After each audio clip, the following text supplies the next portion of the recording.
Good morning, everybody, and welcome to Student Launch 2024. My name is Lane Figueroa with NASA Marshall's Office of Communications. I'm joined by my wonderful colleague, Savannah Bullard. We are live here in Bragg Farms in Toney, Alabama, just minutes north of NASA's Marshall Space Flight Center. Today is the culmination of 9 months of hard work and dedication. The students work all year long to get here, launch day.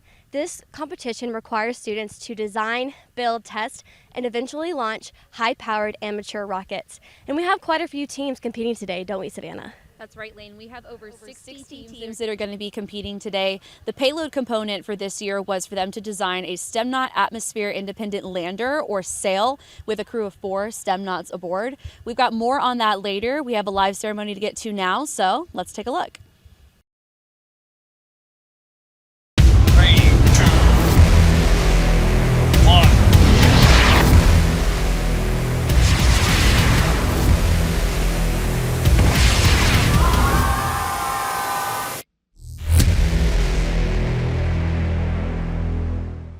Welcome to NASA's Student Launch Competition, one of NASA's Artemis Student Challenges.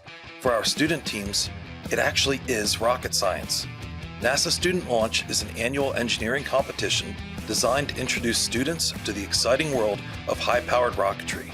Student Launch engages students from middle schools to universities in a 9-month engineering design life cycle program, mirroring the activities of a spaceflight program.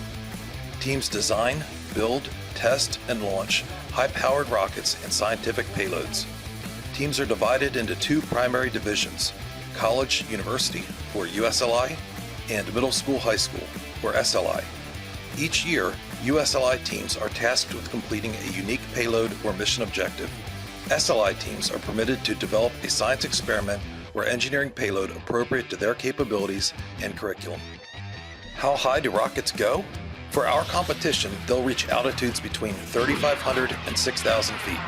Instead of trying to fly the highest, teams try to fly the closest to their target altitude, which they submit during the preliminary design review, a full 6 months before their competition launch. A rigorous and competitive proposal selection process kicks off this Artemis Student Challenge. Once selected, competing teams must complete a series of milestone reviews mirroring the NASA engineering design lifecycle. Each review involves preparing a technical report detailing launch vehicle and payload design, technical drawings, simulation data, safety and hazards analysis, test data, timeline and budget estimations, and STEM engagement. Teams present each milestone via video teleconference to a review panel comprised of NASA subject matter experts. To finish out the season in April, teams compete in a final competition launch event hosted in Rocket City, Huntsville, Alabama, home of NASA's Marshall Space Flight Center. If you would like to learn more about NASA Student Launch or other NASA Artemis Student Challenges, visit us at our website or on social media.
Good morning, and welcome to NASA's Student Launch Challenge. My name is Lauren Perkins with NASA's Marshall Space Flight Center. To begin our opening ceremony, please rise and remove your hats for the singing of our national anthem by J.T. Matthews from the University of Alabama in Huntsville.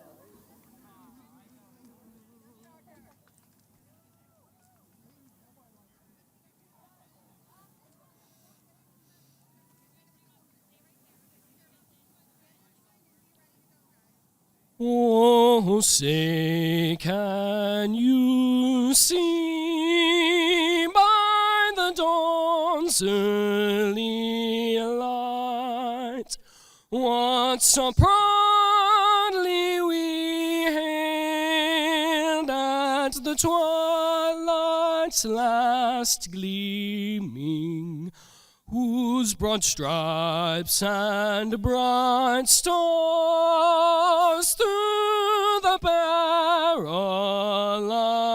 fight o'er the ramparts we watched were so gallantly streaming, and the rockets red glare, the bombs bursting in air, gave proof through the night that our flag was still there. Oh, say does that star-spangled banner yet wave o'er the land of the free and the home of the brave?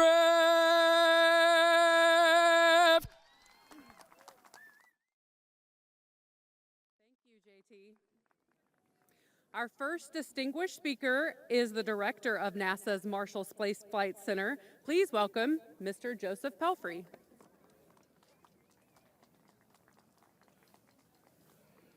Good morning, everyone, and welcome to the 2024 Student Launch Competition. It has been exciting to watch the teams this season persevere through challenges and successes to get to this point today. This is a great opportunity for our community to be a part of STEM engagement and to interact with these student teams, and we're very appreciative for everybody that's come today. I want to extend my deepest gratitude to the sponsors, the mentors, the teachers, the parents, everybody that has supported these teams to get to today's event. Your inspiration, your work with them is part of their success.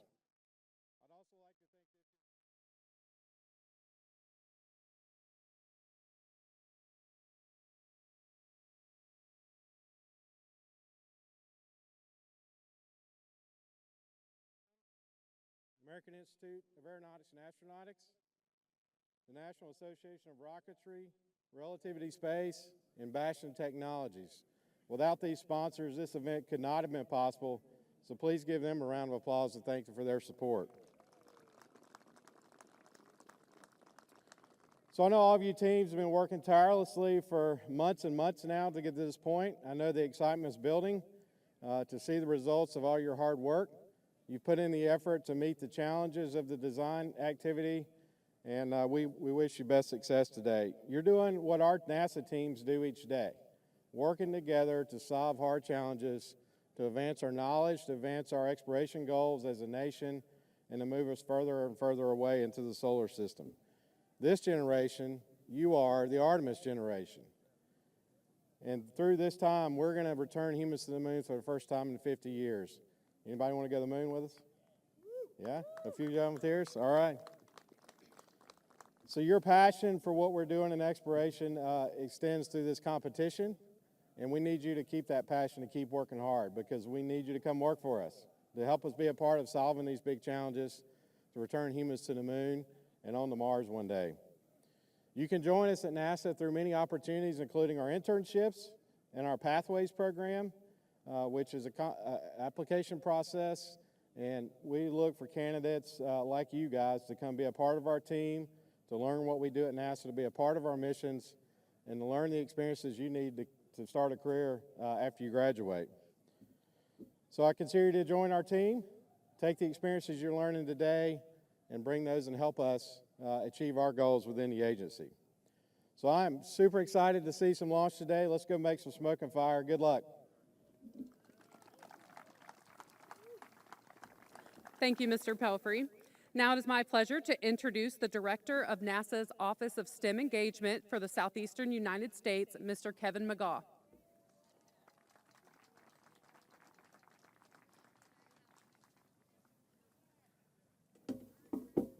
Good morning. First, let me say a few thank yous. Thank you to Joseph Pelfrey and the Marshall Center leadership. I need to tell you that it feels good to put together these kinds of activities and know that you have an advocate and a partner like you have in Joseph. This is not his first year here. He's been coming here for quite a while, and we really appreciate all of his support. I also want to thank our very own Fred Kepner. Fred's been doing this for a real long time. Most of you students have been working with Fred in some capacity, especially those who've been doing this for a while. National Association of Rocketry and others who've been working to help support us, and Fred has been right there. And so I want to give Fred a big round of applause. He is awesome. Hey, so this year's effort really highlights how aligned Student Launch is to NASA's mission. So first, a lot of the engineering design process that's used to build these rockets are the same challenges that the space launch team used to build rockets that will take us on to the moon and into deep space. And so it's really aligned. This challenge is really aligned to NASA's work in that way. It's also really aligned to NASA's work in terms of the human landing system that we're doing now, the work we're doing now, and this payload challenge. Now, this payload challenge was pretty tough, right? Did anybody find the payload challenge a little tough? I bet. It is the hardest challenge we have had all through the history of this competition. And so just know that that is the kind of challenges that we're faced with as a team. And so you all got a little taste of how difficult some of the work is that we're involved in. Hey, so today is really about you, the students, right? 70 teams proposed. Not all of them made their way here, but you did. And so I want to congratulate you. You all deserve a big round of applause.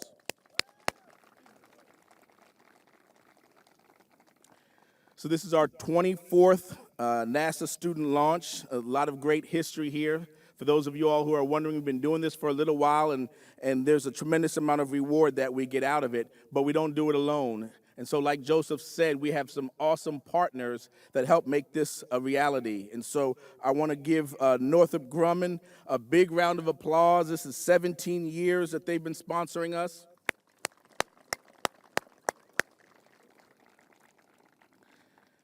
So oftentimes the place where you come gets overlooked by all the great work that happens out here and all the launches that happen. But this Bragg Farm has been our partner for 17 years.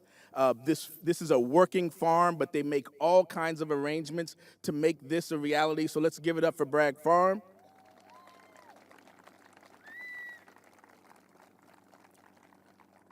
And last, I want to recognize the National Association of Rocketry. And so they provide the technical review assistance. They've conducted physical hardware reviews this week, and they're running launch operations for us today. So let's give it up for the National Association of Rocketry.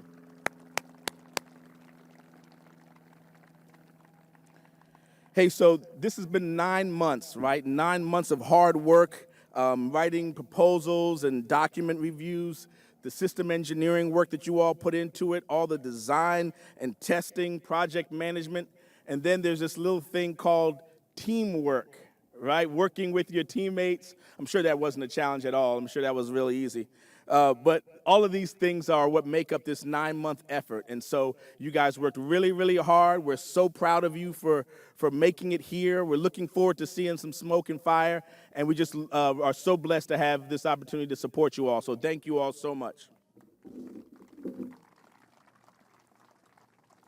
Thank you, Mr. McGhaw. And as he just mentioned, Northrop Grumman has been a longtime supporter of Student Launch. Here to share a few words, please welcome the Communications and Media Services Manager for Northrop Grumman, Ms. Kay Anderson.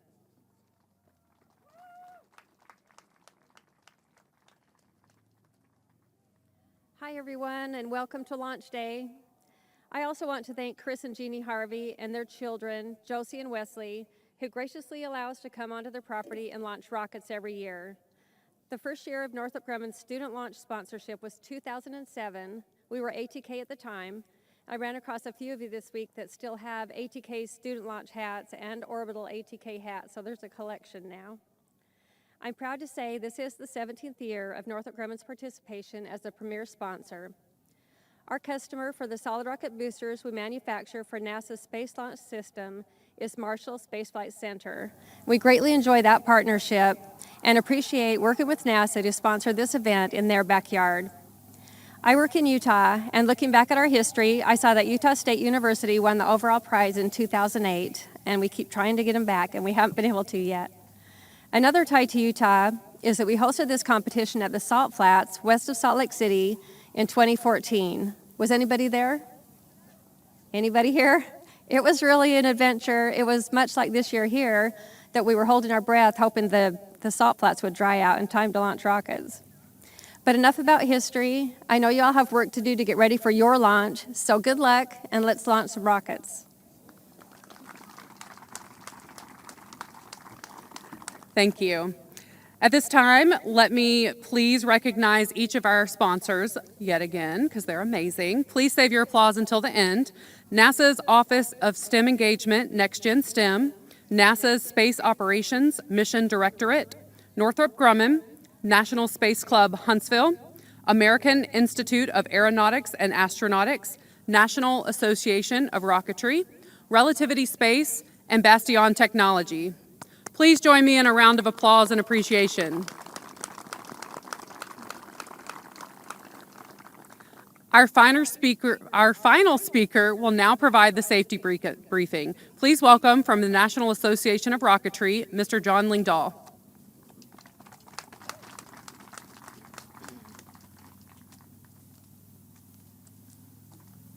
Let me just start out by saying your safety is my responsibility, something that I take with grave importance. So please listen carefully. Rocketry is inherently safe due to the safety protocols. And those have been drilled into you during all your reviews, safety checklists to make sure that, to make sure that your safety is maintained during the whole program. On launch day, we have an exceptionally challenging payload. So we have enacted additional safety precautions just to make sure that everybody is aware should a safety hazard appear. So there will be monitors in the spectator area that are in communication with the rest of my staff to be looking for safety issues from airborne payloads or airframes. So we have these handy little air horns, which are obnoxiously loud. And if you hear a short blast, that means that a potential hazard has been detected. Someone in your area should look around. If you see someone wearing one of these shirts, they will be pointing at the issue that we have detected. And someone in your immediate area should be tracking that. If you hear a long blast, that means that there is an imminent safety hazard. Everybody needs to get away from their canopies, out in clear sight, look to people who are pointing in a direction of where that safety hazard is, so you know how to remove or mitigate your safety exposure. When you're trying to avoid a falling object, movement laterally is your best friend. Today is not so much because we don't have much wind right now, but in a lot of cases, under windy conditions, you literally cannot outrun the airframe that's dropping towards you. So move laterally whenever possible. And with that, let me give you a brief demonstration of what these horns sound like. Okay, and then that with a longer blast would be the imminent hazard. So again, If you hear it, that means that we have detected something, and it will progress if the hazard increases. With that, I wish you all success in your flights, and looking forward to seeing some great flights today. Thank you.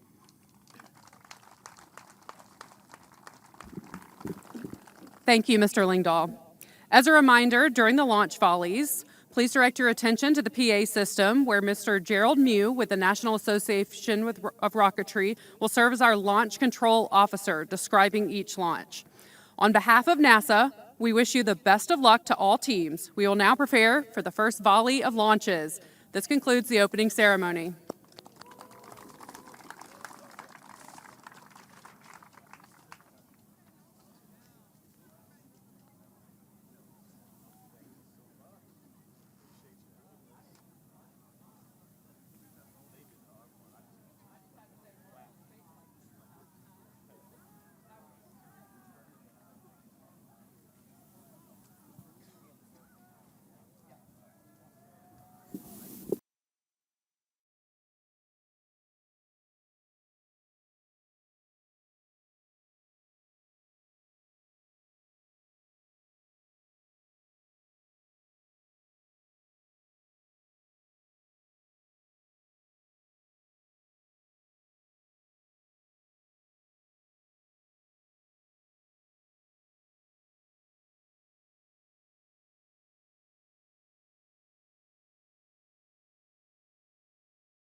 Well, good morning, everybody, and welcome back to our live stream. Thank you so much for your patience during our technical difficulties.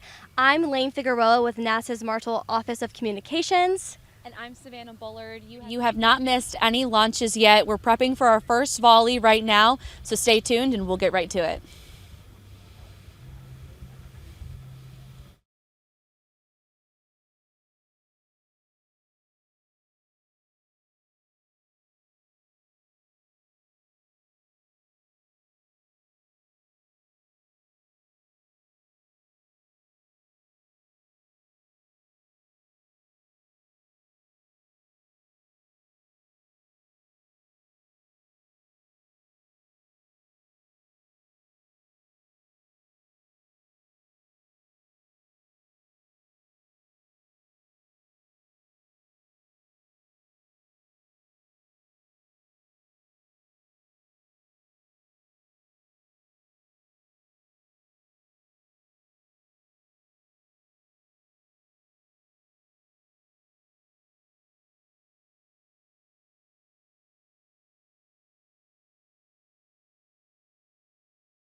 Quick announcement. Can everybody hear me? Hello?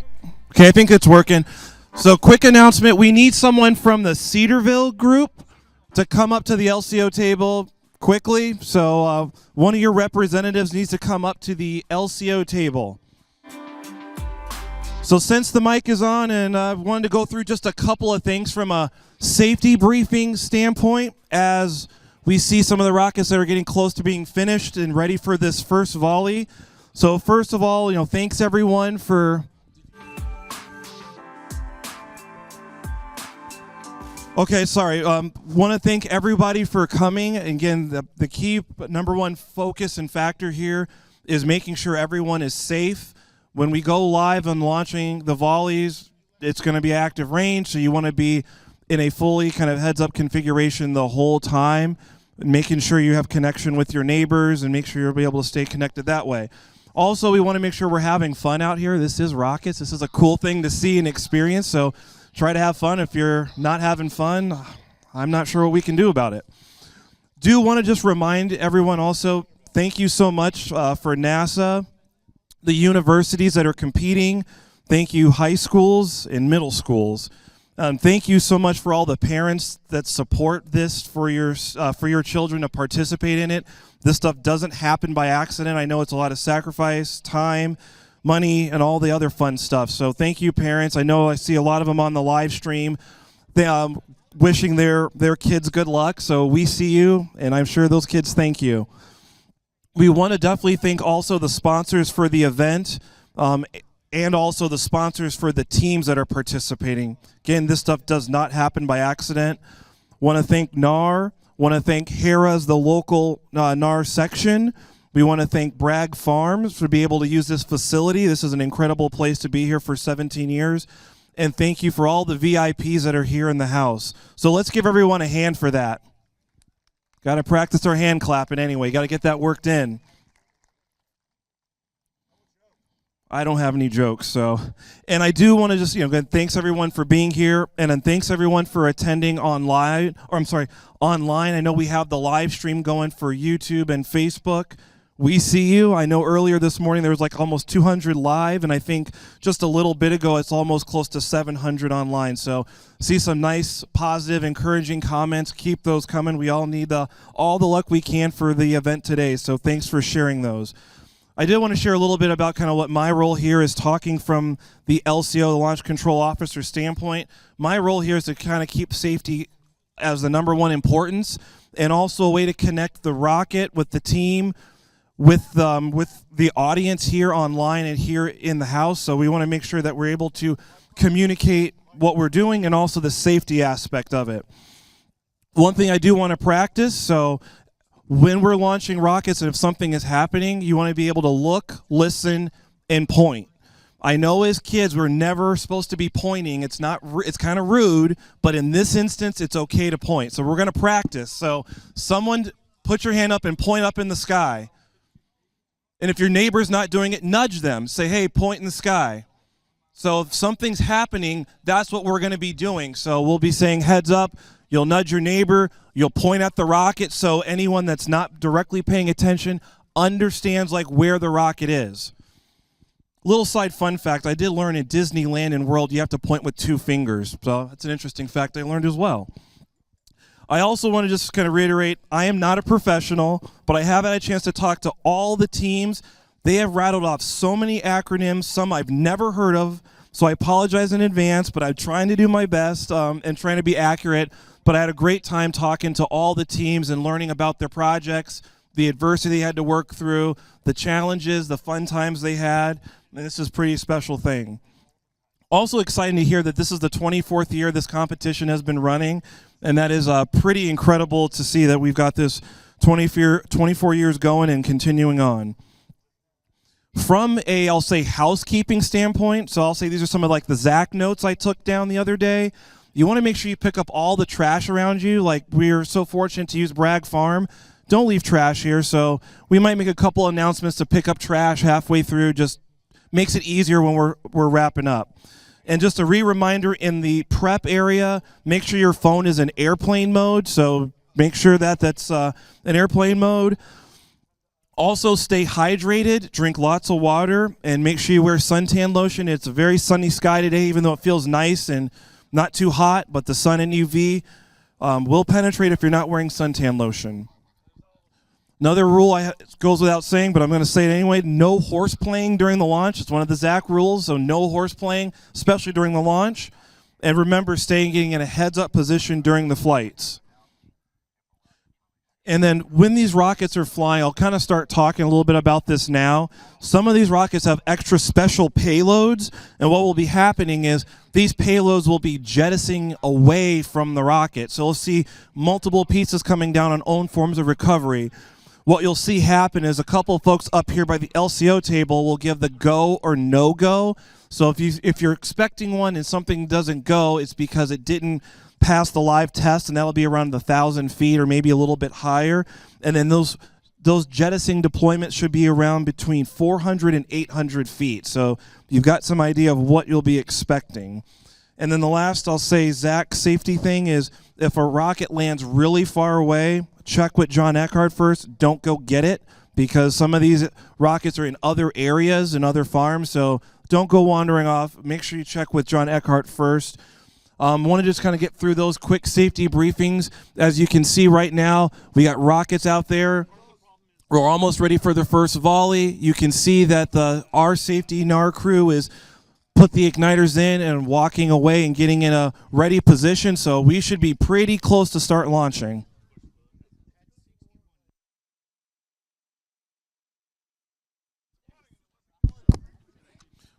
Is University of Portland here? Portland? University of Portland here or no? Because we have your rocket on the pad, but we don't have your flight card.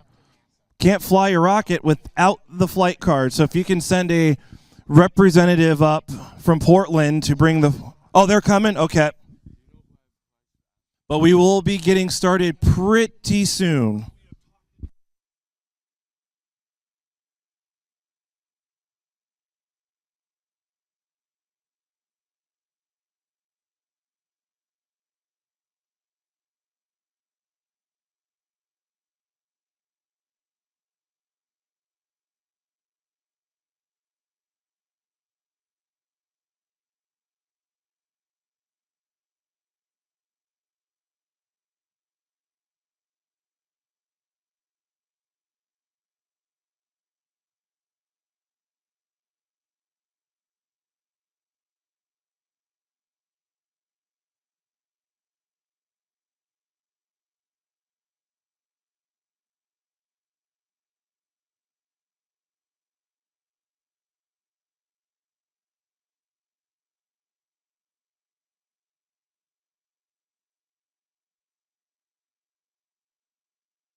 Are we ready to get this show on the road?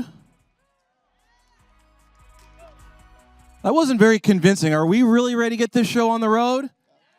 Okay, that's better. All right, well, thank you, everyone, and very excited for the 2024 NASA Student Launch Initiative. So this is going to be a really special treat. Okay, so we've got this first group. We call this the first volley. So we're going to launch all these rockets one at a time. We'll read some info about them, and it's going to have a little bit of fun.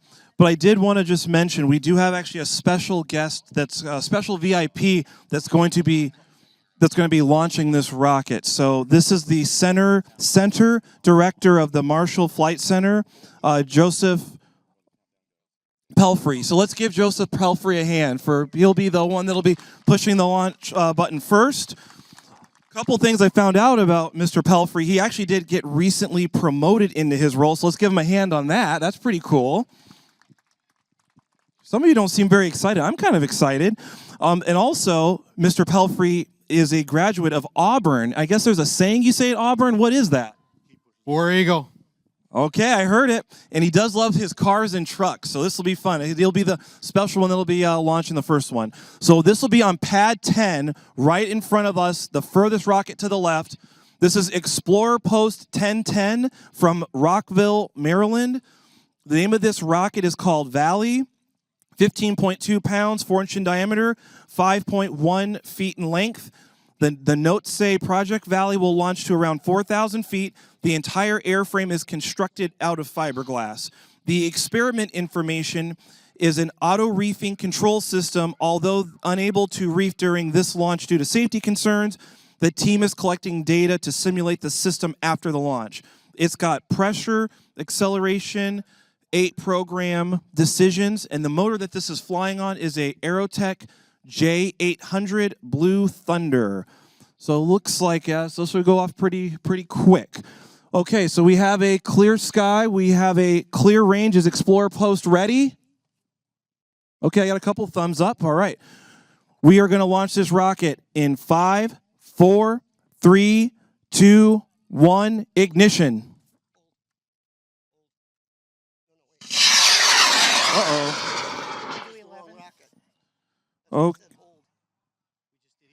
Okay, so that was...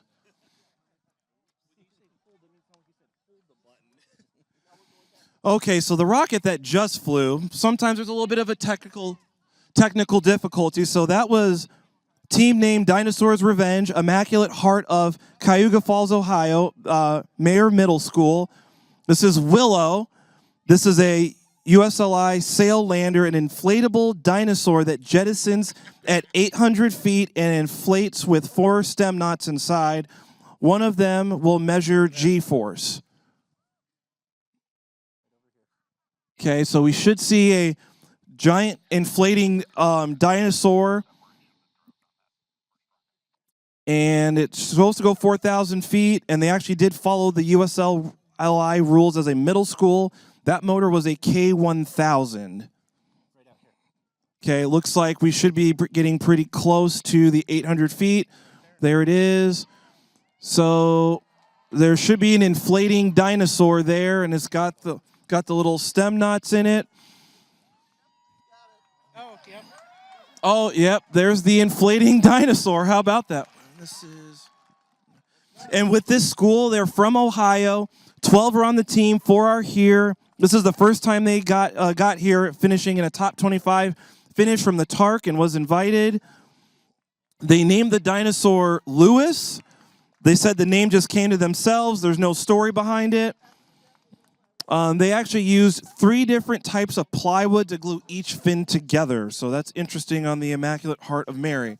Okay, so we're going to actually try to do the right rocket on this one. So we're going to go to pad number 10. We're going to launch pad number 10. Well, it could be Explorer Post 1010, so it can Project Valley on the J800 Blue Thunder with the auto-reefing control system that won't be used, but all the sensors will be. So we're going to launch on pad 10. We have a clear sky. We have a clear range. We'll be launching in 5, 4, 3, 2, 1, ignition. Ooh, we got more of like the oohs and ahs on that one for the boost. Starting to arc over. Okay, we should see a parachute. Okay, there's an event.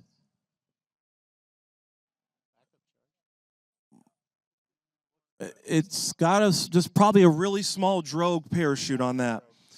With this team, they're from Maryland. There's 10 on the team. The payload adjusts lengths of the cords but won't be active today, but they have a bunch of sensors. They painted this rocket right before the picture was due in April. The name of this project, Valley, is a Norse god, but they don't know exactly what it was, so I had to look it up. It is the god of flight and vengeance. An interesting thing on this team, they had some noisy gears, I guess, when they were building the rocket, but the main is out. Looks like a good flight. No. Okay.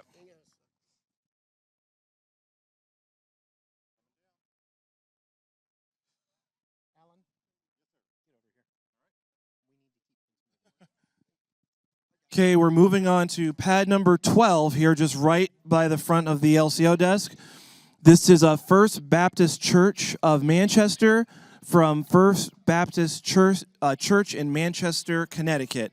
The name of this rocket is Nimbus Opus, 20.35 pounds, 4.028 inch diameter, so right to that decimal point. And the length is, they put 93.25 feet, but I think it's probably 93.25 inches. The payload is supposed to measure factors affecting the survivability of a rocket payload. It has a 3-axis accelerometer and temperature sensors. The motor that this is flying on is a K940 CTI White Thunder, so it should take off pretty quick. This is on pad 1-2. We have a clear sky. The range is looking good. We will launch in 5, 4, 3, 2, 1, ignition. Those White Thunders don't mess around.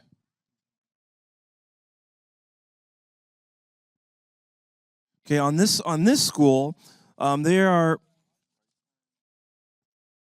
this is their first time here.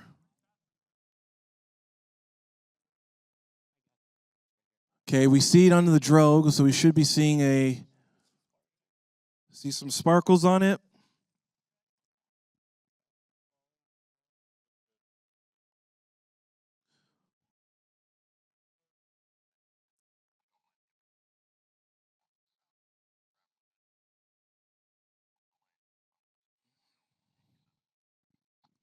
Okay, on this, okay, we should see the main here pretty soon. We're probably at 1,000 feet. We saw there it is. Okay, we need the parachute to open. It's trying. Ooh, it's a little reefed there. I don't know if that's part of the experiment. On this team, though, really quick, they did well from Tarkin, got invited. The oldest person on this team is only 16 years old. They had to drive 7 hours to New York to do their qualifying flight. And thanks to the parents, they made their stickers, and they had all those accelerometers, temp sensors, and GPS on board. Okay, on pad 1-3, we are going to Newark Rocket Project is the team name. They're from Newark Memorial High School in Newark, California. The name they're excited. The name of the rocket is Rock Solid, 9.1 pounds, 4 inch in diameter, 6 feet tall.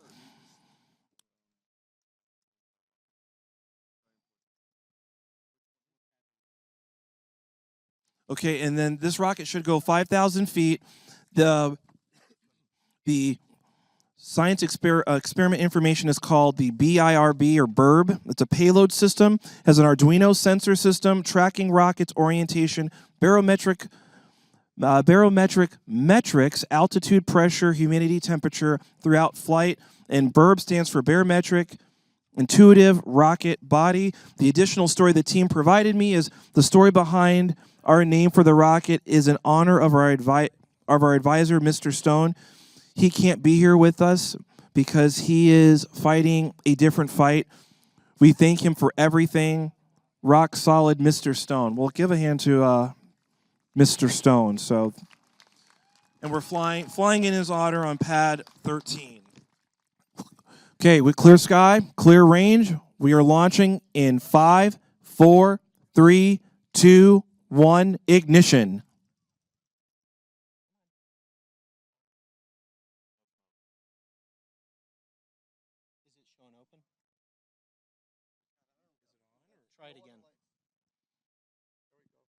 Oh, there it goes.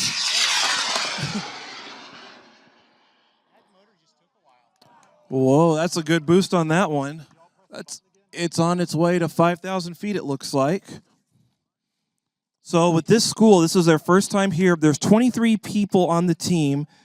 The story behind, okay, there is an event on that. That looks good. The team painted this rocket 9 p.m. at night after a badminton game. I wonder what the result of that game was. It does have all the altitude, humidity, temp, air pressure, orientation. One of the routines that this team does is they have raising canes after every flight. So I don't know if there's any around here, but they'll have to figure that out afterwards. Another interesting fact is one of the team members dresses in a rocket costume. So I don't know if that's happening today, but be on the lookout. Someone on the team might be wearing this outfit today. Oh, this team also does like to play...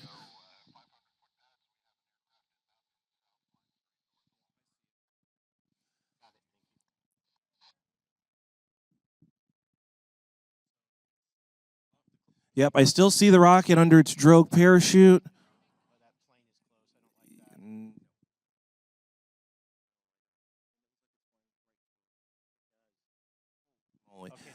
Okay, so we should see a main here pretty soon. We're probably below 500 feet. There we go. Needs to open. There we go. How about that? Rock solid, team. Oh, the other fun thing on this team likes to play video games together, so they work hard and play hard together as a team. One of the games is called Brawl Stars. I don't know what that is. Oh, they know what it is. So that's one of the games. So I guess if any of the other teams here want to play this game with them, you'll want to connect with Newark Memorial High School. So right now we're making sure that aircraft is going outbound. We don't want to be ascending any rockets when we are see aircraft, and we don't want them in our camera shots, so we're just making sure that they are clearing out. Even though they may be at safe distance, we're just going to 100% make sure. I guess while we're waiting for the aircraft to go outbound, just a couple quick reminders. If any of the teams are trying to go to the RSO to check in their rocket, make sure you're wearing your name badge. Other thing, reminder, no running, no skipping, no jumping. We don't want no one to get hurt, and no one crossing over the yellow cord. No crossing over it. That runs risk of injury as well, so we don't want any of those from a reminder standpoint. Okay, now the aircraft is clear. We're moving to pad number 14. This is Whitney M. Young Magnet High School. Couple claps from their team. This is from Whitney M. Young Magnet High School from Chicago, Illinois. The name of this rocket is called This Guy. I don't know if you heard that, but they said, get a load of this guy. That's their team chant. 28.12 pounds, 5.19 inch diameter, 7.8 feet tall. The name of the experiment information is called the Loop Rover. It's a two-wheeled rover rolling across America from Bragg Farm to Chicago, Illinois. We'll see if it actually makes it back to Chicago. The projected altitude is 3,713 feet. And the motor is flying on a K1000 Aerotech. So this is on pad 14. This rocket also, I noticed, has a lot of Chicago themes on it. They actually painted the whole train line system. I don't know why, but they forgot the pink line on there. So you'll have to talk to them. They're forgetting one of the lines. They got all of them but that one. And they got the Blackhawks. They've got the Cubs on there. They got all the Bears. They got all the stuff on there. So that is a very Chicago-themed rocket. We're going to launch this on pad 14. Get a load of this guy in 5, 4, 3, 2, 1, ignition.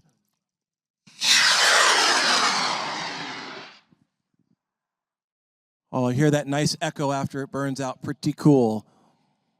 On its way up, starting to arc over. There's an event. There's its backup. Okay, we got a drogue out on that, so that's looking good. The team, this is their 4th year being here.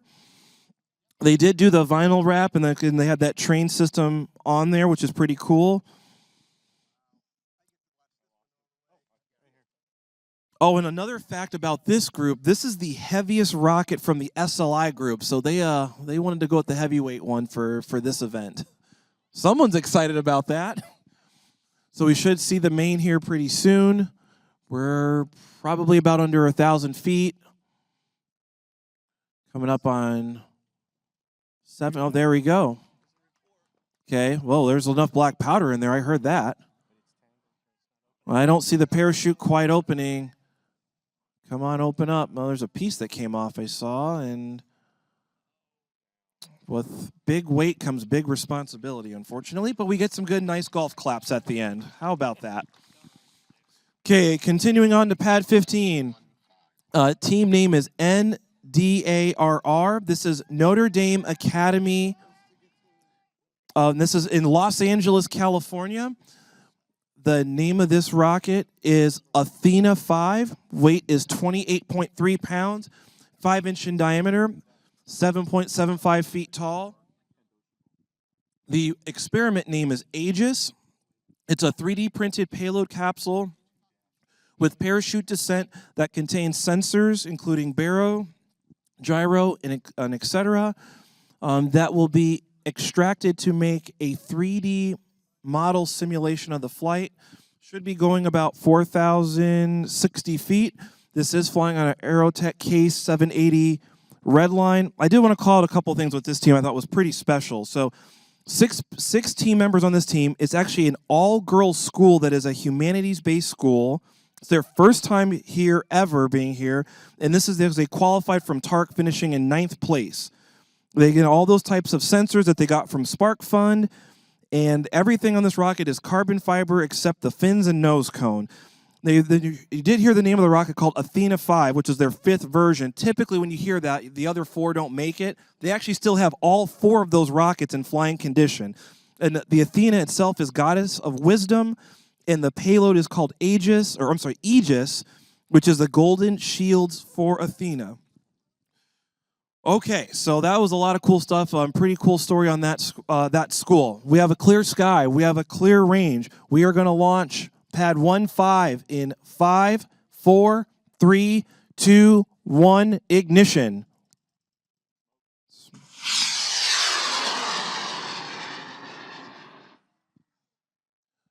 Boost is looking good. Team's pretty excited on the up part. Starting to arc over. Okay, there's an event. I see its backup. Drogue shoots out. It's looking good. Another thing interesting about this team is their payload specialist, Lisa Lee, likes to run down the hallway to test out every parachute. There's a bunch of videos of her doing this, so you can probably find those online somewhere. I thought it was also interesting with this school is the entire school's rocketry class was originally a team of 10. They've now grown to a team of 40 after making a successful run at TARC. So this success of their rocket program has been able to put their school on the map within LA County. And I also thought was interesting, this school is made up of their students, comes from 76 different zip codes. So that's a very diverse school, comes from all backgrounds, and they are here today to compete. There's their main event. So it should see the main parachute, which is open perfect. So all the sensors should be doing their thing. Let's give a hand to Notre Dame Academy. Nice, good-looking flight.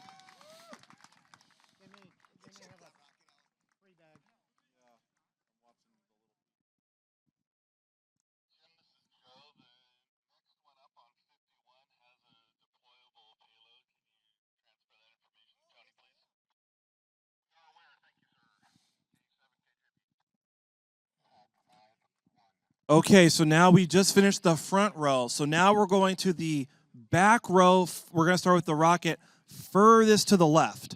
The team name is called CU in Space. Letter C, letter U in space. Want to guess what school it is? It is CU Boulder. So Colorado Boulder. They had to think about that. Is that us? That is us. Okay, they are from Boulder, Colorado. The name of this rocket is Anaconda Don't. We'll have to finish the rest of that one. 42.2 pounds, 6.14 inch diameter, 8.58 feet long. This is, pad number 51. Oh, okay. Okay, the vehicle notes, this says this is deploying a quadcopter on tether at apogee, unfolding arms after main chute deploys, and detaching at 400 feet and landing autonomously. So this will be one of the projects that will be releasing or should be releasing the payload with all the safety stuff as it goes, as it should. The experiment information is called Anaconda, and this is an onboard quadcopter payload that's able to they have some hard handwriting here, to simulate Artemis missions. Okay, our Anaconda don't, but today it will. This should go about 4,000 feet. The motor is flying on a L1170 fast jack, which I think is an Aerotech motor. And with this one, of all the competing teams, this one has the lowest projected altitude of all the ones I saw. And this is their first time being here, so welcome and glad to see that you are here. There's about 16 on the team. And another interesting fact is this team never flew their rocket in Colorado due to all the snowy weather this winter. So they had to go to Arizona one time, Kansas another time. They have various age ranges on this team, ranging from age 17 to age 40. So very wide, diverse student population for this team and program. They also like to have very big quick links, but they wanted to be very safe. Everyone on the team did sign the rocket, and with their stem knot, this actually came from an Instagram contest for design. One of them is a buffalo that is all 3D printed. So there you go on the stem knot. So we are going to launch the CU Boulder, CU in Space Anaconda Don't on pad 51. Clear sky, clear range. We're going to launch in 5, 4, 3, 2, 1, ignition.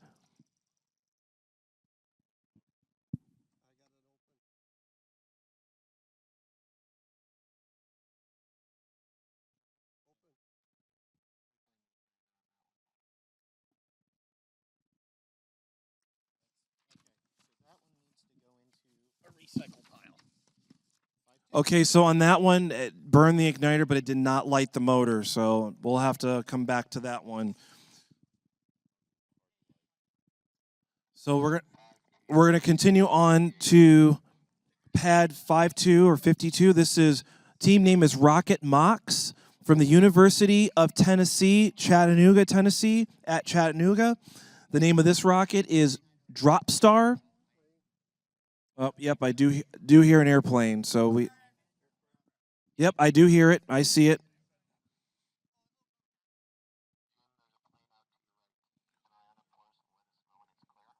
Well, while the plane, I guess, is flying by, I could read the information on the project. So the name of this project is called Drop Star, 38.06 pounds, 5.15 inch diameter, 7.865 feet in length. The experiment information is called Hermes Primus. This is a counter-rotating helicopter with pneumatic landing gear and a bow release. But this one I don't believe is releasing. It's just going to stay in, or it might be doing the ballast. This rocket is flying on an L850. It's an Aerotech motor. Also on this team, there's 10 on the team. It's made up of 8 seniors and 2 underclass folks. Yep, they are just doing the ballast. It does have a vinyl wrap on it. It is their 5th consecutive year here. After every launch, the unintended tradition is when they go to their restaurant, they're always out of something. No dinner roll, no steak, no something. So there you go. Oh, we've learned a little bit about Rhett. So Rhett is the team leader. He's the most unique one on the team, but he's special. And we say, from the team, it says, thanks, buddy. Thanks for all you do. But also during this qualifying flight, the nose cone came off and landed in a goat pen area. Okay. In the trees, it could still be there today, but they did remind me there were no goats were harmed. Their stem knot is actually made in resin to show the detail. So their stem knots are Dr. Elliott, Dr. Margraves, Dr. Newman, Dr. Shree. They're all resting, but they're all resting and not on this specific flight. So they wanted to let me know that. Is that plain? Yeah, you're clear. Okay. Pad 52, drop star, clear sky, clear range. We are launching in 5, 4, 3, 2, 1, ignition.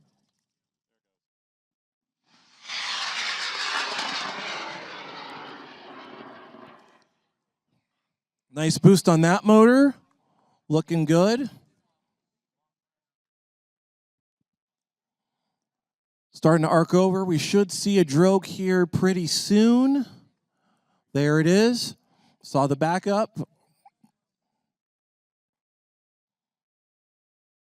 Oh, that might be the main, possibly. Or a really, really big drogue. We can see the tracking smoke off the motor. That's usually the forwardmost piece inside the motor. And nope, now it just burned out. So now it's just the rocket with the main out a little bit early.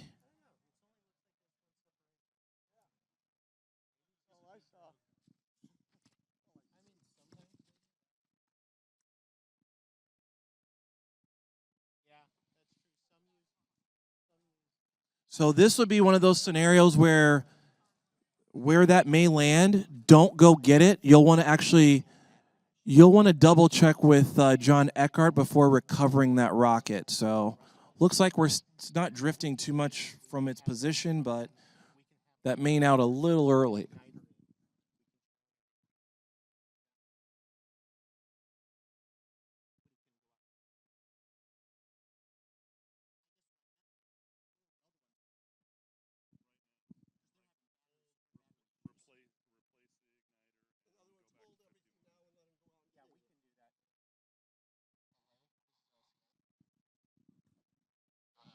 We're on just a quick brief hold, so just stand by.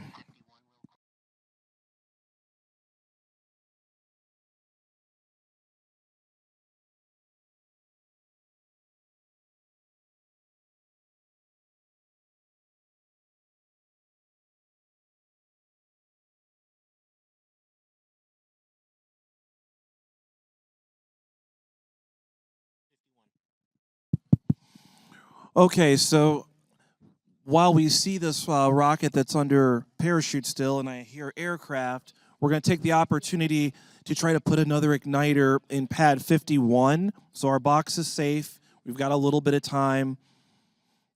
So we're just going to put in an igniter on pad 51 for CU Boulder. So, yep, so it didn't or don't on this one, but maybe with this other igniter it will. So the Anaconda don't this time, maybe the next time it will. So you saw the charge on that rocket that's coming under parachute. That's when the main was supposed to come out. Just came out a little bit earlier. That's okay, as long as it lands safely. But I would say a team, just double check with John Eckhart before going out to recover that. Still looks like we're in our boundaries, but just double check before. Okay, we are within the field. We are still on a hold right now for aircraft and recycle of an igniter.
Okay, so we're gonna get this show back on the road. That was a pretty quick cycling of the igniter.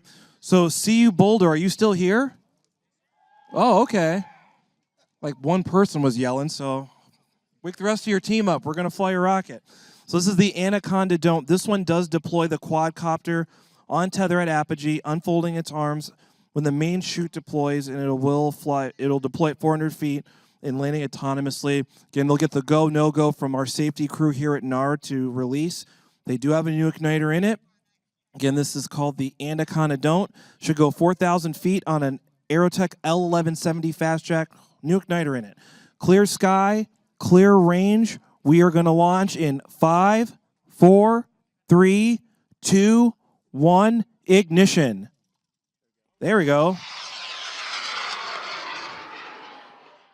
Okay, so this one will have the deploying or jettisoning payload. Starting to arc over.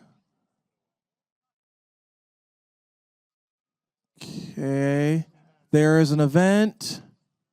That's the drogue parachute.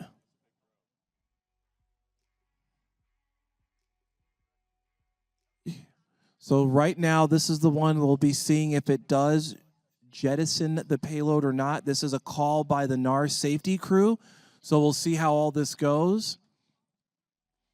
So it's coming in pretty quick. It's a small drogue, fairly heavy vehicle.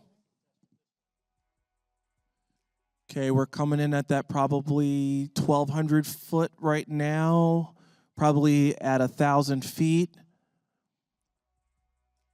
Okay, we're probably below 800. Probably 700. Okay, there's the main. We should be seeing something jettison away. Okay, this is a go for release on payloads. So we'll see if the payload's going to release. Then it should be at 400 feet. I think it came out early. Look up to the right. No, I see that. So that could be the payload or... Oh, it looks like the thing is trying to fly with the whole rock. Oh, it looks like it came off. Oh, there it is. Oh. I don't know about your stem knots, but it did come apart. It did come off, so you might want to check your little buffalo stem knot, though. Anaconda did. The Anaconda did. There's your dad joke for the day, folks.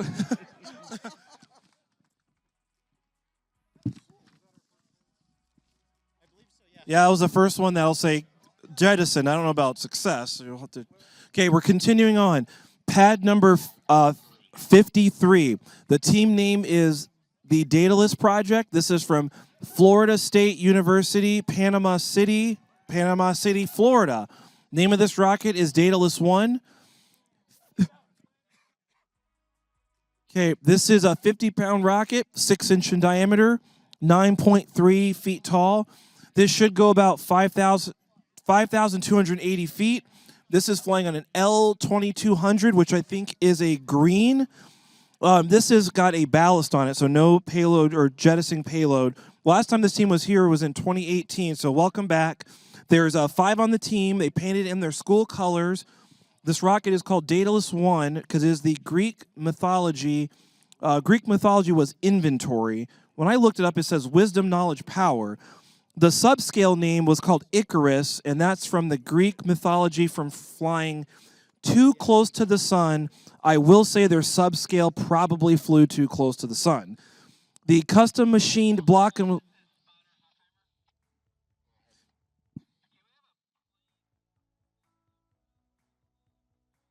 okay. So another thing on the team is they have a custom machined block of aluminum that made their tail cone. One of the team's traditions is they like to kiss the rocket before it flies. This team has gone through a lot of adversity, things that involve the roof, water, a tree, maybe one of the rockets are still in orbit. They are using a CO2 system, and they did tell me they are going all out for this project. Their stem knots were little frogs with lily pads and did have astronaut helmets.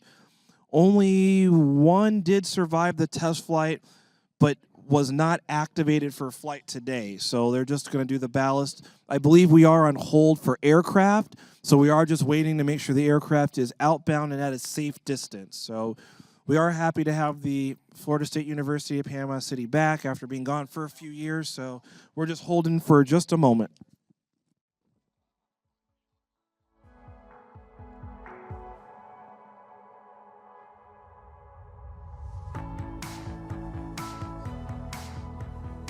Okay, I did get the go-ahead that the plane is clear and outbound. So we're gonna go on pad 53. We have a clear sky. We have a clear range. Launching Daedalus 1 in 5, 4, 3, 2, 1, ignition.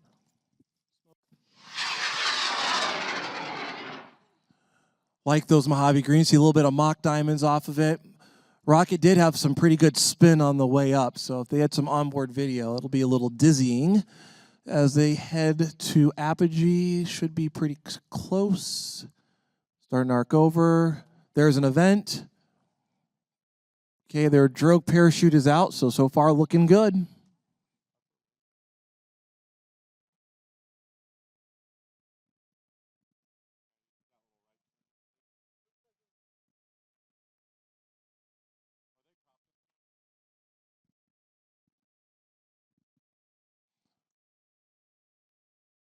So you can see also why there are drogue parachutes. It helps get the rocket down to a lower altitude fairly quickly with minimal drift away from where it launched.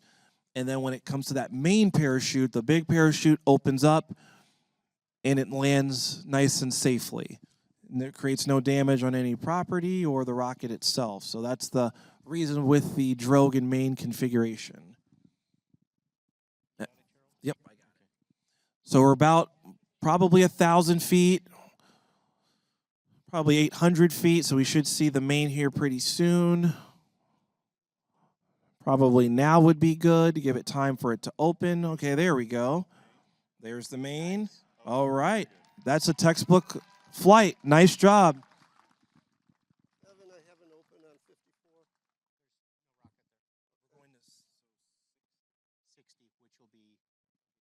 He knows his numbers. Okay, continuing on, pad number 60. Okay, this is Cedarville student launch. This is Cedarville University from Cedarville, Ohio. I guess they're not excited, but I am. The name of this rocket is called Penelope. This rocket weighs 42.2 pounds, 5.5 inch in diameter, is 6.625 feet in length. For the science experiment information, they didn't list anything. The altitude should go about 4,800 feet. Well, yeah, 4,811 feet specifically. This is flying on an Aerotech L1390 green. While we wait, because there is some aircraft that's nearby again, with the Cedarville team, there's 12 members on this team. The fins are a modular system. Oh, what I found interesting with this group, I've never seen this before, and I've flown a rocket or two. They used a threaded U-bolt. Again, I've never seen a threaded U-bolt before. They also had very big quick links, and they had a kind of a stubby-ish nose cone that mounted to the payload.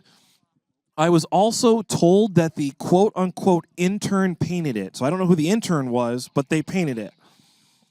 Their stem knots were Lego folks. One was a custom stem knot made to the president, and the president of Cedarville University, I believe, is Thomas White, and he is actually handing out the diplomas to their senior team members. The payload they did call was the Flying Cloud. The overall project was called Project Penelope because after exploration ships, they named it after exploration ships like what NASA does, and Penelope was, like, I guess, warships, and had an underdog story like the team had went through. Did get notified that the aircraft is clear, so we're going to go on pad 60. We have a clear sky. We have a clear range. We're going to launch Penelope in 5, 4, 3, 2, 1, ignition.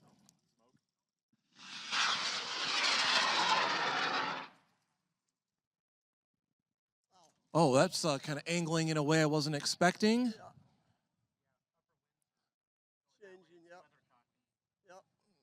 Okay, so this one's over the crowd. It is got its drogue parachute. Yeah, the upper winds are a lot different than the surface winds. So these are one of those scenarios. It's under its drogue parachute, but it's coming in relatively quick. This is where you want to point at it, let your neighbors know, hey, we have a rocket coming in under parachute. So heads up on this one. Heads up, heads up. Oh, my goodness. Well, the parachute's out. So don't touch this rocket. Don't catch it. And remember from briefing, laterally move. Don't try to run forward or backwards. Don't touch it. Don't catch it. Keep your distance from it.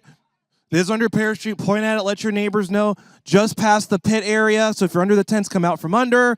Heads up, folks. Heads up. Don't touch it.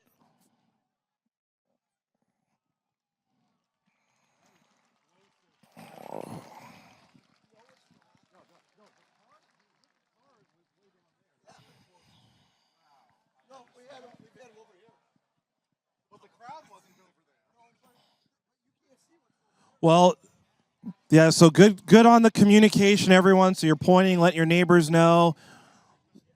So it looks like the rocket was safe.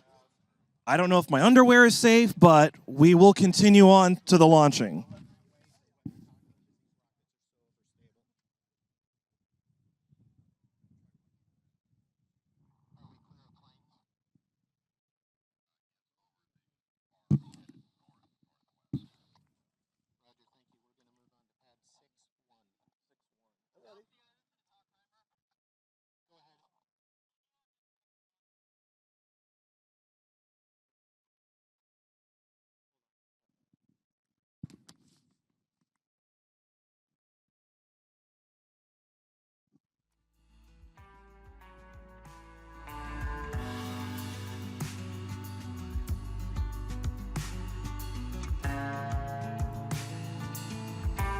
Okay, we're just going to double check the launch angles on a couple of these rockets, seeing that one with the upper level winds a little different than the surface level winds. Just so you have some perspective, they're going to just double check to make sure the launch angles so the rockets don't land here in our pit area, in our crowd area. Even though they're under parachute, still can cause, it'll slow the process down. It also just brings decreases the safety factor. We want to keep all the rockets out on the range, away from us. Also, there's not as many cars.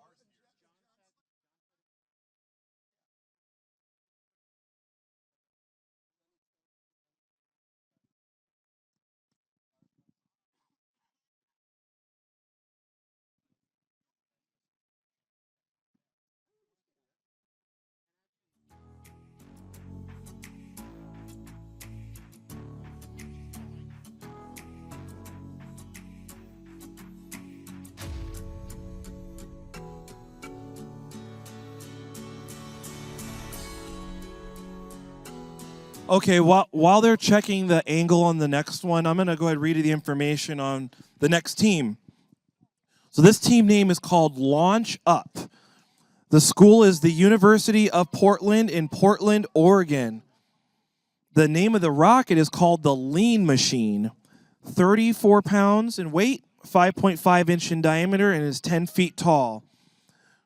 For the vehicle notes, this is in 3 sections, all tethered together during flight and descent, and it does have 1.6 pounds of ballast.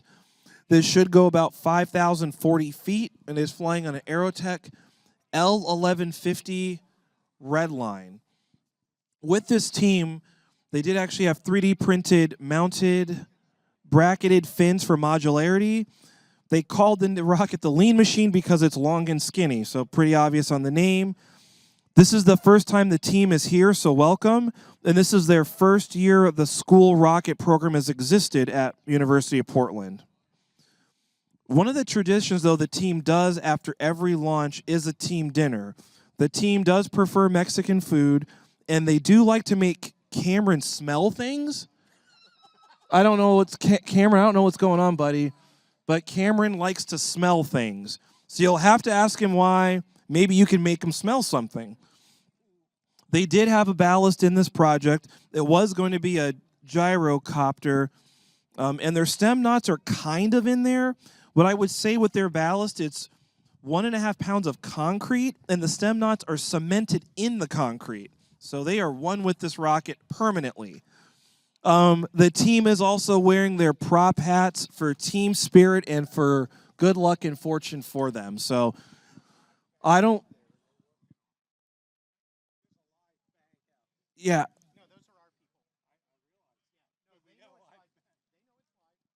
I do find it interesting. I don't know what Cameron likes to smell or what he's going to smell next. I don't know if that's going to be something on Instagram, but that should be something interesting there. And then I found that to be pretty unique that the stem knots are cemented into the rocket now. So they are permanent for this flight. We're just double checking the last bit of the angles, and then we will resume launch.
Okay, we see our NAR safety crew.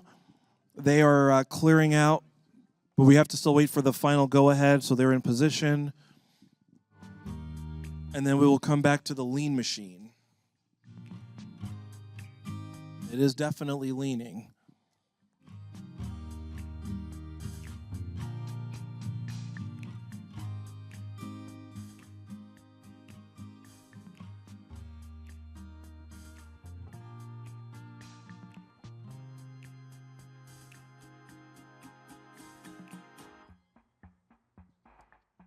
Okay, our team is in a safe position, so we're going to go to pad 61, the lean machine from University of Portland in Portland, Oregon.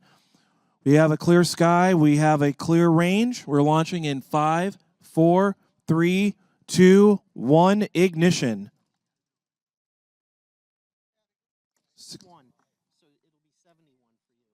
Going to launch in 5, 4, 3, 2, 1, ignition.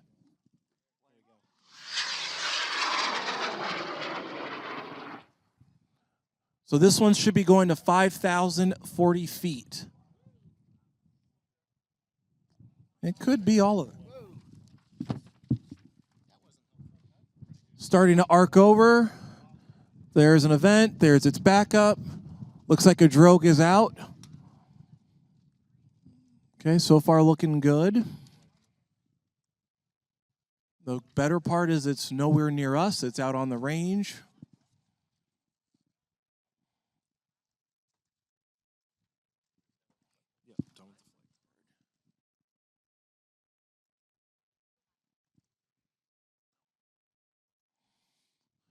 So we're still probably 1,500 feet up. So still under the drogue parachute. Oh, I got it. Coming up on 1,000 feet. Probably just below 1,000 feet. We want to see a main here pretty soon. There's the main. I don't see the parachute, and I see it's a backup. I'm worried about the stem not cemented in. That's going to, well, they probably broke free of the cement.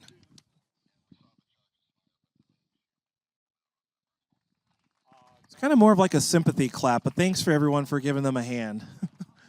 They are here, so that's half the battles. Okay, so we're going to go to pad 62. This is Rose-Hulman Institute of Technology. They are fired up, patiently waiting. They are from Indiana. The name of this rocket is called the Window Breaker, 46.5 pounds, 6.25 inch in diameter, 8.92 feet in length. That the vehicle notes, this says carbon fiber tube made by Innovative Composites Engineering. The mission name is launching for the restless and the broken-hearted. Oh, there must be a story there. The name of the experiment information is Mars Multiple Aerial Rotor System. It would be a deployable UAV quadcopter where the stem knots are housed in the nose cone capsule, but they are not deploying. They also did include, this is their first launch in Huntsville. Should go about 4,500 feet on an Aerotech L1390, and the main is set for 800 feet. So we're going to go on pad 62. We have a clear sky. We have a clear range. We're going to launch the Window Breaker in 5, 4, 3, 2, 1, launch.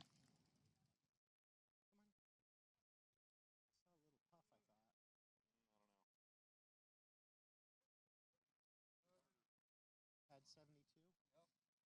We want to try one more count and hit it again. Okay, we're going to try it one more time in 5, 4, 3, 2, 1, ignition. There it goes.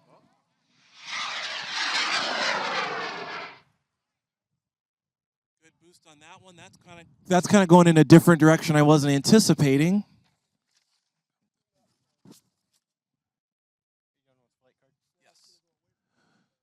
Okay, starting to arc over. There's a parachute. Small drogue, looks good. On this team, they have 15 members on the team.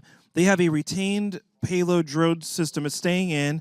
They actually did paint it in the Mars theme paint job. Their subscale rocket was called the Mars Lander.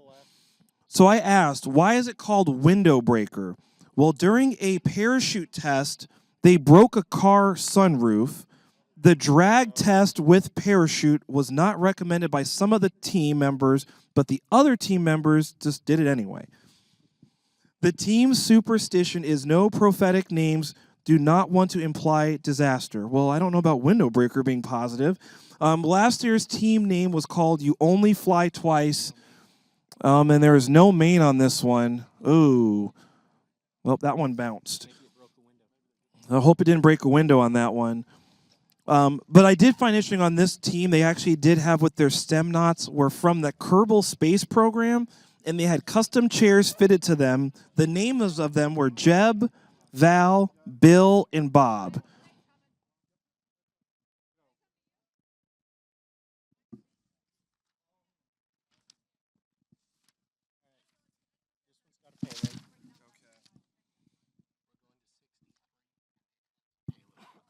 Okay, continuing on. We're going to pad 63. This is the name of this team is called Studentlaunch. This is Iowa State from Ames, Iowa, Iowa State University. Oh, they are very excited. The name of this, Go Hawkeyes? No, that's not right. Whoops. Oh, no, I got corrected. Whoops. Okay, the name of this rocket is Craig Cubed. 34 pounds in weight, 5.5 inch in diameter, 9.4 feet in length. The vehicle note says it's a fully 3D printed rocket out of PETG, including bulkheads, couplers, centering rings, boat tail, motor bay. This significantly reduces manufacturing time. This one actually does have the dropping payload. This does have the science experiment information is called the flipping Psychopter. The stem knots, they're excited for their experiment. Their stem knots landing is called Stem Knots Landing System. Oh, SLS. So that's good. It is a reusable quadcopter design that can land in any atmosphere. Oh, really? Any atmosphere. Can be piloted manually or autonomously. Will perform a 180-degree flip when it comes out. And this one should go about 5,000 feet. And it is going to fly on an Aerotech L1520 Blue Thunder. With this team, I had to ask a couple questions because of the 3D printing, which is unique, but cool to see. There's 18 members on the team. They said the name of the rocket is called Craig Cubed because the prior team's names were called Craig 2 and Craig 1, and the original team didn't want to follow mythology for naming the rocket, so I thought that's pretty cool. This does have the quadcopter in the nose cone and does self-right and flip and has an auto function or auto landing or manually controlled. I was also told that Ellie did the wrap and designed the design in. Oh, they're excited for the design on that. She designed it on her iPad, or maybe she did it on a sheet of paper, then the iPad. Not sure. With this rocket being 3D printed, one of the scenarios that happened with this team, they flew the rocket, it crashed on a Monday, but by week's end, Friday, they had another full-scale printed and ready to go. They said their stem knots are in their seats. Okay, this one is ready to go, and this does have the jettisoning payload, or the payload that does come out and has the stem knots on board. We have a clear sky. We have a clear range. We're going to launch in 5, 4, 3, 2, 1, ignition. I hope your stem knots are okay. That was a pretty healthy takeoff. Okay, this one is kind of behind us. So this one being right above the flight line, I don't know if this payload will I guess, come off. We'll see as it comes down under its drogue parachute. The final call does get made live, and it will be made at around that 1,000-foot range.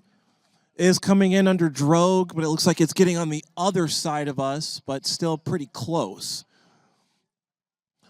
I definitely would say it definitely went all of 5,000 feet, so that was a good boost on that one.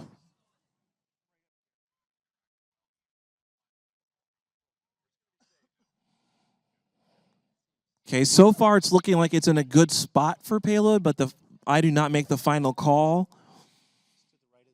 It looks like it's just to the right of the sun. Don't stare at the sun unless you still have your 3D printed glasses. Or I'm sorry, you're not 3D printed. Your Eclipse glasses. Okay, it's now below the sun. Okay, we are below 1,000. I think they did get the go-ahead to release, so this one should be releasing its payload with the quadcopter that's self-right. So this will be interesting. There it goes. There's the event. I don't see the quadcopter yet, but the quadcopter should be. Okay, it is got cleared for release, so quadcopter should come out and flip over and land.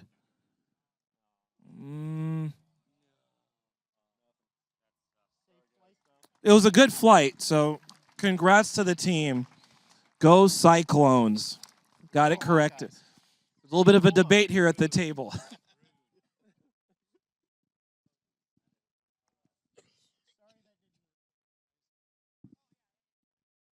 Okay, the next one. This is on pad 70. This is the Buckeye Space Launch Initiative from the, oh boy, this team rolls deep, and this is called,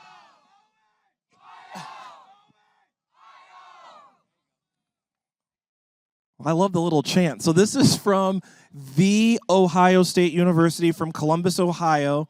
It's not the, it's not that, it's the, I was corrected. The name of the rocket is called Helios, 44.2 pounds, 6 inch in diameter, 11.33 feet in length. And then for the vehicle notes, it says from nose cone to the body tubes to the fins, it says BSLI hand construct all vehicle components. Helios is the biggest rocket the team has made so far.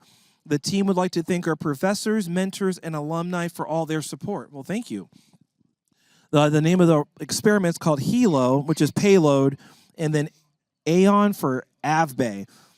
The payload is auto-rotating device with 4 RC-12 B3 airfoils that spin to land the stem knots safely on the ground. Helo is jettisoned using CO2 canisters. Yeah, this one should be deploying its payload and should be coming separate of the rocket. Okay, so the Ohio State University. I think they're ready. I see them looking at their computers and stuff. We have a clear sky. We have a clear range. We're going to launch this rocket. Oh, sorry, Aerotech L1940X, 5,200 feet. We're going to launch in 5, 4, 3, 2, 1, ignition.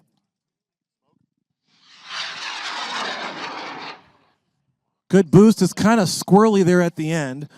Okay, with this team, though, as it's kind of going up, still kind of going up there. It's supposed to go 5,200 feet, so it's maybe scrubbed a little bit. Okay, there's a drogue. Very healthy backup on that. Okay, with this team, they actually have 30 to 40 team members. 24 are here. They're flying for 4 flying days. Oh, on the flying days, there's one person's job to hold a jar of peanuts the whole time. So I don't know if that person's doing their job and holding the peanuts. Don't eat the peanuts, though, because I learned its expiration date was January 8th, 2023. The job is kind of nuts. We're full of dad jokes. Okay, there's the drogue. The main has gotten... It did get cleared for release, but the main is tangled. Oh, wait. Now the main is out, so don't know if it will release or not. Oh, they aborted. But it was overall a good flight. That main just came out a little late.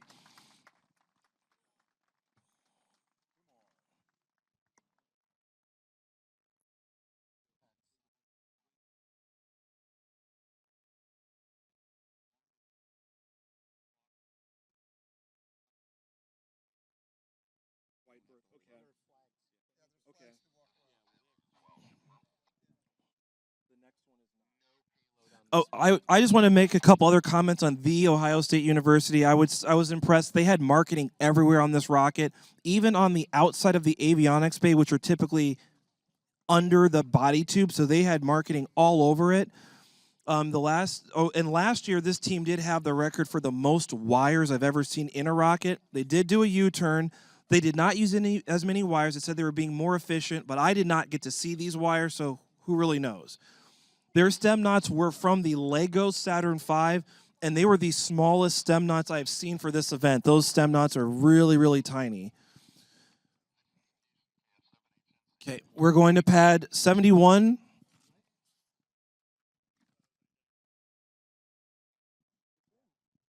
Going to pad 71.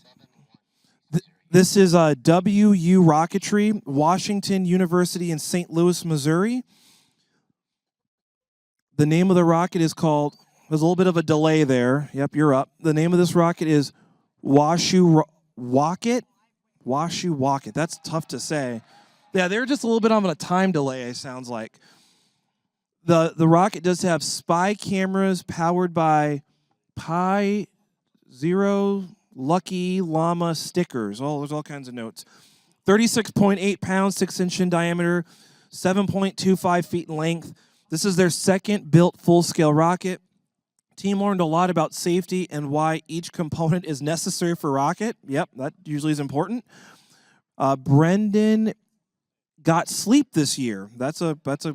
Yeah, good job, Brendan. But being well rested is important. This rocket does have airfoil, fin covers, Delrin bulkheads, 3D printed nose cone. Oh, and I guess Brendan also got a shower. That's important too.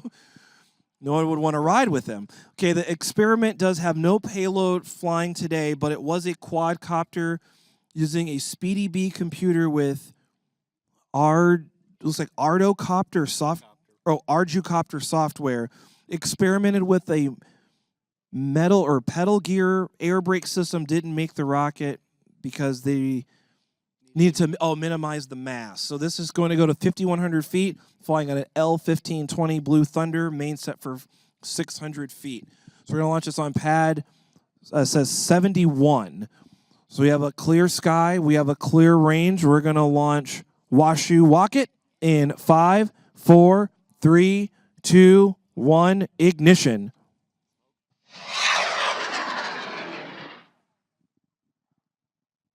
Going up. I don't know if it'll make it to 5,100 feet, but it did go up straight, though.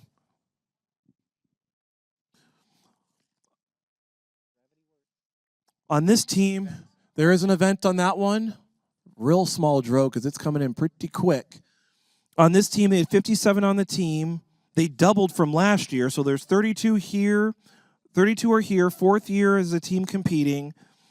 They did have the 3D printed airfoil covers to give an airfoil shape. This one is painted, and this rocket was also clear coated. I did learn that Michaela made the decision to paint the rocket and also painted the rocket last year. This is the second full-scale rocket. Went through a bunch of adversity. Built this rocket with they built it in 1.5 weeks.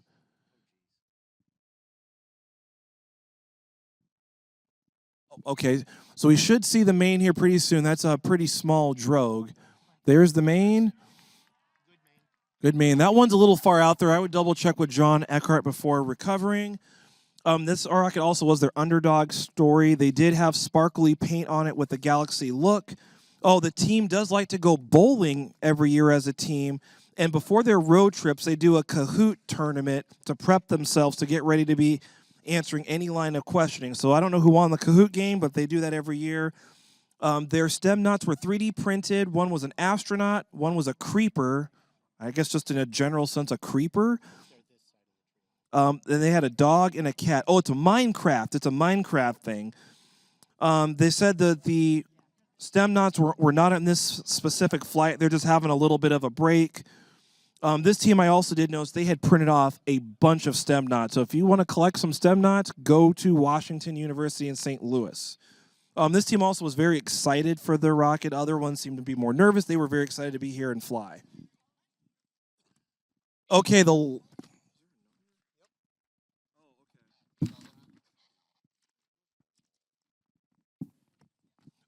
the last one for this first volley. This is the Purdue Space Program. I hear people yelling from all over on this one, probably online too. Okay, this is Purdue University from West Lafayette, Indiana. The name of this rocket is Exodus. This rocket does have the payload that will be coming off the rocket, so this one is set up for a payload. Name of this rocket is Exodus, 42.6 pounds, 5-inch in diameter, 7.7 feet length. The experiment information is called Papa Mike. I think it's called Papa Mike because I think their FAA numbers ended in PM, I believe. This is a folding arm quadcopter deploying at 400 feet. It is manually piloted by FPV video. They have 4 Lego stem knots. This should be going 4690 in feet for height or for altitude. Is flying on a Loki L1482 LB. And the main is set for 400 feet. So we'll see on this Purdue space program. So this one should have the payload. Okay, this is on pad 72. We have a clear sky. We have a clear range. We're going to launch Exodus in 5, 4, 3, 2, 1, ignition.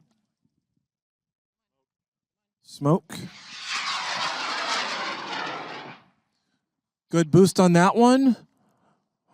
Should be on its way to 4,600 feet. And this one does have that payload that should be going. Okay, there's an event, and it's back up. So with this team, they did, what I noticed with Purdue University, they have the 3D printed nose cone with camera and the wedges to do live broadcast during flight. They said they did wet fiberglass, and it's called the MFSS, Motor Fin Support Structure. That's a sail quad called Papa Mike from the FAA sign.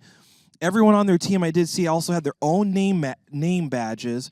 They have 30 members here, up to 60 over the year. They actually have an interactive workplace. Okay, so looks like I think they are go for arming. There's the main, so we should see something coming off. Oh, it went right into it. So, and it looks like there's, that one it went in a little bit. With their stem knots, I do want to mention on their stem knots, I don't know what their condition is right now, but they had Purdue alum, including Purdue Pete. The freshman came up with the paint design, gradient paint off the motor burn. Okay, so right now we just finished the first volley.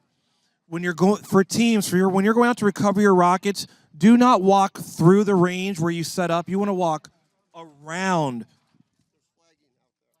There's flags on the perimeters. You want to be outside those perimeters. And if you're unsure on if you should go get your rocket, go check with John Eckhart. And you want to be outside the flag, so there's teams already not following the rules. They want to be outside of the middle to go recover your rocket. And again, no running, no skipping, no jumping. We just want to be safe. Just keep a good pace. Don't have to do anything that risks safety. If you're going to come up, have your name badge.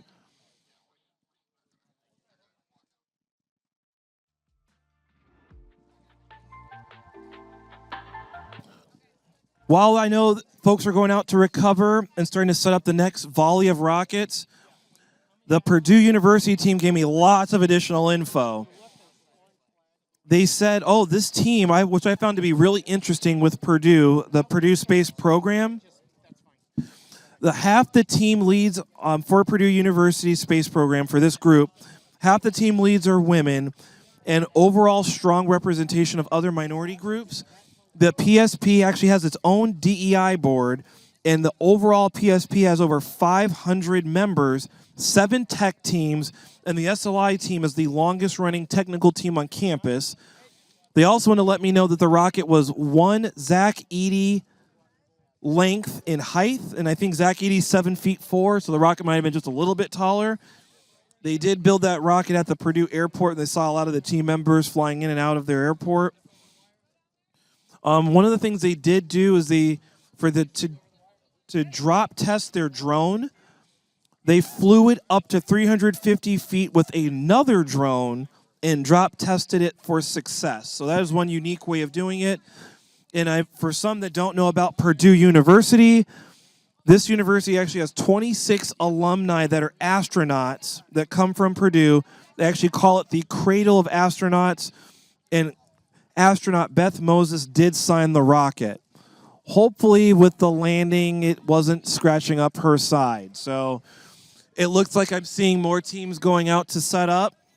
We got through that first volley. So again, communication is key. Safety is number one and most important. If you're not sure, ask someone from the NASA team for any questions, or anyone from the NAR team if you have any questions on help. And keep good communication when you're out going to recover your rockets as well.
Well, welcome back, everybody. We just finished up the first volley, and we've seen amazing launches. We're so excited. The energy, you feel the energy today at the farm. It's a beautiful April day here. It is. There's not a cloud in the sky. The wind is much less than it was yesterday, and we've seen some very successful launches. And we're also looking for certain types of criteria when these rockets launch. Lane, can you tell us a little bit about what we're measuring? Yes, absolutely. So at the end of the launch season or student launch season, there are plenty of awards to give out, different things to recognize for teams. There's a payload award, rocket design award, safety award. Probably one of the most sought after awards is the altitude award. Now what that is before students launch, they declare what altitude they're targeting for their rocket. And the team closest to that wins, and they give an award to the USLI division as well as the SLI division. So it's really great to see those rockets launch and really, reach the altitude that they said, and we're looking out for that. And you're probably wondering what's in our hands right now. These are the Marshall stem knots. And I think you may have missed it earlier in the broadcast because of our technical difficulties, so we'll explain that a little bit. This year's Payload Challenge had students design a stem knot atmosphere independent lander, or SAIL, and aboard that they will have 4 stem knots or things that are supposed to represent an astronaut. These can be anything from a Lego, a 3D printed figure, whatever the students decided was a great option. But we printed our own stem knots here, 3D printed these at our exhibit shop at Marshall, and hand painted them to kind of rally excitement, have them all over our social media accounts. So if you're not following Student Launch Facebook and X, make sure you do so, as well as NASA Marshall Instagram. These guys have been all over the pages lately, just trying to rally excitement for Student Launch in general and this incredibly challenging payload challenge that students had to tackle this year. And you're going to hopefully see these at other STEM-based events that Marshall puts on throughout the rest of the year and for time to come. So keep an eye out for these guys on social and at events. We've had lots of successful launches today, a couple that did not go off. However, do not worry. Students will have an opportunity to go in a future volley today if their rocket does not launch the first time. So there's still hope to be able to see all of that. We're hoping for a 100% success rate today. May just take a couple tries. We're going to toss it over to our colleague Ashley Polsak. She's introducing a very special guest today. So Ashley.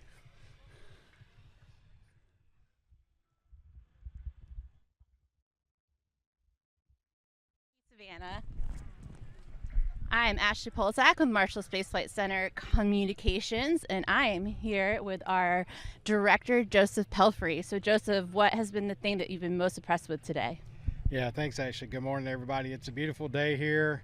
I think being able to see all the excitement from these teams and the engineering of the work that they've put in to these rockets, some of the designs, some really colorful designs they've made, all various shapes and sizes and heights of rockets that they built, and then to accomplish the challenge for the STEM knots.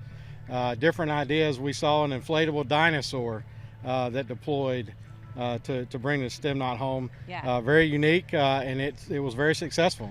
We've seen attempts at quadcopters and then parachutes to bring back the payload. So I've just been impressed with the engineering that's gone in and the creativity from all these teams that we have here today. Yeah, absolutely. And I love that the dinosaur one was from a middle school team. I thought that was really cool. Absolutely. So why is the student launch an important part of NASA and STEM, and what does it kind of give the nation and these students that are working on it? That's great question. So the student launch is one of our primary Artemis challenges, and it's an opportunity to engage student teams to really understand what we do at NASA every day. To build the hardware and the vehicles, the rockets and the payloads, to explore further, to expand our knowledge of the universe and what's going on in our solar system, and to demonstrate how teams work together. These student teams are getting the opportunity to go through design process and the hardware build and test, just like we do for our NASA rockets and for our NASA payloads and in the science missions that we do. So they're getting real hands-on experience that they can apply when they graduate, whether they come to work for NASA, go to work for one of our industry partners, and that experience is invaluable for their success in the future. But also, we need them to come help us, right? We need them to take what they've learned and come back and help us do the awesome missions that NASA is doing every day. So when they do come and work for us, what do you think are some of the challenges they'll face and that they'll be getting to tackle for the next generation? Yeah, so we have identified over 800 technology gaps that it's going to take to get to Mars. And our ultimate goal is to put humans on Mars. And so the challenge is going to be to be able to close all those technology gaps and those shortfalls so that we can have the technologies we need in the flight systems that we're going to need to live sustainably on the moon as we return humans to the moon in the Artemis campaign, but then also travel to Mars and live on Mars. And so those challenges are things that these students are going to get to work on when they graduate so that we can advance those goals that we have. The opportunity is immense for these students to come contribute to what we're doing as a nation with NASA and the strategic goals we have. Absolutely. And I'll wrap us up by saying you've just mentioned a lot of really awesome things that we are attempting for the future.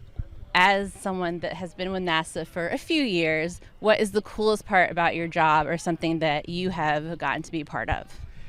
So early in my career, I worked on the International Space Station program, and so I was responsible for building science experiments and payloads that we flew to ISS to operate. And so for me, it was being able to see the entire life cycle of a process, to be able to go from design and concept through test, build, test, and then operate, and to see your astronauts operating. The experiment that I worked on the space station, that was really an awesome part early in my career. Now, this is what's awesome to me. This is fun. It's being able to engage with students and our community and our industry partners and our entire NASA team and seeing the excitement and engagement about what we're doing. That's really what gets me excited now. Yeah, absolutely. It's been great out here this morning. Well, thank you so much for joining us and for taking care of Commander Stemnot. That's right. And we are going to bring up your colleague, Kevin McGhaw, now. Thank you very much. Thank you. I'm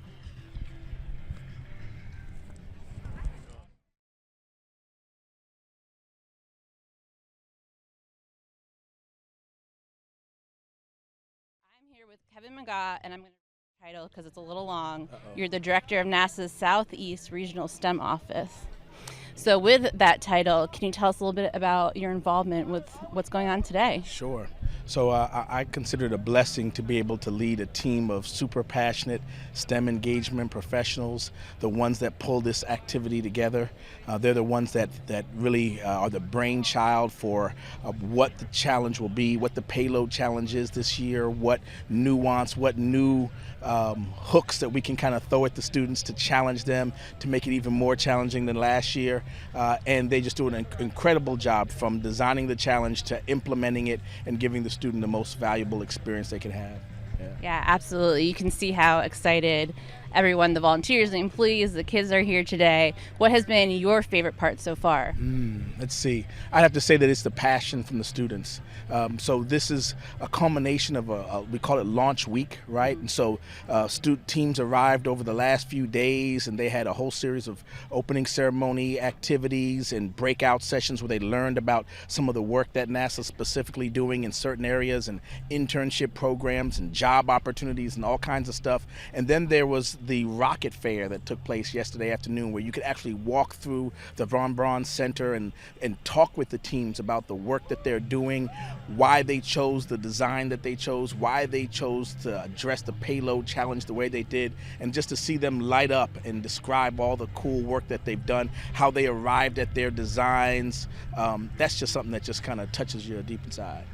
Yeah, absolutely. And you mentioned for a minute about internships. Yeah. What are some other opportunities besides Student Launch of how kids can get involved and hopefully eventually come work for NASA? Oh, I love it. That's our goal. Hey, so the first thing is many of these students who are participating in these teams, they're also either doing a part of a NASA internship program or seeking NASA internships. We have other student challenges that are part of our Artemis student challenges. In fact, next week we'll be running the Human Exploration Rover Challenge from the Space and Rocket Center, very similar to this with slightly different engineering design challenges or requirements. And so they'll participate in different teams. They'll do research as part of some of the grants that OSTEM offers. They'll participate in internships, and the whole goal is to get them excited about STEM, to continue their pursuits in STEM, and ultimately get them to a place where they're pursuing a career in STEM and maybe even for NASA. So. Yeah, absolutely. And just being out here, there seems like to be a good amount of diversity with our students. Can you talk about that a little bit more? Sure. So that's a huge part of what we do. It's really, really important. NASA strives to be the nation space program, and that means that everyone is included in that space. And so as we hire and bring folks on and promote folks, we're promoting people of all races, all genders, all backgrounds. And so part of that is bringing people into the NASA family that are a part of those diverse populations, those underserved communities. And so what you'll see is a great deal of diversity among the teams. We have minority serving institutions who are participating.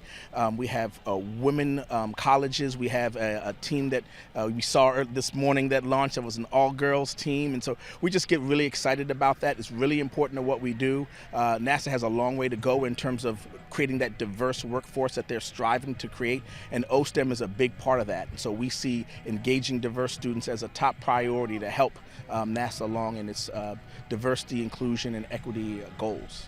Yeah, absolutely. This is a great place to start, and people that are following now must have some type of interest in STEM or rockets. So we encourage you to, go on the websites and look at all the different internships and ways that people can get involved, because NASA's for everyone. That's exactly right. You hit it on the head. Well, thank you so much, Kevin. It's been a pleasure speaking with you. Thank you. And thank you for all the work that you and your team do to put this on. We're having a ball. Thank you. Great. Next, I'm going to actually get to interview a couple student teams, but she's taking a selfie with Jospeh Pelfrey right now, so we'll wait 1 second. Hannah, are you ready? Didn't want to interrupt your... So I am here with Hannah, and you are with First Baptist Church of Manchester in Connecticut. And can you tell us a little bit about your role in your school and just your rocket team in general? I'm the team manager of my team. We've got about 7 people on the team, and we've been working really hard this whole year to get this rocket done. What was the biggest challenge that you faced? Our first flight was unsuccessful, so we had to go back and fly again, which was a lot of work, but we were able to have a successful one second time. Awesome. And what are some skills that you think are important for people that are maybe interested in joining their school rocket team? I think a lot of the skills are just being able to work hard and putting in the time to do the work. As long as you pay attention and learn, you will succeed. And do you have anyone that you want to thank for the team and that's been helping you guys out? I'd like to thank my mentors, Larry Hardin and Mr. St. Jacques. They've been a lot of help throughout the year. And yeah. Yeah. Is there anything else that you are excited about for the rest of the day? Just excited to see the rest of the launches, and hopefully they'll all also go well. Yeah, absolutely. Well, thank you so much for your hard work and for coming and talking to us for a little bit. Thank you. Thanks. Okay, now I'm going to have Alina from Immaculate Heart of Mary in Ohio Middle School. Hi, Alina. How are you? Good. How are you? Good. So your team's been getting some extra chatter because you had an inflatable dinosaur. I'm in. Yep. So can you tell us a little bit about that? Yeah. So our inflatable dinosaur's name is Louie. I've gotten reports from the team. He's successfully inflated. He came down. Everything went perfectly. We were so worried, but everything worked. That's awesome. What made you guys think about putting an inflatable dinosaur in your rocket? So we were watching the Mars rover launch, and when it landed on Mars, it actually used an inflatable, and we were like, huh, why don't we do that? But why not a dinosaur? I mean. Is that your school mascot? It is not. We just like dinosaurs. Okay, I mean, who doesn't? Yeah. So how do you feel about how your launch went? I thought it was amazing. I got reports back from the team. Everything went perfectly. So happy. I was so scared of it before. Now, I think you're one of our youngest teams. You're middle school. Yep. So how does that make you feel being here on the younger side? I mean, I'm just so proud of our team for actually getting here. We didn't think we were going to get here, and it's such an amazing accomplishment just to be here. Is there anyone you want to thank that has helped you get here today? Mostly I want to thank our amazing parents. Without you guys, I don't think we would have gotten off the ground. But thanks to our parents, our mentor, Mr. Hannah, and our educator, Mr. Hall, we are here today. That's awesome. Well, it was really fun to see your rocket launch, and I'm sure, like the rest of us, you're excited to see the next volley. Are there any final words that you want to let the world know? Nope, just good luck to everyone. Great. Thank you so much, Alina. I'm going to hand it back now to Savannah and Lane. Thank you, Ashley. Thank you so much, Ashley. We have some other very special guests to talk to, so we'd like to welcome our next guest up. She's coming down. Hello. Watch your step.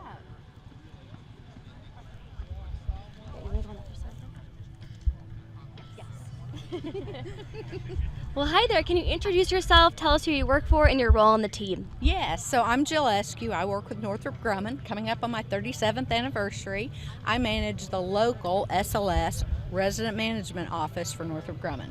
Awesome. So I know Northrop Grumman has been a long-time sponsor of this event. Why is it important to Northrop Grumman to sponsor this? You know what? These kids are our kids. If you want to talk about future generation kids who are passionate about propulsion, these kids are it, and they're going through the exact same phases of design, development, and then qualifying their motors that we do at the Rocket Factory. Awesome. Joe, we know that there are a lot of teams out here. It takes a lot of teamwork to make this happen. Tell us a little bit more about the importance of teamwork when it comes to rocketry. You know, everything is involved with teamwork. If you look at the big SLS program, and recently Shatira said it's not just the SLS team, it's the whole Artemis team. So everything takes so many people, and for SLS, of course, we have all those prime contractors coming together to make that beautiful launch vehicle. But for the Artemis program, we're going to have landers and orbiters and rovers, and so the same thing happens here. They have to integrate their teams and learn to communicate and work together, and sometimes those people may not be people you're used to talking to all the time, or they may come from different backgrounds. So it's excellent experience to learn to work on a team, because you will never get away from that. Yes, absolutely. So can you tell us, what's your favorite part about your job, or maybe the coolest part of your job? The coolest part of my job, because I manage a satellite office here, is I get to fill in a lot of blanks. And so I do a lot of STEM outreach. I am co-located with our NASA customers, so I live with the NASA people, and I get to interact with other contractors as well. So my job's very varied day to day, and so I just love, I'm a team person, so this works well for me that I get to work with a lot of different teams. Yeah, absolutely. And my final question is, what advice would you give to a team launching today? Oh, do your homework and prepare before you get here. All right, well, thank you so much, Jill. Thanks for joining us. Thank you, Jill. And I think we're going to have another special guest come up. All right. You just want to come in between us? Hello, come in between. Hi there. Can you introduce yourself? Tell us, where you work and what your role is there. Sure. My name's Terry Abel, and I'm with Lockheed Martin. I'm at the Marshall Space Flight Center. I also am the co-chair for education with the National Space Club here in town. Awesome. Thank you so much for joining us today. Yes, thank you, Terry. We want to ask you, how does National Space Club Huntsville support students in STEM? We see you in the community all the time, and we see you a lot around the office, of course, but when it comes to students, how does National Space Club play a part in, them developing their careers? Well, of course, a big part of what the National Space Club does is promoting U.S. excellence in aerospace, but also we in education are a partner with STEM engagement. We come alongside and partner with dozens of organizations here in town to try and help execute these programs, because of course all of this takes funding, and we're able to raise some of those funds and come along and help inspire the next generation of scientists and engineers, and to help be a part in promoting what we're trying to do here, like you're doing here today. Excellent, excellent. Awesome. So I know National Space Club puts on a lot of different events. Are there any special events coming up that people should know about, or do you have any advice for how people could get involved in the National Space Club? Well, we host a breakfast every month at the Jackson Center, and we like to call April STEM Month in Huntsville, because as you guys know, just a week ago was First Robotics. Here we are out here today making some smoke and fire, and man, everybody loves to see rockets take off. It's about exposing young people to something that will make them excited about their future. And of course, next weekend is Rover Challenge, where we'll be at the U.S. Space and Rocket Center at Aviation Challenge and watching again dozens of teams from all across the U.S. and the world coming out to compete. So again, it's about coming together, and NASA does such a good job at that. And we as contractors are thrilled to be able to help and do our part as well. Absolutely. Thank you so much. Yes, thank you so much for always supporting and helping empower our students in STEM. When is the next National Space Club breakfast? When can we expect it to be? We actually have a breakfast this Tuesday. We will be hearing from Miss Kimberly Robinson at the U.S. Space and Rocket Center.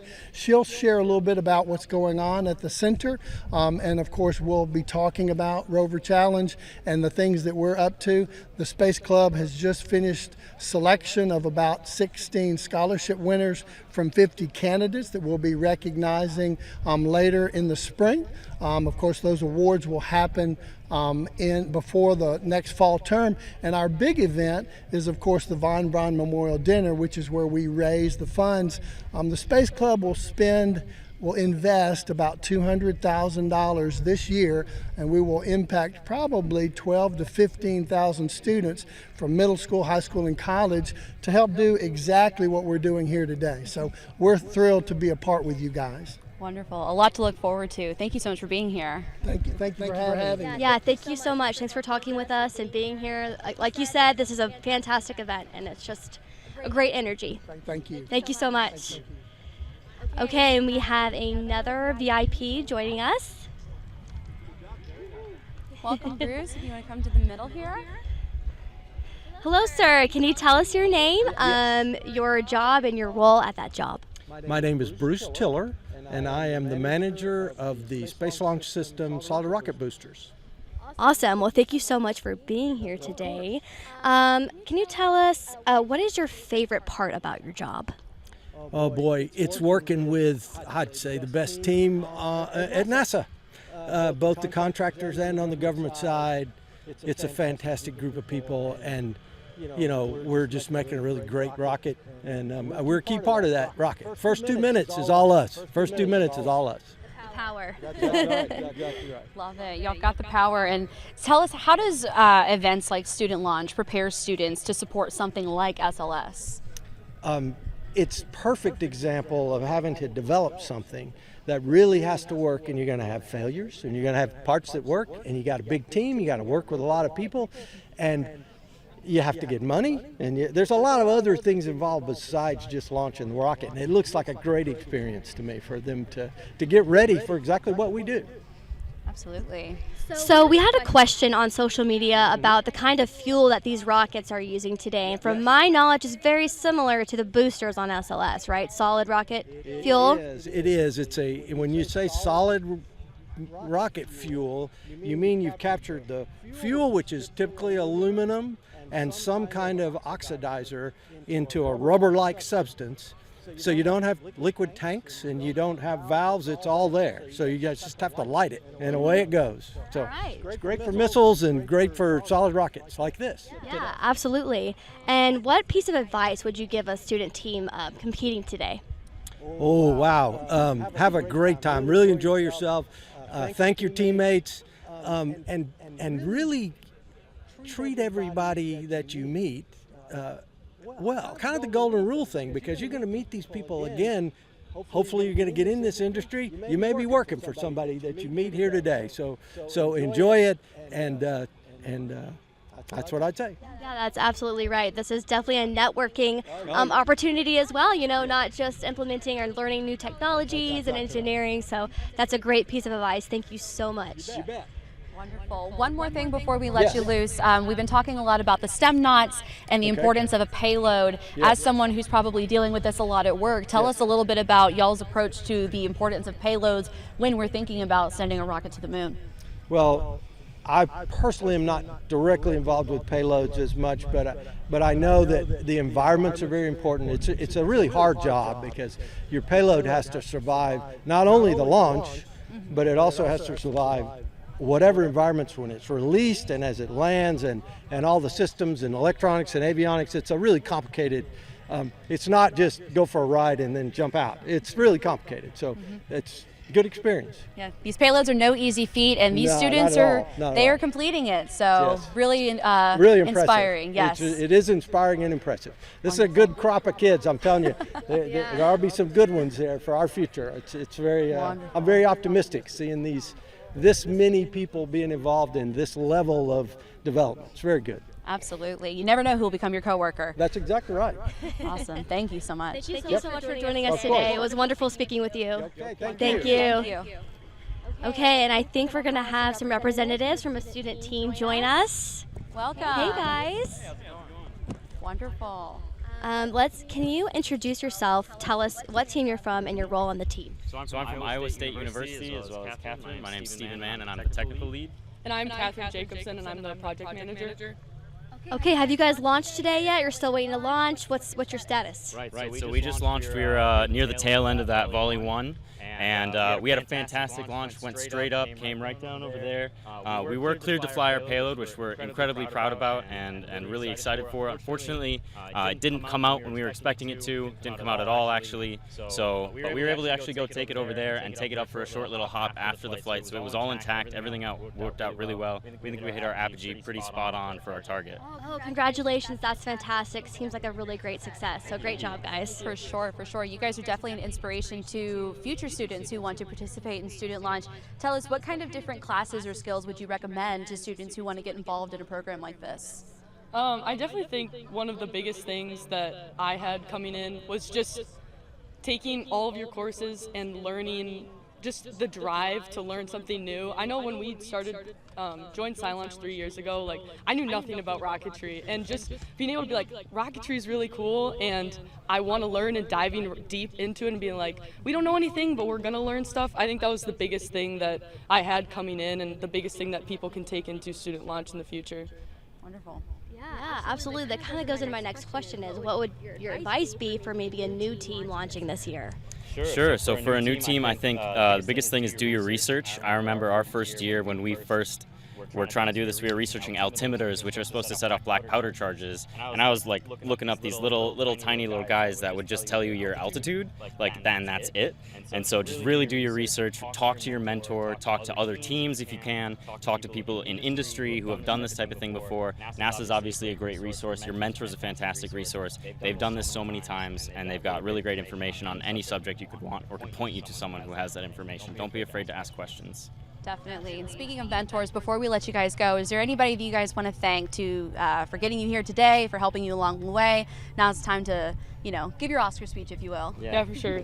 So the first one would be Gary Stroik. He's our mentor, and he owns Off We Go Rocketry, and he's been with SciLaunch since it started, and he's been so helpful. Like we said before, we didn't know anything when we started, and now we're 3 years in, and he helps us. We go up and do launches with him. He's just been great. Honestly, we wouldn't be where we are without him. And then the next one would be Make to Innovate. SciLaunch is a group through a class at Iowa State University, and Make to Innovate really supports us. They make this whole thing possible, so definitely them as well. Do you want to do a few? And then obviously we've got quite a few sponsors, specifically with the 3D printed rocket. These really long sections, we work with industry partners to really print those large sections, usually at cost. And so some of them include Danfoss Power Solutions, Ciros over at Iowa State and the University Research Center, and then also HeartSmart Products. They were really able to support us during these launches, and were able to get quick turnaround times on parts. And then of course all our friends and family, all very supportive. We did a fundraiser. We're very supported, and our families are absolutely fantastic. And of course the team, absolutely amazing group of people. Never worked with anyone better. Awesome. Well, thank you so much for joining us today and speaking with us. I hope you have a great rest of your launch day on this beautiful April day. Thank you. Thanks again. Thank you. Thanks, guys. Okay, I think we might have another team joining us. We've got a big team joining us here. Let's scoot up just a little bit. Pile in, pile in. All right, from what I've gathered, this is the Ohio State team. Okay, are you our team spokesperson? We have a couple of us. Okay, introduce yourself and tell us your role on the team. Okay, my name is Maddie Herman. I'm the project manager, and this is our team Buckeye Space Launch Initiative. And you want to introduce yourself? Yeah, I'm Matthew Heinzman. I'm a payloads member this year, and I'm becoming the future project manager for the upcoming years. And I'm Pietro Lavezzo. I'm the payload lead for this year. Excellent. Awesome. Well, how'd the launch go? So overall, the launch went pretty well vehicle-wise. Both parachutes deployed. The main ended up fully deploying a little bit late, but then the payload, unfortunately, we think it lost battery just before we were about to launch, so couldn't jettison, unfortunately, but Pietro can talk a little bit about our payload and what we've seen from it the past couple weeks. Yeah, we'd love to hear that. When my colleague is Brady over here, he has the payload. It's worked really well. We're very happy with it. We're super proud of the work. We've done 2 launches. It deployed amazingly. We also did a drone drop test. It flew down. It was 32 feet per second. So we're very happy with it. Very proud of all these guys. Couldn't have done it without all my team. Very sad that we couldn't deploy today. Kind of disappointed just because it was a small oversight. But good job to everyone here. It's fantastic that you guys have made it this far, and you had an amazing launch. So that's what more could you ask for, really? But that is incredible. I see you have some art there on the wings. So let's get a look at this. We have OSU, our we'll turn it this way. club logo. Yeah, turn it around. Turn around. Oh, can I get the mic in there too? All right. Can't see where the wing is. So we have OSU down here, because OSU, of course. Thanks especially to Nisha, I don't know where you are, over there, and Albert, also somewhere over here. They did these 2 really beautiful drawings down here, the 2 wings, with Brutus kind of holding the rocket up. And then up here we should have DSLI, because that's who we are. I love when you guys use your creative side of your brain too, in addition to the STEM side. Yes, it's all part of it. And if there's anybody at home or who's helped you throughout this journey that you'd like to thank, please let us know who you'd like to give some kudos to. Yeah, absolutely. So we have a lot of professors back at Ohio State we'd like to thank. Dr. John Horak, and I believe our payload team worked with our aerospace professors, Dr. Jemmy and Dr. Ritchie, on figuring out the helicopter aerodynamics. We also want to thank our mentors, especially Todd Knight, John Dilly, Trevor Williams, and some alumni who have helped us out as well, Harry Byers, Casey Ruckman, and Dave Combs, who's actually Cedarville's mentor. He was really helpful in letting us come out to his field and launch a couple times. And I feel like I'm forgetting a couple people. Oh, Kalen Horn is a man that we found who helped us out. He had a giant drone, and we actually found him on Facebook, and he let us take a drone up to 400 feet and drop our payload. So thanks to him as well as our mentor and advisor, George Pentalos from University of Kentucky. So excellent. And everyone else who has helped. Sorry if I forgot the rest anyone, of the team who thank was you not able to to all of show Ohio up. State for the support. Yeah, it takes a large team to do something like this. So it really does. Assuming that you guys are hoping to come back next year, what is maybe one of the one or two things that y'all are going to really try to hone in on? What's the lessons learned that you're hoping to take into next year and hopefully achieve? For next year, I'm hoping to take in, like, we have such a great community already, and keeping this community together has really pushed us for this year, and I want to keep that going into the next year and start out strong. Another thing is just like polishing out some of the minor details that some things go wrong that we can fix up. Like we had a battery issue, like little things that we can polish up, and I really think we could come back here again and have a great launch. Excellent. So what is your favorite part about Student Launch? Anyone have anything? Not all at once. Homecoming. So team social. I love the team socials. It's a great event. Everybody gets to come. You get to see everybody's team, meet with everybody. You get to look at the rockets, look at their payloads. You're like, well, if we could have went that direction, we might have ended up there. Well, this team did it, and you get a good look at what everybody did. And then homecoming especially. Team social. Team social. We call it homecoming. We call it Rocket Homecoming. I love that, Rocket Homecoming. Right. Like everybody joins in and starts dancing. It's a great time. It's amazing. It's fun to meet all the other teams. Yeah. And celebrate how far you've come and you've gotten here to Huntsville, right? It's a Right. great time to just kind of relax for a little bit before, the big day. So awesome. But it's also a community, and we are always so happy to see when the students come together from all over to really just elevate and enjoy rocketry. So excellent work, you guys. Yeah. Thank you. Thank you so much for joining us. Can we do one last thing? All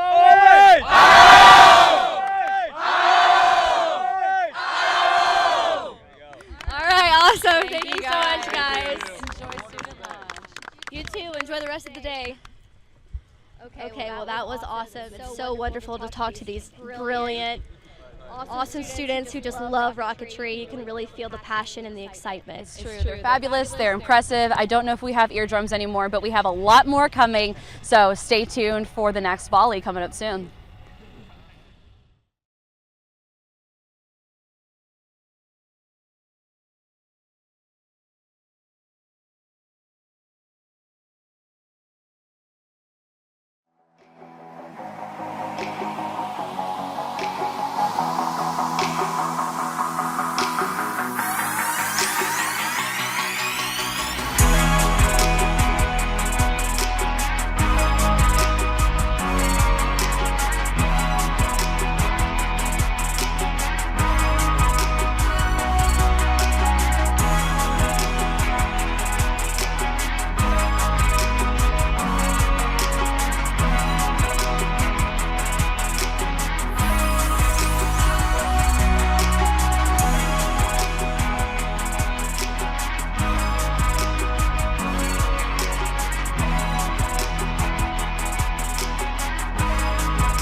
Hello, hello, testing.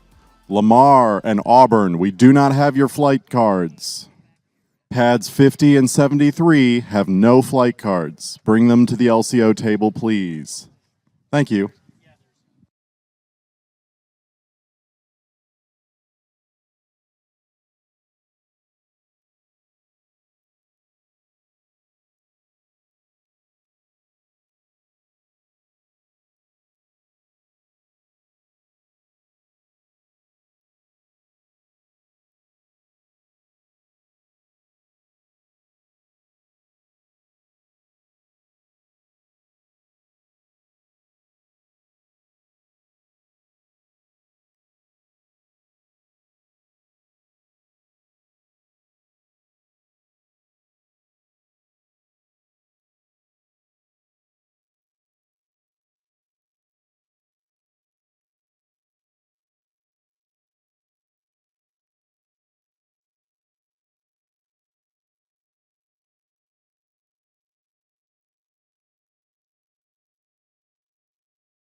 Testing.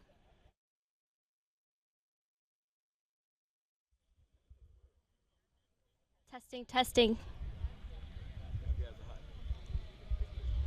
All right, well, welcome back. Before our second volley, we have another team joining us. Tell us what school you're from, your name, and your role on the team. So we are from the University of Colorado Boulder. Our team name is See You in Space, and I am the outreach lead. Awesome. So how did the launch go? It went really good. We had a few small errors, but our payload fully deployed, and we're really happy. Wow, that's amazing. Yes, congratulations. As you've seen the first volley go off, what teams are you particularly impressed by? Have you seen any of these teams before? Tell us a little bit about the competition. For sure. So we were really excited to see Purdue. They had a few mishaps, but we feel bad for them, but very excited. We're also really looking forward to Vanderbilt. Awesome. Excellent. So tell us, what is your favorite part about Student Launch? Me personally, I really love the social media and STEM engagement part. We've been big on social media this year. We actually started our own initiative and have been not only doing the STEM engagement in the classrooms, but also posting videos of breakdowns of different space topics and reaching over 20,000 people. Awesome. Did you guys have STEM knots aboard your payload today? Yes, we did. This is actually one of our STEM knots that was on board. Our STEM knots were designed by our social media followers. We had a bunch of different competitions and polls to get them designed, and most of them stayed in, and they are fully intact. That is Very fantastic. cool. We love that. Love it. And is there anybody at home or who's helped you along this process that you guys would like to thank or shout out? One of our mentors that we worked with, James Russell. We would. I'd also like to shout out our faculty advisor, Professor Nabity. Thank you. I would also like to shout out our financial manager, Bernadette Garcia. Thank you. And then we have a big shout out to our team mentor, Henry, who is here with us today. Great.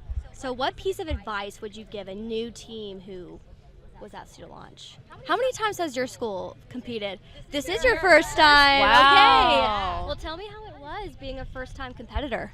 Yeah, so we're a first-year team. It was a really daunting task, but it was great. Our biggest challenge, to be honest, was funding and kind of just trying to coordinate together. But somehow we managed to do everything. We had a great flight. And our outreach specifically, like Bailey said, I'm really impressed with our outcome. We had over 400 STEM engagements, which was really exciting. We didn't expect we were able to make it that far. And in terms of advice, just stick with it and be determined and get ready for some really late nights. But it paid off, so we're really happy. Well, congratulations, guys. Thank you so much for talking with us. I hope you have a great rest of the day. Thank you. Thank you, guys. And we have another team coming up joining here. us. Hi everyone, just join in the middle here. Wonderful. Why don't you guys tell us what team you are and where you're from? Alrighty, so we're Woo Rocketry. We're from Washington University in St. Louis. Excellent. And tell us what's your favorite part of student launch so far? I'd say it's just the launch experience. It's fun coming out to the fields, getting to see everyone else's rockets fly. Obviously the most nervous but fun part is seeing our own rocket fly as well. Fingers crossed it makes it to the ground. Today it did do that. But yeah, I'd say the launches are definitely the best part. Awesome. Did you guys have a payload deployed today, or how did the payload component go? We did not have a payload deployed today. We brought our payload to the rocket fair. We have a drone quadcopter design. We weren't able to fly a payload demonstration flight in time for the competition, so we weren't able to fly it today, unfortunately, but we do have plans to fly it after the competition sometime in April. Very cool. Excellent. And how many times have you guys competed in student launch? This is our 4th year. Sorry. 4th year? No, that's amazing. Tell us what advice could you potentially give to first-year student launch participants or participants who are hoping to maybe join a future student launch? I'd say one thing is definitely on the design portion of the rocket, make sure you have a good reason and kind of like engineering background for every component of the rocket. Don't just put stuff in there because you think it's what you should do or like it's what maybe other teams have done in the past or whatever. Make sure you have a good engineering reason to back it up, and that'll make sure everything goes well. All right, well guys, thank you so much for joining us today and talking with us. I'm glad that your rocket landed safely and you guys had a good launch day. So thank you. Awesome, thank you guys. We have Purdue coming up here. Welcome guys. Hello there. Squeeze in, squeeze in. Looks like the whole team is represented. Almost. We left a few people back in the tent while they're doing their post-launch assessment, and then we have a few people back in West Lafayette. Okay, so go ahead and introduce yourself and tell us the roles that you guys play on your team. My name is Alex Edwards, and I'm the project manager for this year. Okay. There's a lot of us. So I'm Ellie Vincent. I'm the public relations officer. Okay, awesome. Did you guys launch today? We did. Yet? Yes. How did it go? The up went very well. On the way down, we had 2 good shoots until part of our airframe fell into our main, and then we kind of just let gravity do the rest. Well, sometimes you can always count on gravity to at least bring it back down, but excellent job having a successful up. And as you're hopefully preparing to come to a future student launch, what lessons learned or what things are you guys going to hone in on to hopefully have a more successful launch in a future year? So we're really kind of aiming towards more on the innovative side. We have our own motor fin support structure. That's kind of our crowning jewel for our construction team at the very least. In that instead of having a conventional fin can, we have a completely disassemblable component. So if a fin breaks, instead of tearing the whole thing apart, we can just pit stop the fin real quick, and then we're good to go right after that. So we're just gonna keep on focusing on making up new things, seeing what happens, and trying our best. What is your favorite part about student launch? My favorite part about student launch is definitely going to be how fast paced it is. This competition is only 9 months. We get the handbook right before school starts, and school's not even over yet. So there's always something to do. There's always something that needs to be done. And a few of our other teams have a lot longer project lifespans, and I just like every single day doing something or another for this team. Sure. How do you guys balance it all, being in school and extracurriculars? I know that's a loaded question. Well, sleep is definitely something of the past. I'm very excited now that the competition's over to sleep 10 hours a night, hopefully. But other than that, we have a good sense of community here. We help each other out with our homework, just making sure that everyone's able to get things done on time. Is there anyone you want to shout out or give a thanks to before leaving us today? I want to give a shout out to our big club back on campus, Purdue Space Program. We're only one of 7 or 8 technical teams now and that participate in this event, and we're just always counting on their support to make it to the competition. Wonderful, wonderful. Well, thank you guys so much for coming, and great job launching today, and we hope to see you in future years. Thank you so much. Yeah, thank you. Thank you, everyone. Thank you, guys. Okay, so I think that's going to conclude our team interviews for right now. I think we're about ready for our second volley, which is super exciting. So catch the volley next.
Okay, we're doing a couple, I guess, final checks before we start on the second volley.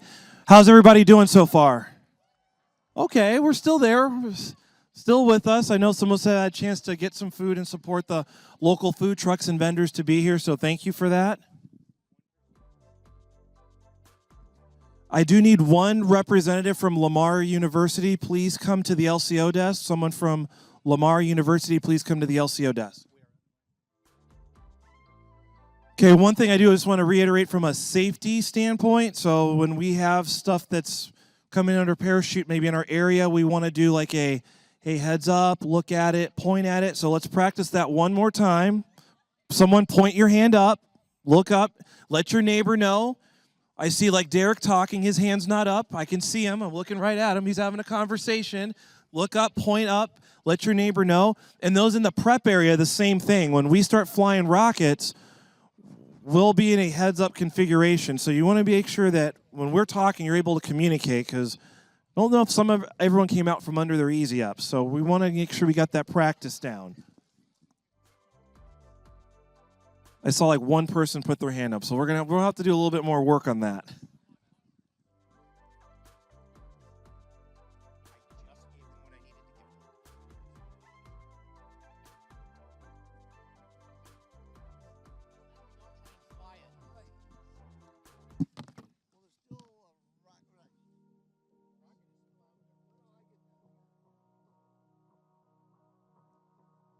Okay, we're actually going to continue on, so get this show on the road with the second volley.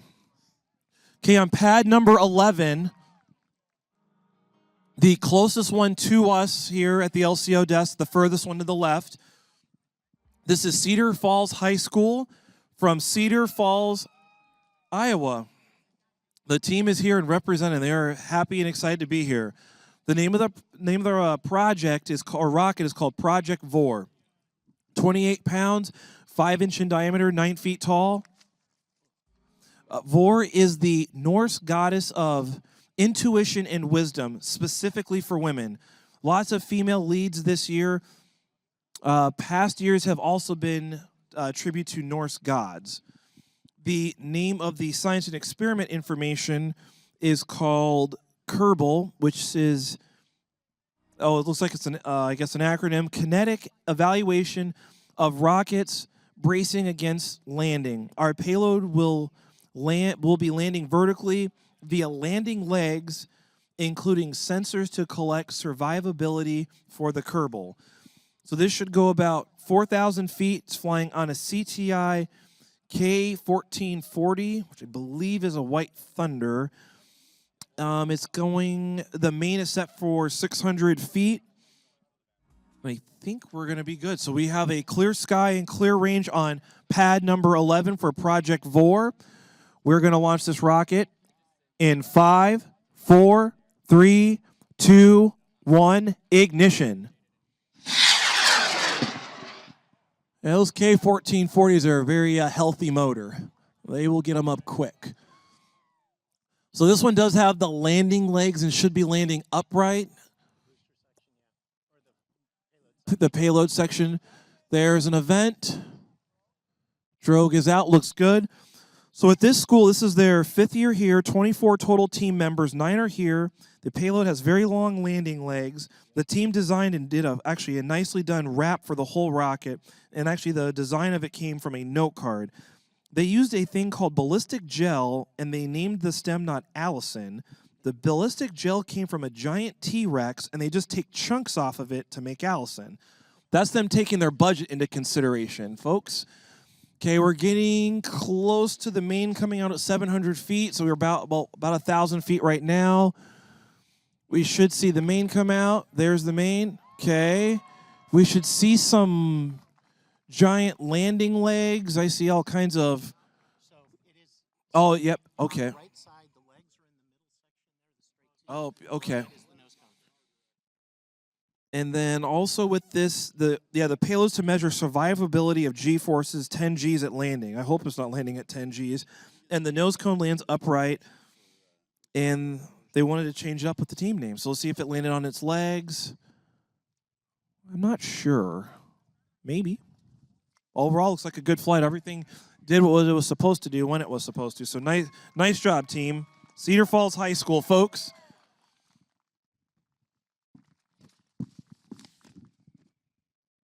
Okay, next one on pad 12. This is the University of Toledo Rocketry Club. Oh, I like their little chant. I didn't catch it, but it was pretty cool. So this is the University of Toledo at Toledo, Ohio. The name of this rocket is EOS or EOS. This is 27.3 pounds, 5.5 inch in diameter, 8.67 feet in length. It has no payload deployment with a frowny face, so too bad. On the science and experiment information, has auto-rotating blades payload. Launched in a cardboard rocket, but it says go rockets, go EOS.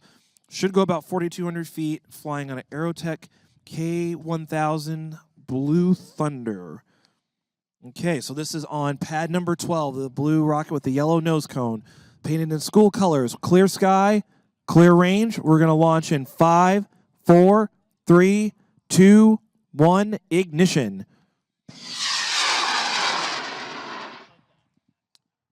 Maybe trying to head in a direction back to Toledo. I don't know what the takeoff was, a little unique, but that's why we give ourselves some distance. Okay, there's an event. Okay, the drogue parachutes out. Fairly long shot cord, I can see.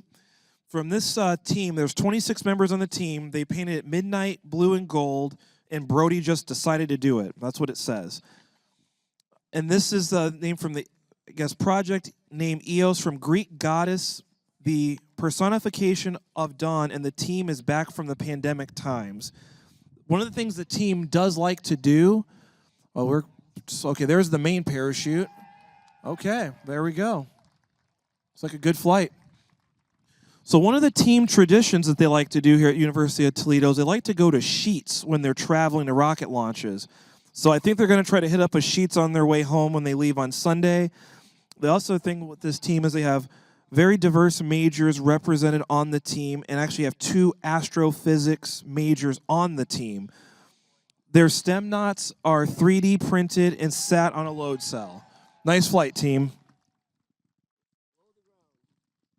Okay, on pad 13, we have Spring Grove High School and rocket scientists. Oh, they said go Rockets. Yes, go Rockets. This is Spring Grove High from Spring Grove, I think, Pennsylvania.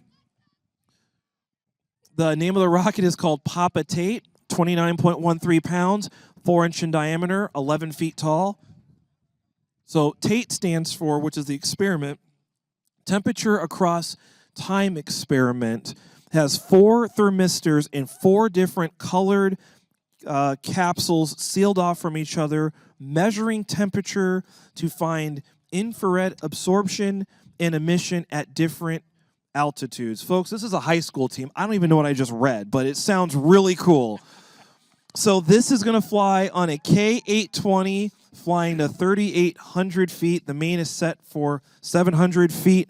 We're going to fly this on pad 13. We have a clear sky. We have a clear range. We're going to launch in 5, 4, 3, 2, 1, ignition.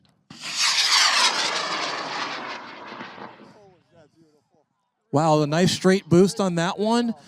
That rocket, I do know it had forward fins or canard fins on it. I think those were 3D printed too.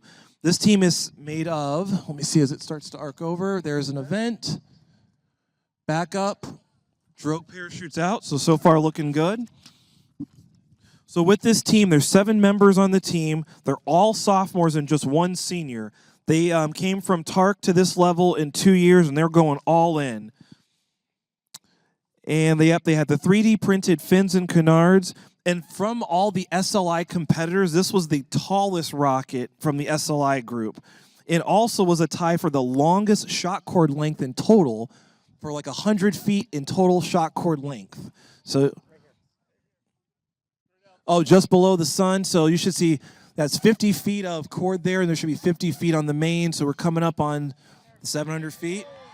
Well, maybe. Oh, there. Always got to love a good story. A little suspense always keeps it fun.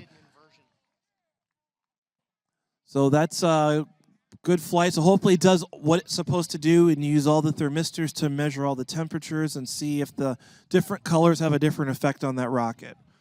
You see the wind kind of swinging that thing around at the bottom, but pretty cool.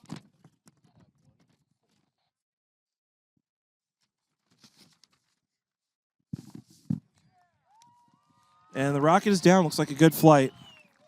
Oh, that might get dragged a little bit. I see the parachute still open. Continuing on to pad 14, we have University School Rocketry from University School in something Falls, Ohio. I think they got too excited. Something Falls, Ohio. So the name of this rocket is called the Turbo Encabulator. I don't know what that is. The weight of this rocket is 10.8 pounds, 4-inch in diameter, 5.37 feet. And then for the notes, it says probably the smallest rocket. The science experiment information is called the Prefamulated Amplitude Home-Built Air Quality Sensor Unit that will track particle amounts throughout its flight housed in the nose cone. So that's some sort of secret proprietary something we'll see. On the LCO notes, it says our team is very happy for our first year. They finished 15th in TARC. This is supposed to go, I think, 4,500 feet apogee. We have a tradition that all major flights, the entire team wears Hawaiian shirts. So let's see. Hopefully they're wearing their Hawaiian shirts today. Hope they're excited. This is flying on a Cessaroni K520. The main is set for 800 feet. Okay, so this is going on pad 14 or 1-4. Clear sky. We have a clear range. We're going to launch the Turbo Encabulator in 5, 4, 3, 2, 1, ignition.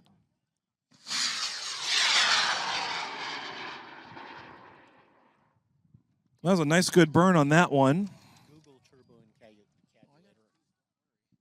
Starting to arc over. Okay, this one's kind of like by us at the LCO, like straight up above us. There's an event.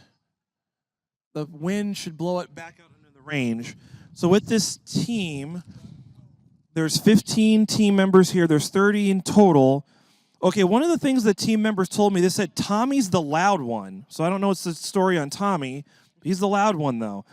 But he did learn to work with fiberglass this year, and he's super excited. The rocket was painted by team lead Isaac, and the payload is combustible gases measurement, carbon monoxide, hydrogen-2, sulfur tetrahydride. They wrote down SH4, but I think it's SCI4, but I'm not sure all of my chemical compositions. They did have a remote control on the payload, and it's an MQ135 air sensor, an MLP311 SAZ altimeter, Arduino UNREV 3, Arduino in C++, but no part number for the SD card reader. It's just called SD card reader.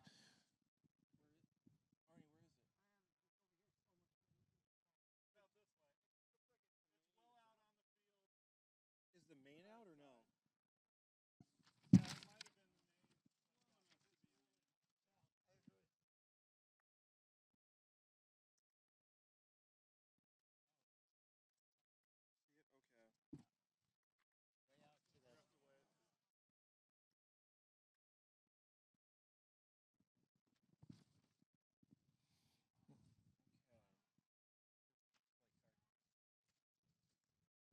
Is it down yet or no?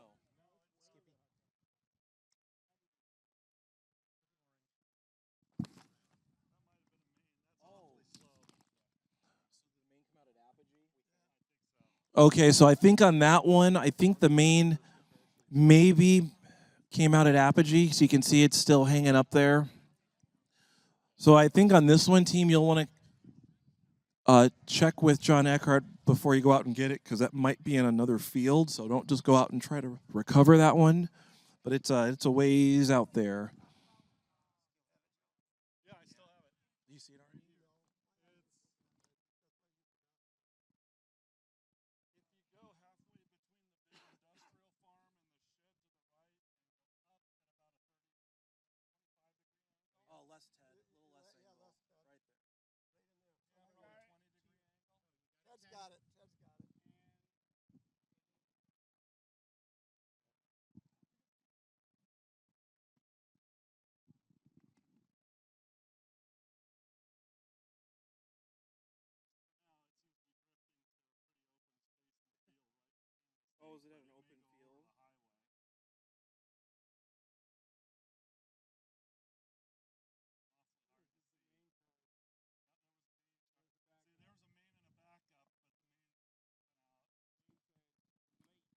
So while it's still coming out on Main, I had to look up what this turbo encabulator was. So I got a little piece from what this is, and some of the script, I guess, reads as, and this is something maybe from the 70s. Oh, and it's just down. Okay, so it's a ways out there. We'll come back to this whole turbo encabulator thing. Oh.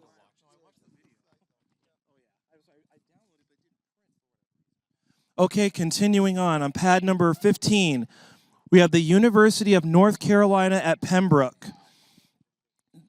And then their team name is looks like UALP Rocket Team in Pembroke, North Carolina. Name of the rocket is called Andy.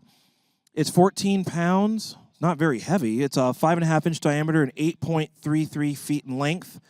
This is it says rocket launch is the name of the payload, but it has no payload. Should go 4,800 feet on a K560 Aerotech. I did notice on this one, there's 9 team members, and they did paint it in their school colors. Okay, so on pad 15, we have a clear sky. We have a clear range. We're going to launch Andy in 5, 4, 3, 2, 1, ignition.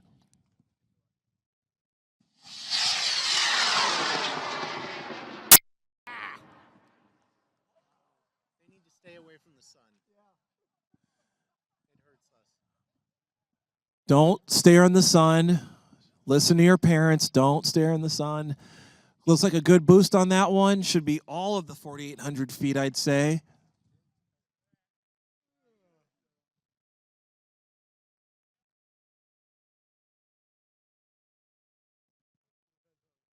Okay, there was already an event on that one, so that looks good. So with this team, like I mentioned, it's 9 members. They did paint the rocket in the school colors. It is the red tail hawk fin. They called it Andy because they missed the chance to name it, so they just decided to call it Andy. There was also quite a debate within the design team on to make this rocket small or big. It ended up big to be able to fit the components. Their stem knots were voted on by Instagram, and they're called Octane, Small Boy, Junior, Aurora, and Starhawk.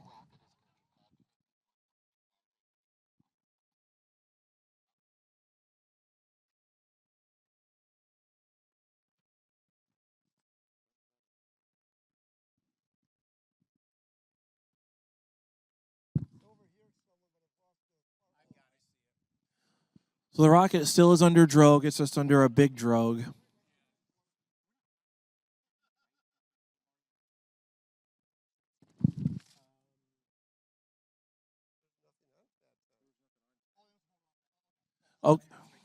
Okay, the main is out on that one, so man, it's just hanging up there, and there's its backup.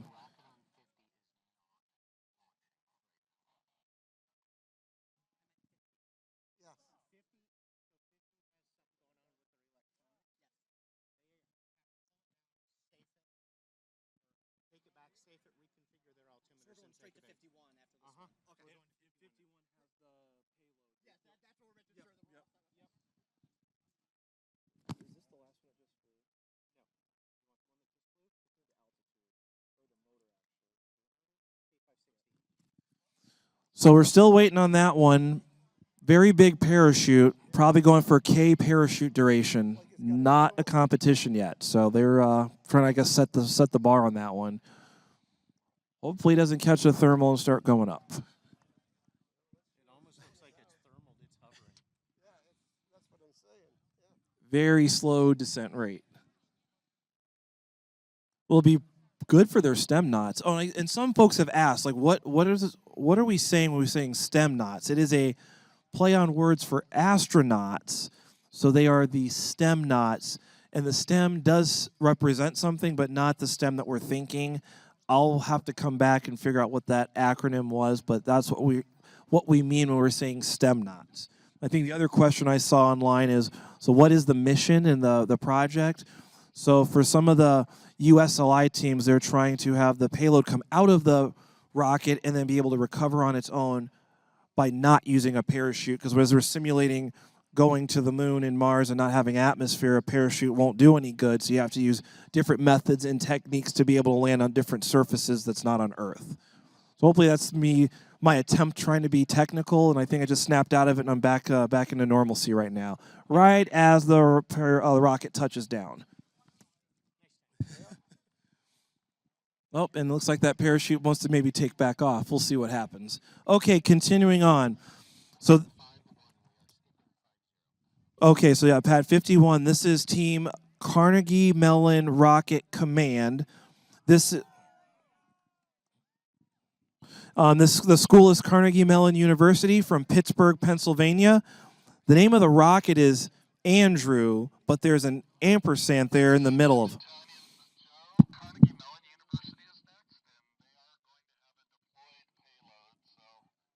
Yep, and this one will have a deployed payload on this one. This was an interesting one, so we'll get there. It's a 35-pound rocket, 5-inch in diameter, 10.5 feet long. The vehicle has acceleration and danger-reducing explosively deployed wing, or ANDREW, named after the university's founders, Andrew Carnegie.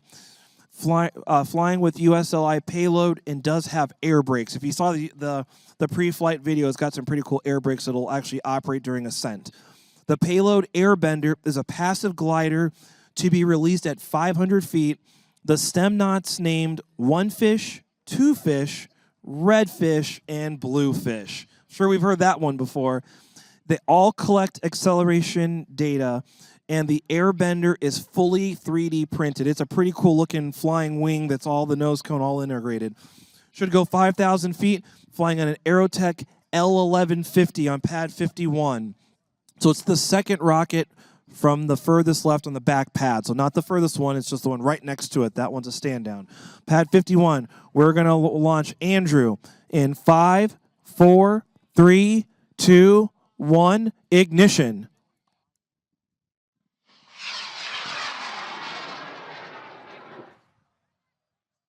Good boost on that one. Very straight up on that boost too.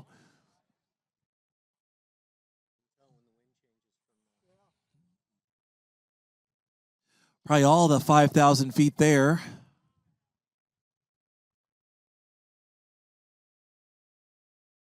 I don't see an event. It's just like it's flat spinning in right now. Not a good start here. I still have it. So right now, you might want to radio out there. It's not under a drogue. It's just backsliding. So right now, it's just below the sun. So there is no apogee event on it so far, but it's just kind of backsliding in right now, or a flat spin. Not ideal, so something's abnormal right now. Yep. So it's just kind of, flat spinning. The part that's always scary is if it ever points down and it's, oh, okay, well, there's its... Everything comes out, so drogue and main all at once. That's some sort of, oh, it looks like the glider may have tried. Something is definitely off there. I don't know if that's a heat shield or the glider itself. Oh, that's the glider doing the stall thing. Well, it's down. So, yeah, that kind of did something. So it looked like the payload came in safely. Real quick on this team, there's 70 members on this team, and they said the payload will stall and tumble and keep repeating that sequence. And, oh, this is the important with this team. On every launch day, they do Denny's before launch. I don't know if they had it this morning, but they have it for every other launch. Food and meals is high priority to this team, so that's another thing that's really important with them. And they also learn... I don't know who Jimmy is, but Jimmy is extremely enthusiastic and wants to work for NASA. Hint, hint. Jimmy, you better go seek some people out. They're here in the house. Jimmy is always decked out in NASA apparel. The team did also misinterpret the stem knots, and they actually had 4 sensors in there the low-G IMU, the microcontroller, and the external high-G IMU, but they did name them for today. And then I also put down frying pan with a question mark, so I don't know what that's all about. You'll have to check with the team, but something to do with frying pans. Good. Looks like a good flight on that one, so we'll continue on.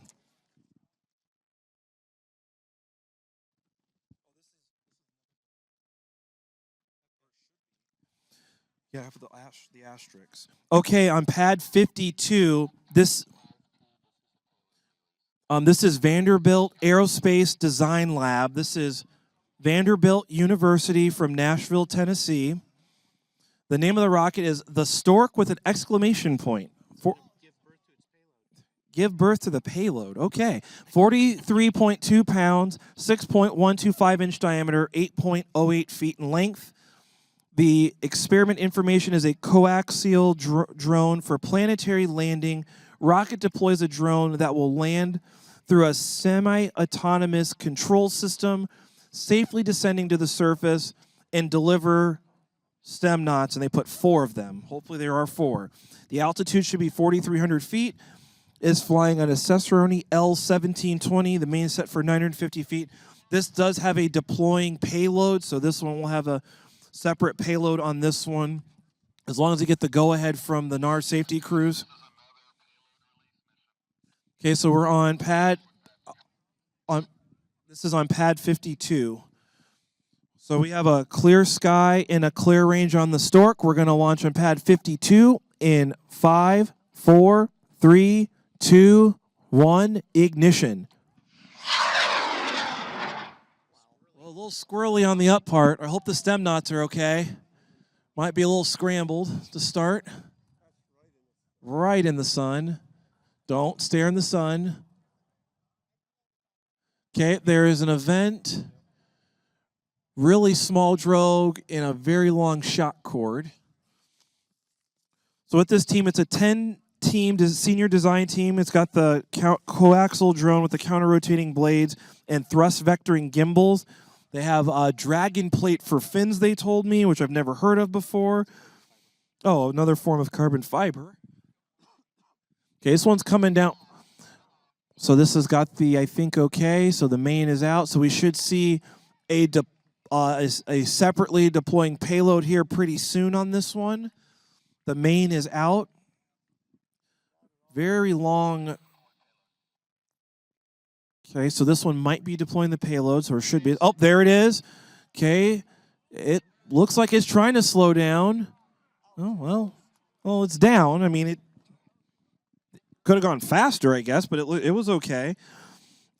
They also said the name of the rocket is called the Stork because many team members did not enjoy the former name of Home Run. I thought that'd be an okay name. One of the things that the manufacturing team does is they actually have a pregame dinner before every build session. So that is your Vanderbilt University folks.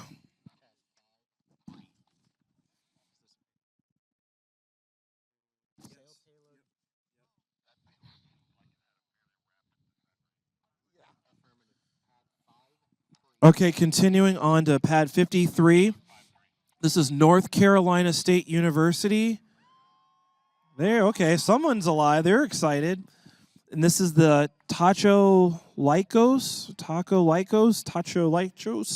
This is a North Carolina State University from Raleigh, North Carolina. The name of this rocket is Shake and Bake, 48.8. Oh, we're going to get a shake and bake chant going, it sounds like. Okay. 48.8 pounds, 6.17-inch diameter, 8.92 feet in length. The nose cone separation is a 48-inch chute, occurs at main deployment, fiberglass tube and fins, removable fin system, and the science and experiment information is called sail payload, dropped via signal during vehicle descent. Payload will be under parachute, releases after nose cone separation. This one, not sure how high it will go, between 4,000 and 5,000 feet, flying on a L1940X. I think that's an Aerotech motor. And this is on pad 53. So we're going to have a clear sky and a clear range on pad 53. We're going to do shake and bake in 5, 4, 3, 2, 1, ignition.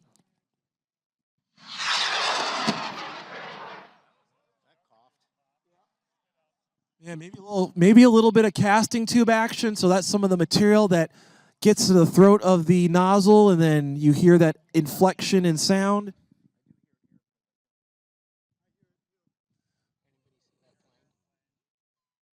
It's arcing over. This one should have the separate payload too. Okay, the drogue parachute is out.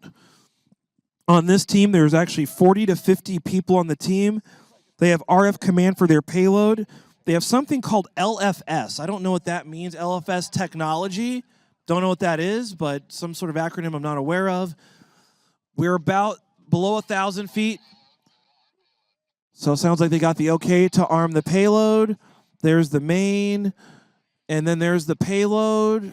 And so is it supposed to release? Maybe. I don't know if it released, but the nose cone is. Oh, there it goes. All right. That looked like that was supposed to do what it was supposed to do. That team is super excited. So on this team, they have the LFS technology. It is the shake and bake paint design. It was won by a simple majority from the team. Has the custom sticker on the rocket from each team member. When they were practicing this, they actually shot off a blade rotor when testing over at 150 miles an hour. Luckily, this testing was done in a cage. The stem knots are tiny little ducks. I saw one had a wizard hat, one had a helmet, one had a Viking hat, and one was like a duck on top of a duck. So they look like they landed safely, and the ducks will be able to return back home. So it looks like a good flight. Nice job, team.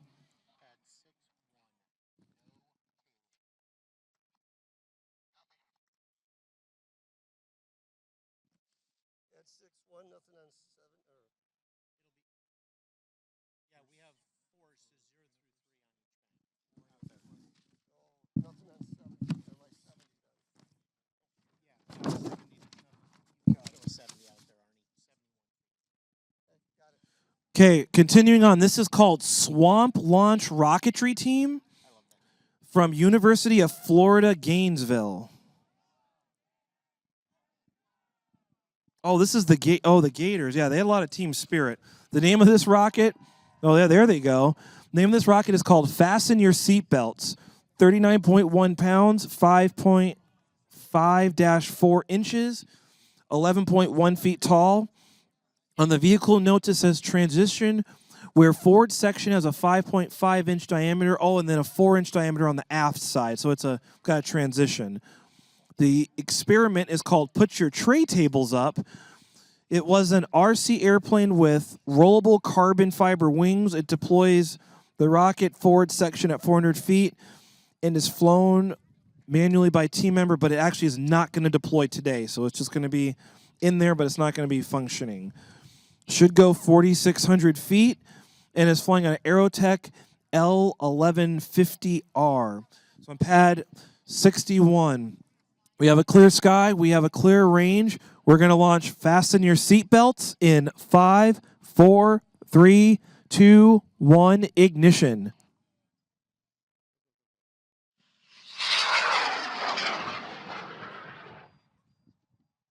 Good boost on that one. I don't know if it's going to go 4,600 feet. It might be a little shy of it. That's okay, though. Okay, we'll want a parachute. Okay, there it is. There's an event. Has a real small drogue on it. So with this team, they actually have 75 members on the team. The student launch division has 40. They said they went with the name Fasten Your Seatbelts because it has an aviation and airline theme. Put your tray tables up because the payload is an RC airplane, but it's going to stay attached. They did paint it like an airplane. Oh, one of the team rituals is they always have Capri Sun. So I don't know if you're thirsty for some Capri Sun, the team has it. They'll bring it to every launch, and they should have it with them today.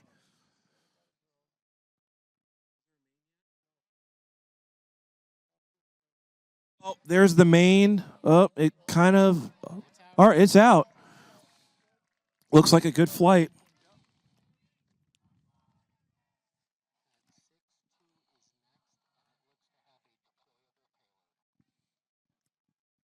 And the team's got a good team chant going. I like that. So they also, one of the things the team does is they try to avoid saying anything that will fail and not jinx themselves before flight. There's someone on the team named Harry. So I don't know who Harry is, but he's always making things fun, has big ideas, and is sometimes sensible and sometimes not. This team has gone through a lot of adversity. They have broke a lot of things. They've fried some electronics, stuff before the flight, all kinds of interesting things. But this team also did do their own carbon fiber layup for the first time and is really excited about that. As you probably noticed, the team has a lot of team spirit down there. I even saw someone with that giant baseball cap on his head. Like, those always just kind of make me laugh. And like, that kid's in the house. I saw that giant cap. You can't miss it. The team actually was so excited, they painted their nails in the school colors on Thursday night. So if you want to see some of their painting skills, check out their fingernails. Their stem knots are Legos representing each lead, but they said did not survive the test flight. So they're using parts from those Legos, including the pants off of one of them, and included a tall Yoda. So there you go. That is University of Florida, folks. Okay, continue on to pad 62.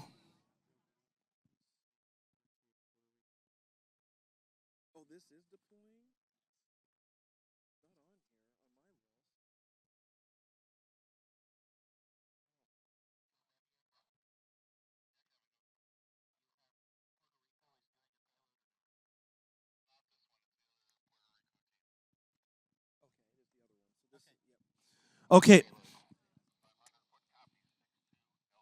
Okay, on pad 62, we have Draco. This is the University of Puerto Rico Mayaguez campus. I apologize, I butchered that. They probably didn't even acknowledge it. So University of Puerto Rico on the certain campus, it starts with M. The name of the rocket is called Starfire. The weight is 52.8 pounds. It is 6.17-inch diameter. The length is they put 136 feet, but I think it's 136 inches. I would notice 136 feet. The name of the experiment is called Child Coaxial Helicopter for Interplanetary Landing Deployment. The Child is an advanced robotic coaxial rotor drone designed to facilitate the safe deceleration and landing of a crew with propeller propulsion. Boy, I'm all tongue-tied up. But this one's not going to deploy. It's just going to stay in.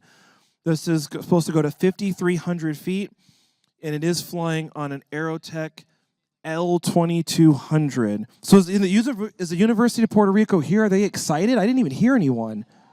Oh, they are here. Okay, they were very quiet, very... Oh, there we go. They came alive now. Okay, I'm going to test out my Spanish skills. So I'm actually going to do the countdown in Spanish for the team. So we're going to see if this works. So on pad 62, so we have a clear sky. We have a clear range. We are going to launch in 5, 4, 3, 2, 1, lanzamiento.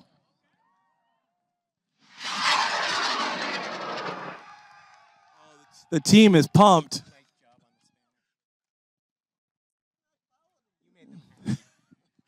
Good boost on that one.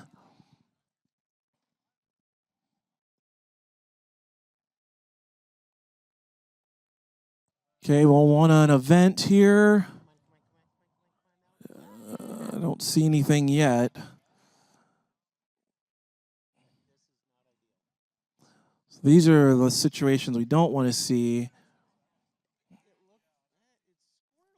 Yeah, it's not full speed, but it's definitely not under drogue. You may be right.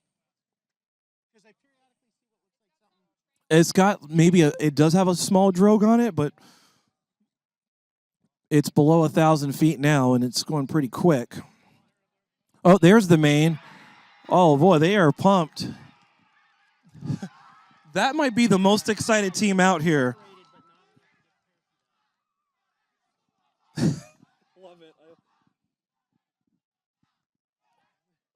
I love the chant. They are very excited, folks.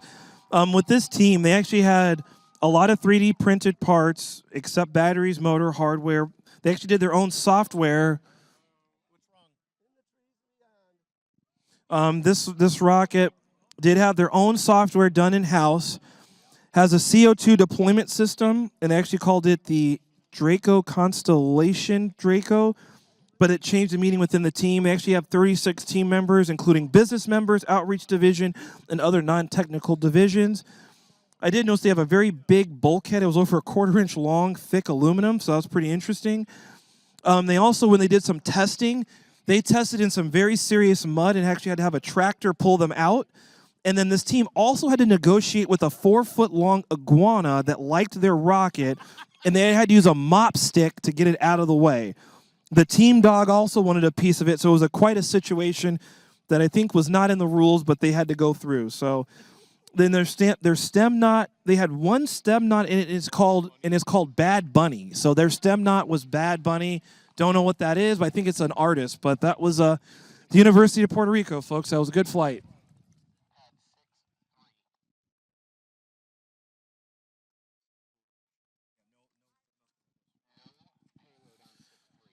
Okay, on pad 63, we have Wildcat Rocketry. This is Central Washington University. They're excited to be here from Ellensburg, Washington. A little bit of a trip to get here. The name of the rocket is called Monarch, 39.8 pounds, 6-inch in diameter, 9.6 feet in length. The predicted altitude is 4,200 feet. It does go from a 5-inch to 6-inch in diameter. The experiment name was Chrysalis. It was an 8-blade passively descending gyrocopter with human survivability metrics, but not ejecting on this flight today. Should go 4,200 feet on an L1150R. The main is set for 600 feet on the Central Washington University. So we're going to fly the Monarch on pad 63. We have a clear sky. We have a clear range. We're going to launch in 5, 4, 3, 2, 1, ignition.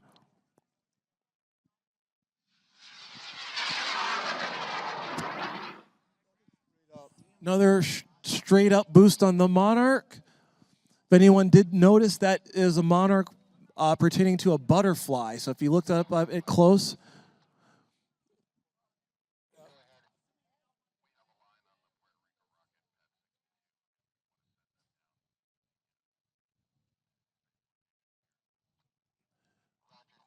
Okay, so it looks like the parachute's out, so that's looking good. For this team, they have 14 members on the team. This is their 3rd time ever being here, so welcome here. And then this is the butterfly theme. That's why it's called the Monarch. The team does like to name all their rockets after bugs. The safety officer, Michaela, spent a lot of time painting and repainting the rocket, probably totaling to over 4.5 days, estimating all the time with the paint, adding it all up. The fins are painted like butterfly wings and also has lots of carbon fiber. The team did also have a 3D printed transition and had carbon fiber over it. The stem knots were Lego folks, and they did build an escape hatch for them. So if you take a look, it has a really cool paint job on it. Okay, there's the main. It should be opening. Okay, looks like a good flight. Probably no needing to repaint that one, Michaela. Looks like a good flight.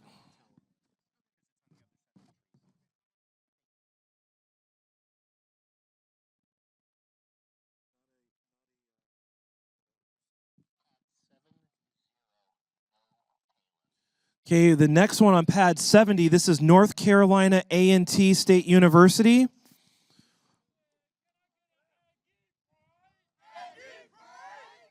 Oh, I like that. That was cool. They have a Aggie Pride. That was cool. The name of the team is called Aggie Rocketry from Greensboro, North Carolina. The name of the rocket is Pluto, 39.9 pounds, 5-inch in diameter, and 8 feet tall. The experiment is called the Dummy Payload. It has sandbags simulating massive payload. This is flying on an Aerotech 1256 Aerotech. And so they are happy to be here. This is the Pluto rocket. So on pad number 70, we have a clear sky. We have a clear range. We're going to launch this one in 5, 4, 3, 2, 1, ignition.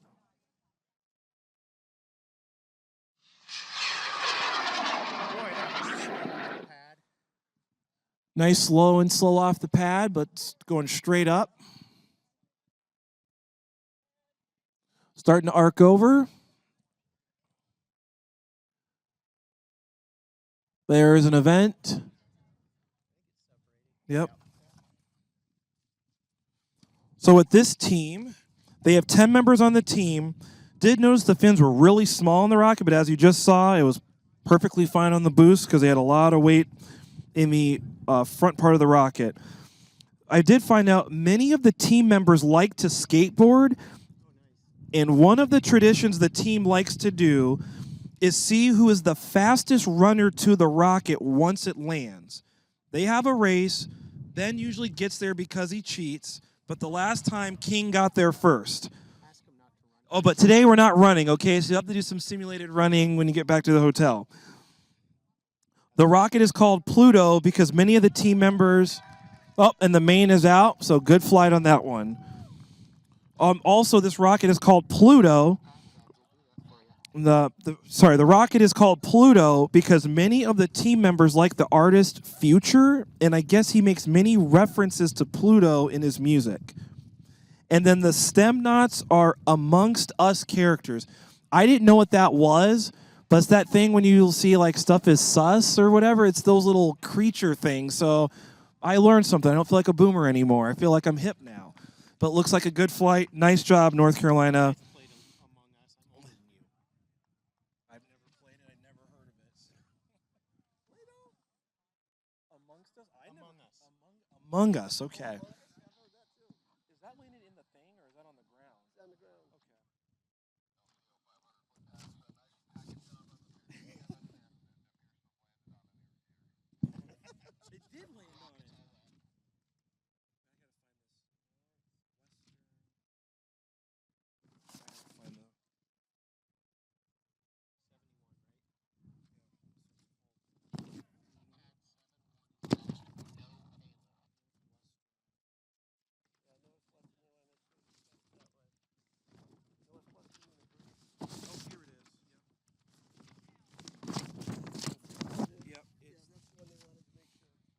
Okay, on pad 71, we have NU Stars. Someone's extra excited down there. This is from Northwestern University in Evanston, Illinois. The name of the rocket is Chrysalis, 41.1 pounds, 5-inch in diameter, 10 feet tall. This says the vehicle notes. It says this is our 7th flight. The name of the experiment is Monarch. It is a folding glider deployed at 400 feet AGL, but this is not going to deploy today. It is actually a take on the Butterfly like the other team, so they have 2 Monarchs here, but one is the payload. The other team actually named the whole rocket that. This is supposed to fly to 5,000 feet. This is flying on a L1390 plugged. The main is set for 550 feet. So on pad 71, we have a...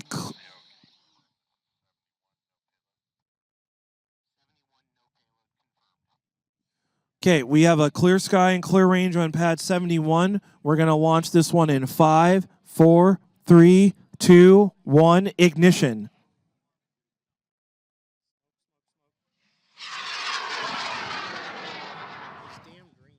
Nice boost on that one. Just past the sun.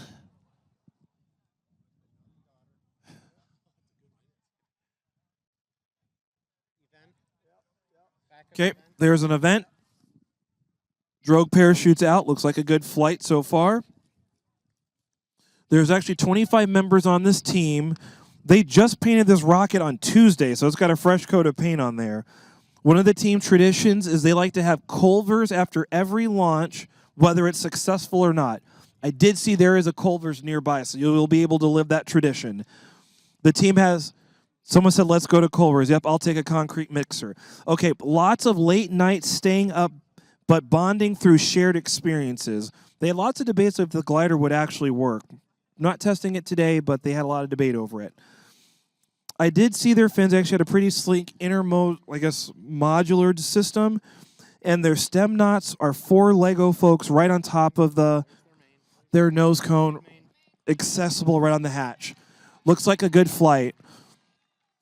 Yeah, I did notice with this school, they had the stem knots right on the nose cone and a really cool accessible hatch. I did notice probably this wouldn't scale very well, but the stem knots had a lot of room. They had a lot of room in their spot, so they could move around, kind of get up, walk around, be very comfortable. Probably wouldn't scale up very well, but it looked really cool to see. Yeah, they can move around the cabin.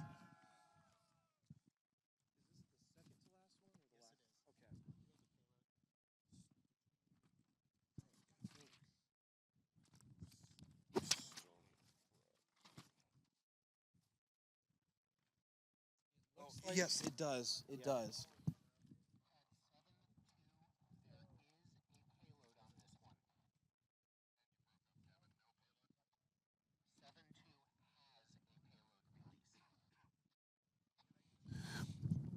Okay, on pad 72, this is the second to last on this volley. Stony Brook University. Yes, they are here and in the house. This one does have a payload that it should be separating off. The name of this group is called the Stony Brook Rocket Team from Stony Brook, New York. The rocket name is Far Beneath Target Apogee.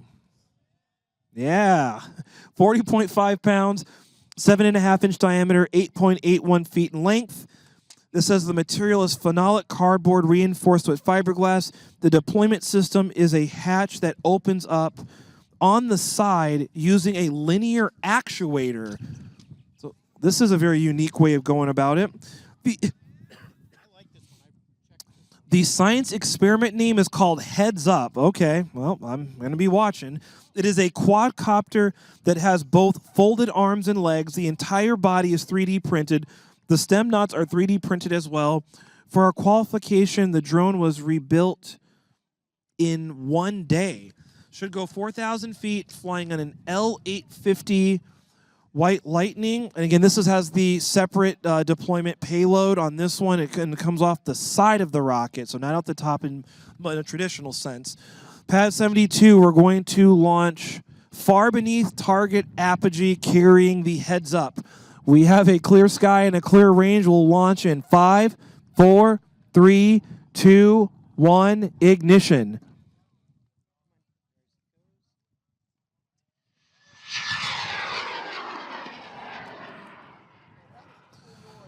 Nice boost, slow takeoff, kind of screaming and screeching on its way up. Arcing over, we'll want a parachute. The stem knots were screaming on the way up, it sounded like. Okay, so we have this on the drogue parachute right now, so we'll see if this gets the okay for the release of the stem knots. Or the payload. Going pretty quick. There's the main. Okay, sounds like it's got the okay to deploy. Has a really big main parachute, so it's kind of taking its time. You can see that it's really swinging around too. Sometimes it looks like it deployed, so I see it. Well, it did deploy it. Oh, I didn't even see it come out. It was tiny. I don't know if it was as slow as it was supposed to. And on this team, this is the 15 students on the team. This is the first time the school has flown here, they think. This is the 6th year the team has existed. The rocket will be repainted before it flew on Saturday, so I don't know if they actually got it painted in time. It did have external reinforcement braces on the upper tube and had the hatch system. The team liked fiberglass and put fiberglass on everything. And before every flight, Shivani likes to tighten the legs of the drone. So that was one of the routines that they always did. This rocket also had a real 4-leaf clover inside the rocket. The stem knots were 3D printed and Velcroed in. Oh, and with this rocket, this was the largest diameter rocket from the USLI group. I think it was 7.5-inch diameter, so it was a big one. But looked like a good flight.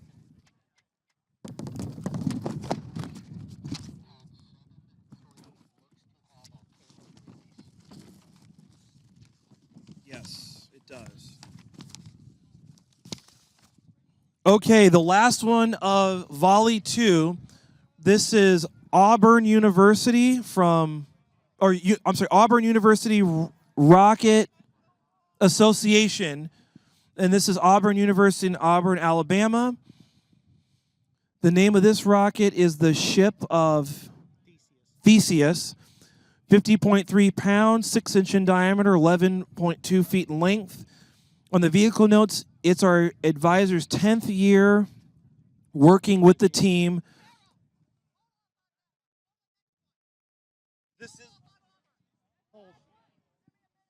Okay. We're being told to hold right now.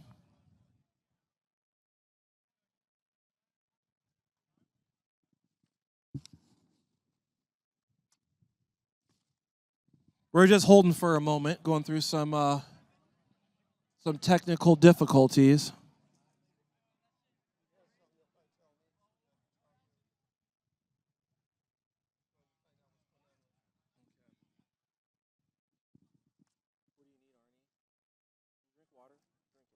That's full.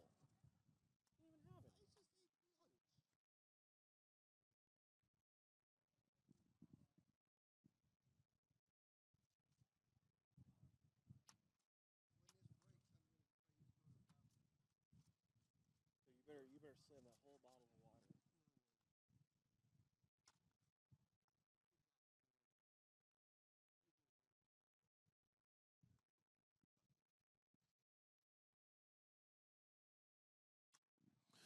Okay, we're just going through some technical difficulties, so we got it cleared up. So again, with the vehicle notes.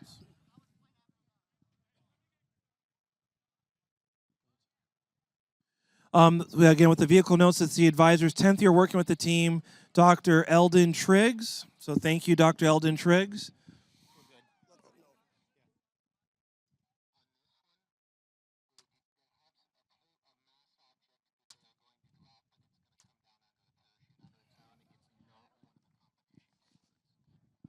Okay, and then with the experiment information, this is a parachute-based SALIS unit at 1,000 feet. It's a long screw-based system that will deploy the lander from the vehicle. Okay, this is supposed to go 5,200 feet. It's flying on an L2200 green. There's a little bit of confusion because they had a payload, but they switched it, so now it's just deploying. I think this is the team where you say, is it War Eagle or no? They don't even care. Is it War Eagle or Roll Tide? Roll Tide or War Eagle? Oh, is it War Eagle? Someone's got to say it. I guess they don't care. So we're just going to fly a rocket. So we're going to go to pad 73. We're going to launch this ship of Theseus.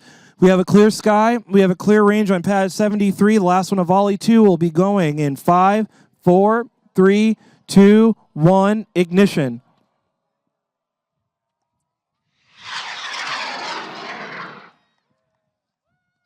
Good boost on that one. A little bit of a kind of coning going up on the ascent. Hope the stem knots are okay. Being told shaken, not stirred on the stem knots. There's an event. Okay. So this one will have the payload. It's like not really totally mission-based, but it will deploy separately with its own parachute. There's 180 members on this team. 50 are active members. So the ship of Theseus, this is one of those scenarios where it is a thought problem And when you have a ship and you replace every board, is it still the same ship? So that's one of those kind of deep thinking things. It makes my head hurt. There's the event for the main. Oh, the payload is coming off separate. Okay, there's the other main. So the main's out. The separate payload is way up there. So hope the stem knots are okay. And then on this one, it says, this is a whole new rocket. They actually built their own parachute in-house. It's actually cheaper and fun to get to use a sewing machine. They built this rocket in the span of 2 weeks from 2 weeks ago. The mission is to parachute, no drone. They said what happened was I guess the drone hit a tree kind of hard. They also like to go to a Mexican restaurant after a launch called Rosie's. Did find out my buddy Cedar is still on the team, and he's been upgraded to payload lead. But one thing that is cool that the team does is they do go to children's hospitals to have the children paint the rocket. They've said in my notes, War Eagle, not Roll Tide. The stem knots are Legos representing Nir Patel, that is Solder, Ignacio Castro, the last year chief engineer, Pret Shah, the last year president, and Dr. Brian Throw, the aerospace department chair. Looks like a good flight. Nice job, Auburn University. So we are now going to open the range for the third volley to start setting up. And for those that need to recover, remember to walk outside of the perimeter on the range to go get your rockets. If you think your rocket is really far away, check with John Eckhart to make sure you're okay to go out to recover. Range is open. Again, reminder on no running, no skipping, no jumping. Take it easy, be safe. We just have our third volley to do. We still have plenty of daylight. Our Denny's, our Culvers will all still be open, so you'll have time to treat yourself to those later. They'll all still be there.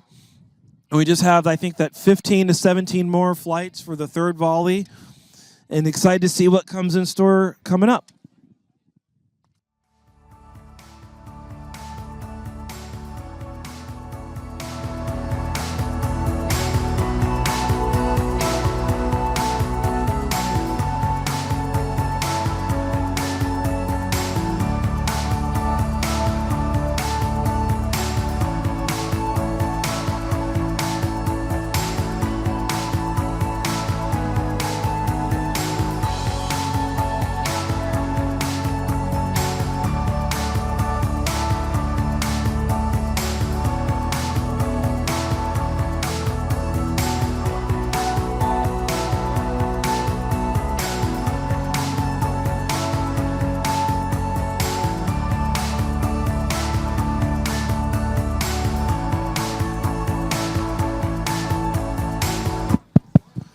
Quick announcement, need a representative from NYU or the team from NYU, please come up to the LCO desk. So just going to bypass all the folks in line. NYU, we need you up here at the LCO desk. Thank you.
And welcome back. We just finished our second volley of the day. We saw some more amazing rocket launches.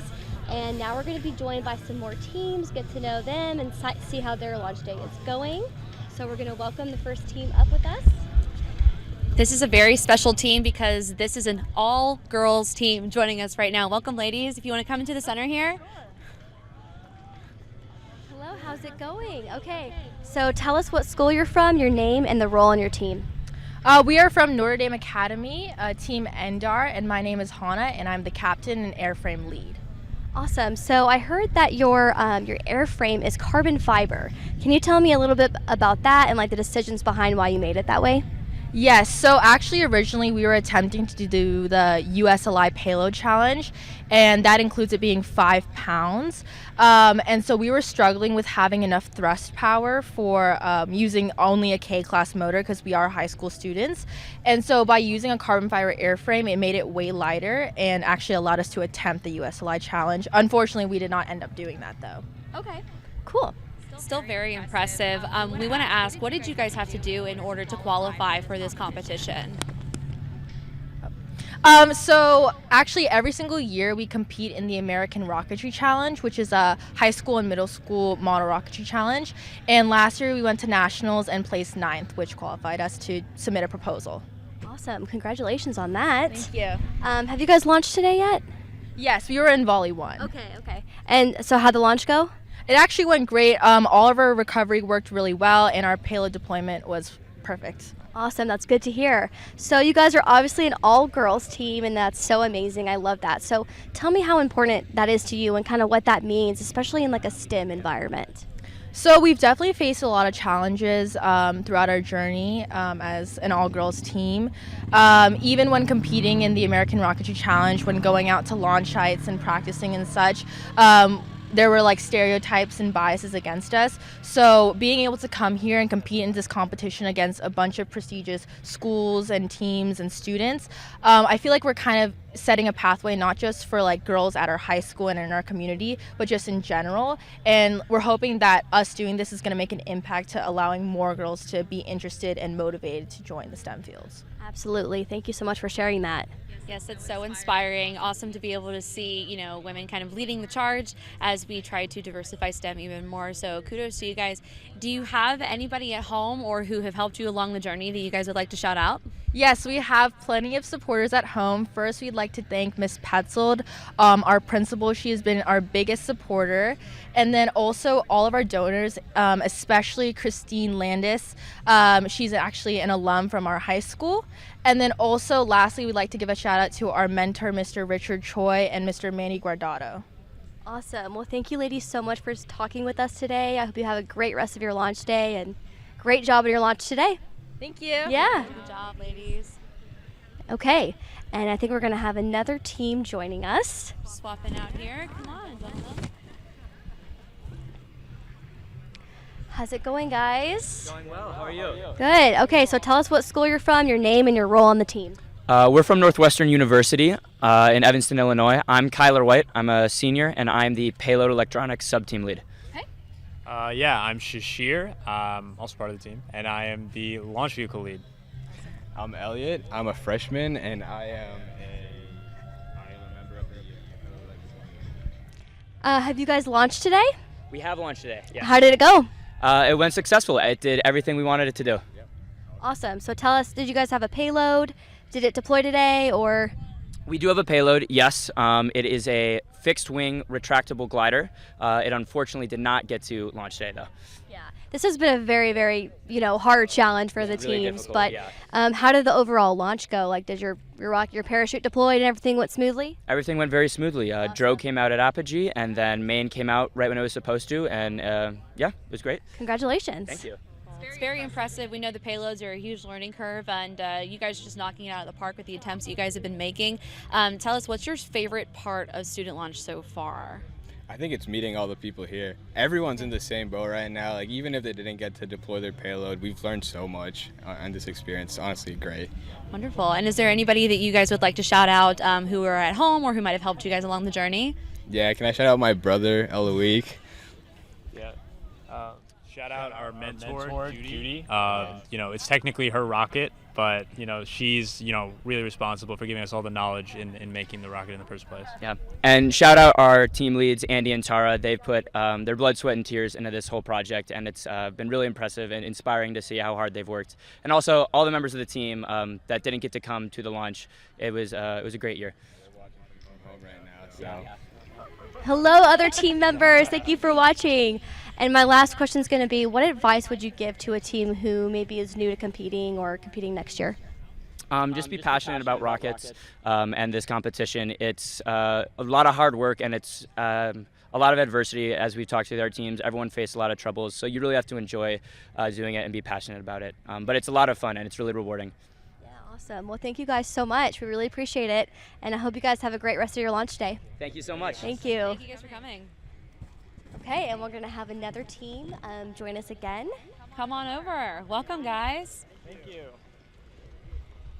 Just squeeze in here. Okay, well, tell us what school you guys are from, your name, and your role on the team. We're from Carnegie Mellon University. I'm the team lead, and my name is Tanner Akins. Okay. Have you guys launched today? Yep. How did it go? Launch went pretty well. We did have a bit of an issue with our drogue deployment, but the main came out just fine, and the payload really successfully. Fantastic. Congratulations. And we know that there are a lot of learning curves that comes to, getting to this day. Were there any types of skills that you guys needed to learn or classes that you needed to take in order to make sure that y'all were prepared for today? Definitely. In terms of classes, I learned a lot from my control systems class on how to get data and process it properly to get the outputs you're looking for. Learned about quality of manufacturing was really important. When you're building a rocket, you definitely don't want any faulty or poor quality parts. And manufacturing for design was really, for assembly, was very important, as if you design something that can't be manufactured, then it's not going to get manufactured. Yeah, so during Rocket Fair, if I'm remembering correctly, I think you guys had a 3D printer going. Yep. Can you tell me a little bit about that? Like, were there parts on your rocket that were 3D printed? Yeah, so actually our entire payload section, the nose cone of the rocket, was fully 3D printed. One of our team leads got really excited in our payload team, and he built a custom 3D printer just for rockets. It's 4 feet tall or 2.5 feet tall. It takes a long time to print a whole nose cone, but he swears it's worth it, and we're glad to see the results. How long does it take? About 2.5 days for one nose cone. Yeah. That's extremely impressive. And we know that you guys couldn't have done this alone, as you guys have talked about. Is there anybody at home or who's helped you along the journey that y'all want to shout out? We definitely want to shout out our mentor, Dave Rose. He's helped us a ton along the years with custom decals, rocket help. He's been a huge help with us. Shout out to our mentor, Diane. We had a bit of a snafu with our club space this year, and she was able to get us some storage space on campus so we could keep building rockets, even though we didn't have an official spot to be working in. Awesome. Well, thank you guys so much for talking with us today. Congratulations on your successful launch, and I hope you have a great rest of the day. All right. Thank you. Thank you, guys. Thank you. Okay, and I think we're going to have another special guest on. I'm going to let Savannah take over. Welcome. Thank you so much for being here today. If you wouldn't mind telling me your name and what role you play at NASA. So my name is Jake Bicknell. I'm in the ER41, which is the Propulsion Systems Department, and I do structural analysis as well as dynamic analysis. Wonderful. Thank you so much for being here. I understand this is your first student launch, and you have a pretty serious model rocket habit yourself. What are your impressions of the event and the teams that you've seen here today? One of the most impressive things so far has been the payload system that they have to deal with. One of the requirements was landing a payload without using a parachute, and just seeing what some of the other teams have come up with is very impressive. A lot of different designs, a lot of very creative designs, and not every team was able to launch it. However, the ones that did, that was extremely impressive. Absolutely. Very brilliant young minds here today. Hopefully maybe they can be coworkers with us one day. Yeah. And I understand you are part of the Artemis generation. What does it mean to you that you're playing a part in helping astronauts land on the moon again? Is it something that your parents or maybe your grandparents remember seeing? Yeah, growing up, whenever I said I wanted to be an aerospace engineer, people would always say, "Oh, I remember where I was when we last landed on the moon, first landed on the moon," and knowing that I'm going to be a part of that in the future is going to be really exciting. The fact that I was 11 the last time the space shuttle even launched, so now there's been such a long gap, and I'm kind of really excited to be a part of that next generation of excitement for space. For sure. And I understand you're working on ensuring the Artemis 5 lander that Blue Origin and its partners are providing meets all of NASA's needs. And you're also working on the new RS-25 engines that are being tested for Artemis 4 and beyond, as well as some other projects that will really make an impact on Artemis in the future. So you're really playing a part in the future of NASA and Artemis. I mean, that's very exciting. Yeah, I'm excited. We have a lot of things coming in the future, and it's a really bright future ahead with all the work we have. A lot of the hardware's built, so it's exciting to kind of see that be put together and know, we have worked for years to come, and like what's going to happen in the future. There's just so much potential to happen. Yeah, you're really right. Exciting. It's so exciting. And speaking of the future, what kind of exciting things are you working on right now for HLS, SLS, or NTP? One of my favorite things that I get to work on is the NTP, which is the Nuclear Thermal Propulsion System. And what we're trying to do is for Draco, which is a space nuclear thermal propulsion system, is use a liquid hydrogen reactor and use that to propel to space. And the efficiency of those engines is just next level. Where if we do want to settle onto Mars, that is the future, and that's where we have to lean towards. So it's exciting to be a part of that, like this early in the stage as well. Knowing I'm going to have such an impact on what comes in the future. Absolutely. Thank you so much for being a part of this event and for the Artemis generation. There are so many exciting things to come, and it's really crazy seeing the current generation, the past generations, and now the future generations all being a part of it. So I'm going to turn it back over to my co-host, Lane Figueroa, who's going to bring on Alyssa Lee to give us a social media update. All right. Thank you very much. Thank you for coming. Okay, we are joined by our social media lead at NASA Marshall, Alyssa Lee, to give us a nice social update. Thank you, Lane. Yeah, so we've been monitoring social media all day since this morning. We've been streaming live on the Student Launch Facebook page, as well as our NASA's Marshall Space Flight Center YouTube channel.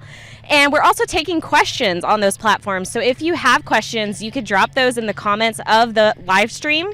And you can also send in your questions by using the hashtag studentlaunch on X. So we're monitoring that as well. And speaking of questions, I actually have a few here that we've gotten throughout the day that I think you would be a perfect person to answer, Lane.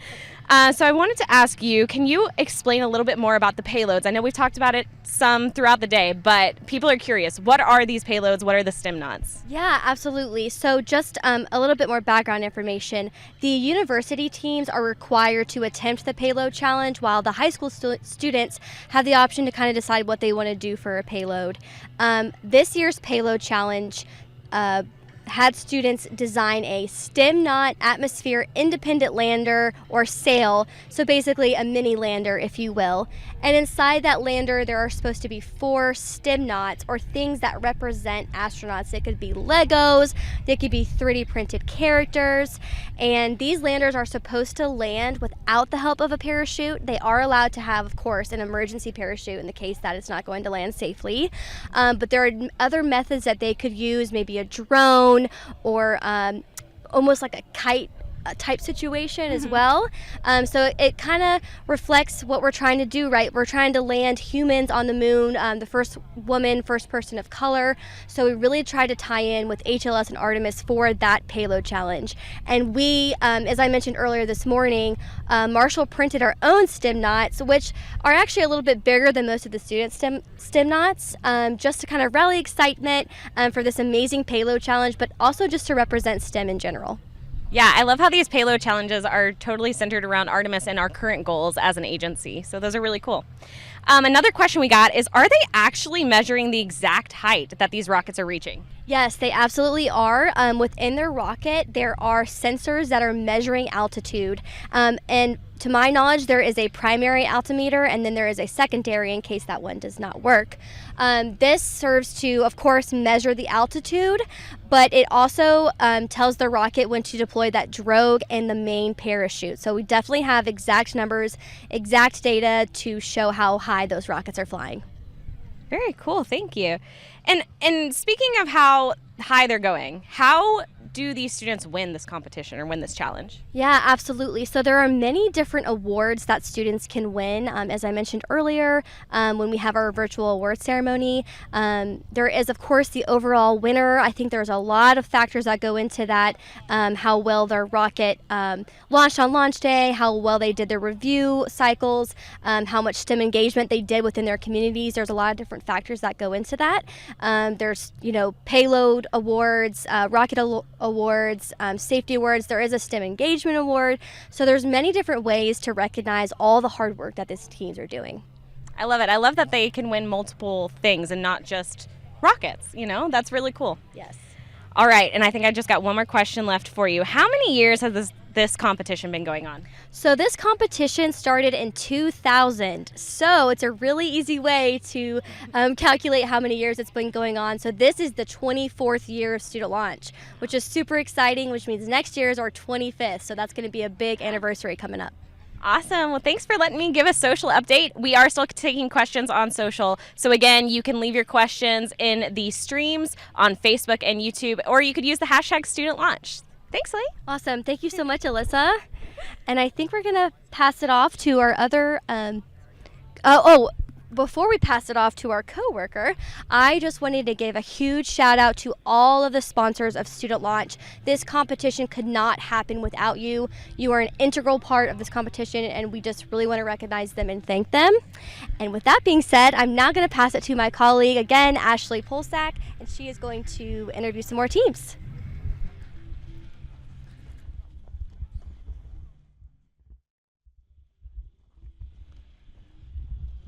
All right, thank you so much, Lane.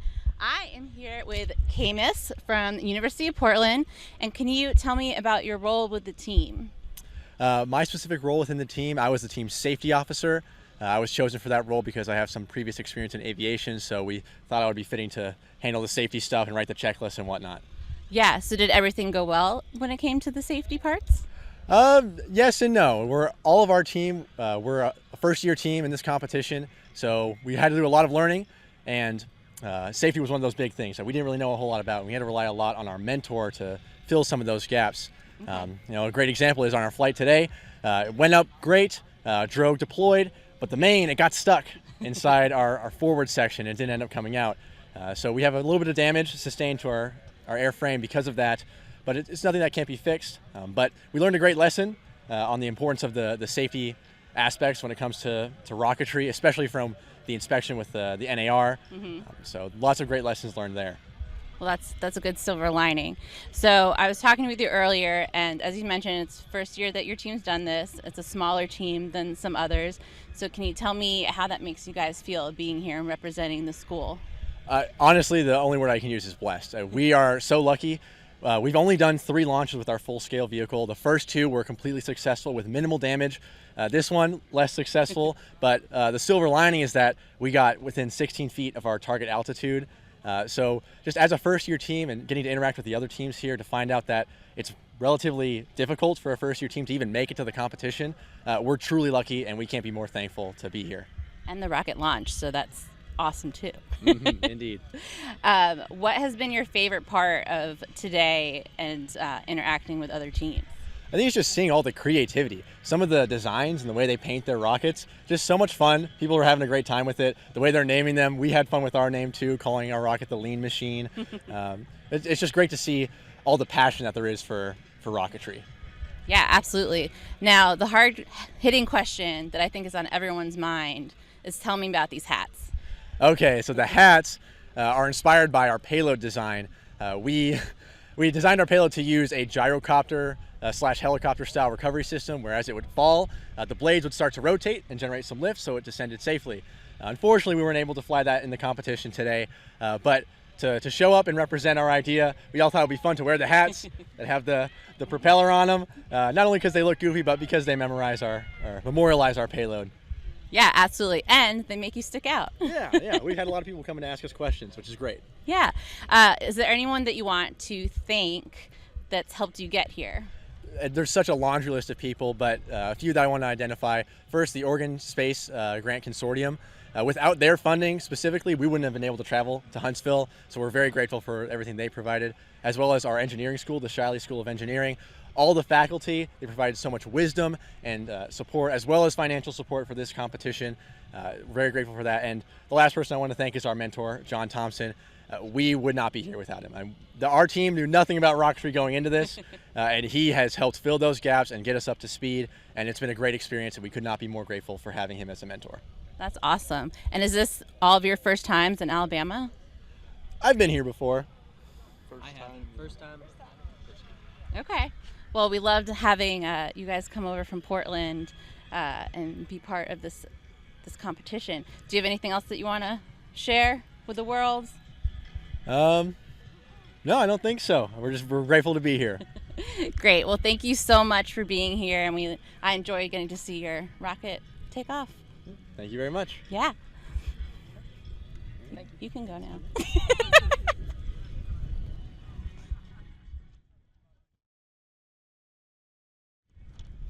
Okay. We got the whole team here? Mm-hmm. We're gonna have the whole team. Okay. So this is Hardin, right? This is Hardin Valley Academy. Hardin Valley Academy. And I have Bailey is here speaking on behalf. Can you tell me about your role with the team? So I'm actually the team lead for Student Launch. So I've basically done a lot of our business work and a lot of our budgeting. I've mainly done paperwork. So I'm not like the best rocket builder or anything, but I helped out a little bit with that. Okay. Well, that sounds fun. What was one of your biggest challenges getting ready to be here? I think our biggest challenge was definitely getting our payload to cooperate with us, because we have a quadcopter that we were going to be releasing from the inside of our payload section, and we've struggled to be able to clear all the errors and get the rocket stabilized for it to complete its mission, because we were going to be mapping the surface temperatures in infrared camera. So unfortunately we aren't going to be deploying our payload today, but we're really excited that we got the drone done, and we're super proud of that. Yeah, so how are you feeling? Because you're going to be launching in the next volley, so you haven't gone yet. I think there's a mix of nerves and like excitement. I mean, it's always super exciting to come watch the rocket launch, and especially for high-powered, it's so much more exciting than our smaller rockets for ARC. But I think it's a mix. Yeah, absolutely. So what have you enjoyed so far while you have been out here? I've just enjoyed watching all of the different rockets and payloads be deployed. I think it's super interesting to me, and I think I can speak for all of the team when we say that this is something that we're really passionate about, and it's something that we plan to continue on doing into our futures.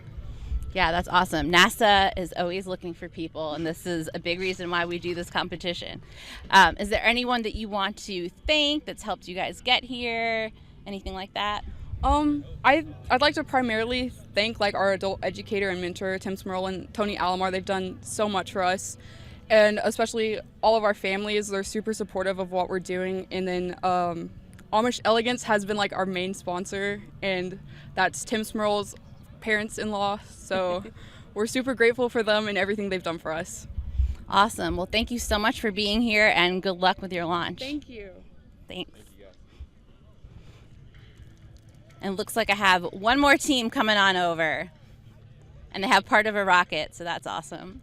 Hello. Hi, Lucas. Yes. Okay, I'm Ashley.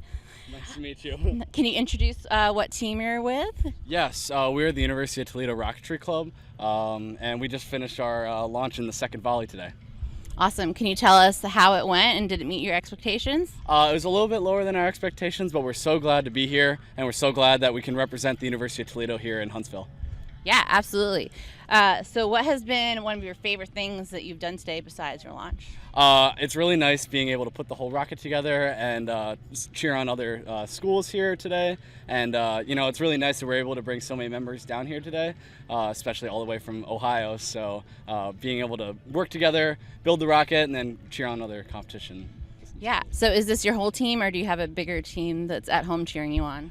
We have a bigger team. We have 26 members, and we were able to bring down 14 members here today.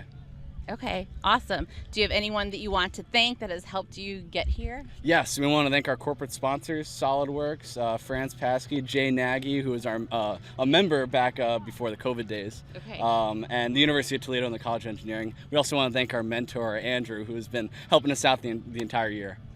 Now, did you have any hiccups while you were getting ready and getting your rocket all put together? Today, we actually put everything together just great. We've actually done 3 launches before today, so each launch we were able to do it efficiently when we got down here to Huntsville. What do you feel like your greatest accomplishment has been? I think being able to put a team together after last year at this time, we had about 6 members, so being able to put together a team to come down to Huntsville is really satisfying. Yeah, absolutely. Well, we are so thankful that you're here, and we've had so much fun watching you guys. So good luck with all the results. Sweet. Thank you so much. Yeah. Okay, looks like I have another person coming. Hi. Can you introduce yourself to everyone? Yes, I'm Becca Nicholson. I'm from Cedar Falls High School in Iowa. And did you go already today? Yes, we were in Volley 2. And did it meet your expectations? We were a little bit lower than our target altitude, but otherwise our Kerbal, our payload, was perfect. We have a landing leg system, and that came down, but we don't think it actually landed. We think our parachute just took it with. Okay. What has been some of your best memories of today? Our best memories of today are just being able to enjoy this beautiful weather. Back home, it's pretty chilly, so this weather feels great, and just overall memories with the team. When you were getting ready for this competition, what was one of the hardest things that you had to overcome? One of our hardest things that we had to overcome as a team is our team lead wasn't able to be here today, so we had to all step up and take over those responsibilities. But we worked very well. We have very good teamwork. That is great to hear. So you did your launch. Do you feel more calm now that you've gotten that over with? Oh, for sure. It was definitely a spike in blood pressure when we were getting ready, but yes, now we're doing great. Awesome. Well, do you have anyone that you want to thank that helped you guys get here today? We want to thank our mentors, Zeb Nicholson and Autumn Umbarger. They're school teachers, but they've been absolutely phenomenal for us, and we have everything to owe to them. Awesome. Well, thank you so much for being here. It's been, like you said, the weather couldn't be better. Yes. It's gorgeous. We are going to take a little break, and then we're going to have our next volley that I know we're both excited to watch. Yes, of course. So thank you very much.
Welcome back. We're going to get a few more team interviews in before the next volley.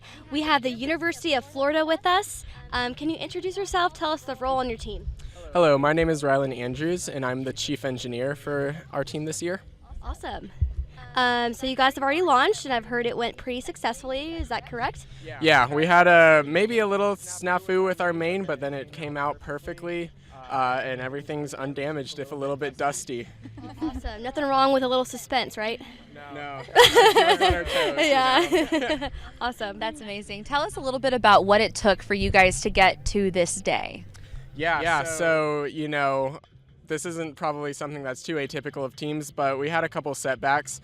Our first flight with this rocket was not a success. We had some damage with it, but we were able to repair it. There's a couple, you know, marks from that repair job that we've got down there. So the rocket's got a story. But the second time we flew, it was a success. And then we flew once more for our payload demonstration flight. So this rocket has flown quite a few times, been repainted a couple of times after it's gotten scuffed up, but it's a good one. Yeah, so tell me a little bit more. Is there anything special you want to highlight about the rocket? Yeah, so starting with the paint job, we have a fully hand-painted rocket. We've got like a very detailed paint job on our teeth up here, and then we've got decals and we've got painting and design. We went for a like airline themed design because our payload is an aircraft. So the rocket's name is Fasten Your Seatbelts, and the payload's name is And Put Your Tray Tables Up. And then for a simple, for short, we're Gator Air. So that's our airline. Very cool. But yeah, and we've got a transition in our rocket and a couple different cool little features in it all throughout. Cool. So who painted the rocket? So that is Anna over there was one of the lead people, and then not with us is Ginny who painted it, and then Lexi did the teeth up here, so it was a team effort. That's amazing. Great job. I love the artwork. It's really impressive. And it really does take an entire team to make this happen, to get to this day. Is there anybody else at home or who helped you along the journey that you guys would like to shout out? Yeah, so we'd love to give some thanks to our faculty advisor, Sean Nemi, and our mentor, Jimmy Yan, who's right over there. Both of them have been very, very helpful, and we wouldn't have made it here without either of them. Awesome. Okay, I'm going to ask one more question. What advice would you give for maybe a new team or a team competing next year? You just got to keep trying stuff. You're going to find that you run into problems. The problems are never in short supply, but, you know, there's a solution to every problem, and if you just try throwing things at the problem, eventually one of them will work. Yeah. So, exactly. As you can see. Resilience. Oh, here we go with the Gators. Wonderful. Thank you guys so much for joining us today and for being here. Congratulations on a successful launch. Maybe we'll see you in another one. Thank you. Awesome. Thanks, everyone. Yeah. Wonderful. Okay, I think we're going to have another team join us while they get ready to line up. That's as he was touching on, one thing I've really learned about Student Launch is that resilience is absolutely necessary to be a part of this competition. It is not easy to launch rockets, as we know. So sticking in there and sticking through all your failures is really important. Looks like we got another SEC school here. All right, looks like we got Auburn University here, so who's going to be the spokesperson? Okay, if you could introduce yourself and tell us the role on your team.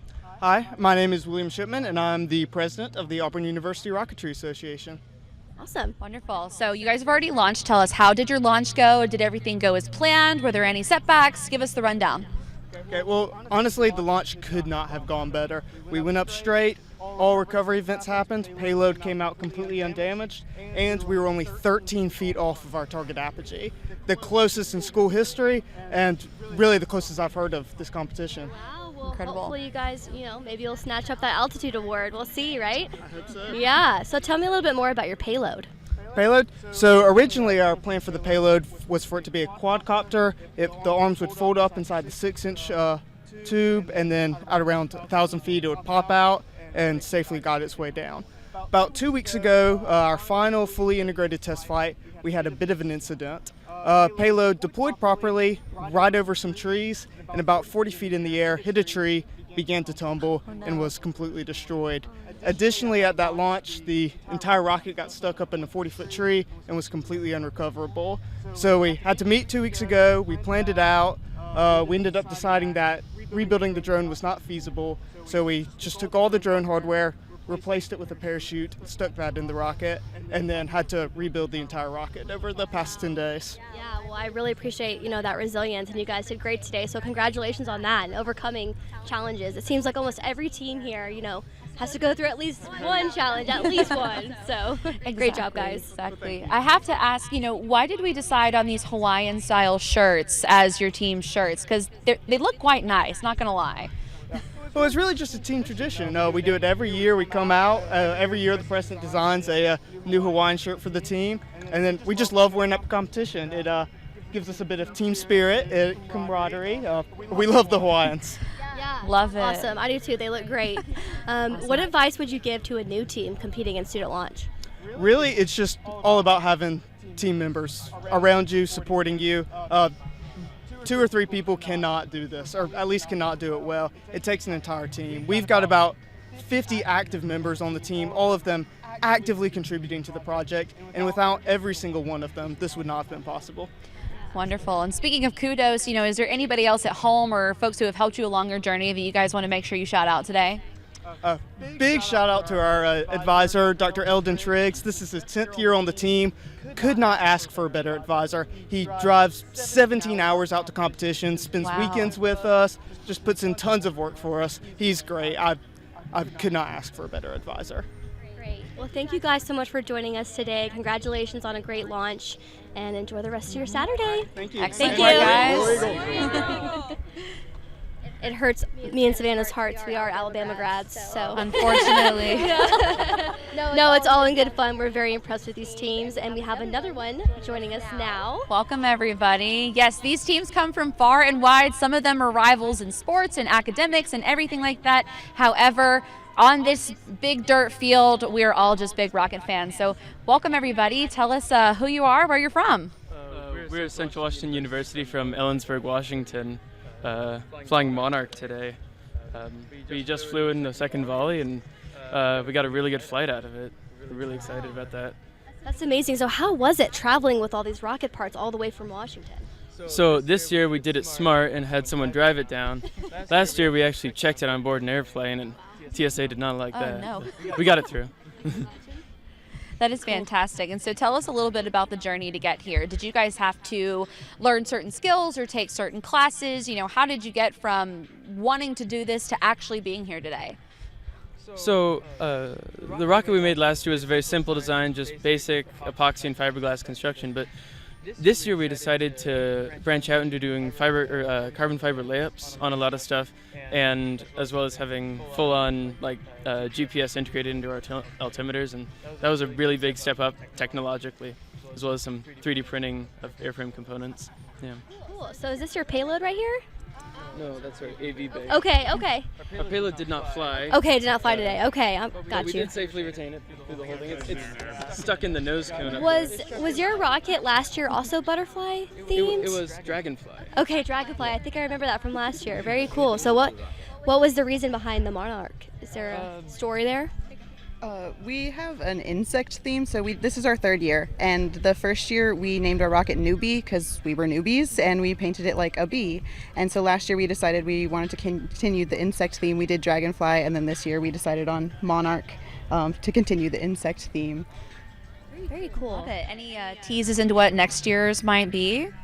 I won't be on the team. I don't know. I've painted all 3 of them so far. Oh, no. Well, they're beautifully painted. Excellent job. Ladybug seems an obvious next step, ladybug themed one. But I think that would be great. There's a lot of colors you can use there for sure. So what is your favorite part about student launch? I love the rocket fair and seeing all the other teams' payloads and all the wacky, weird ideas. I love the rocket team, the challenge in general, because it attracts crazy people, and I love crazy people and all their crazy ideas. Yeah, seeing those cool ideas is just number one for me. Yeah, you have to be crazy to tackle a challenge this big, right? I mean, and then you go and work for NASA, so it just keeps getting bigger and bigger. So is there anybody that you guys would like to say thank you to or give kudos to? Anybody at home or who helped you get here? Yeah, our faculty mentor, Dr. Darcy Snowden, our mentor, Tammy King, as well as Trish King for putting up with us, and our machinist, Peter Zenchek, is an amazing person who has helped us out a whole lot over this year. Yeah. Awesome. Well, thank you guys. I'm sorry? As well as Addison Wenger. They're Peter and Addison are both physics lab techs. Yeah. Okay, great. Well, thank you guys so much for talking with us today. Congratulations on your launch, and have a good rest of your Saturday. Thank you. Yeah, thank you. And I think we might have a few more teams to interview. Looks like it. Come up, guys. Let's see Hello. who we How got are we here. doing? Good. Okay, well, tell us what school you're from, your name, and your role on the team. Yeah, I'm Hannah McDaniel. I'm the team lead. We're from North Carolina State University, and I'm Cameron Brown. I'm the structures lead for the high-powered rocketry team here. How did the launch go? it went stellar. Couldn't have asked for a better launch. All our parachutes deployed nominally. Takeoff was beautiful. Landing wasn't too far. I'd hate to be that group down by the trees right now. And yeah, we got to drop payload, which is a lot for this challenge. It was a really, really tough challenge this year.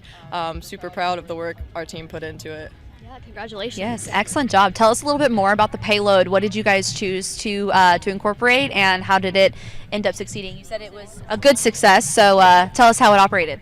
Yeah, so we took inspiration from Ingenuity, the helicopter, and had sort of a contra-rotating rotor blade situation. Couldn't fly it in that configuration today because unfortunately didn't have the best thrust test results, but we were able to fly it under parachute and drop it with our normal designed deployment system, which was really cool and great opportunity to have today.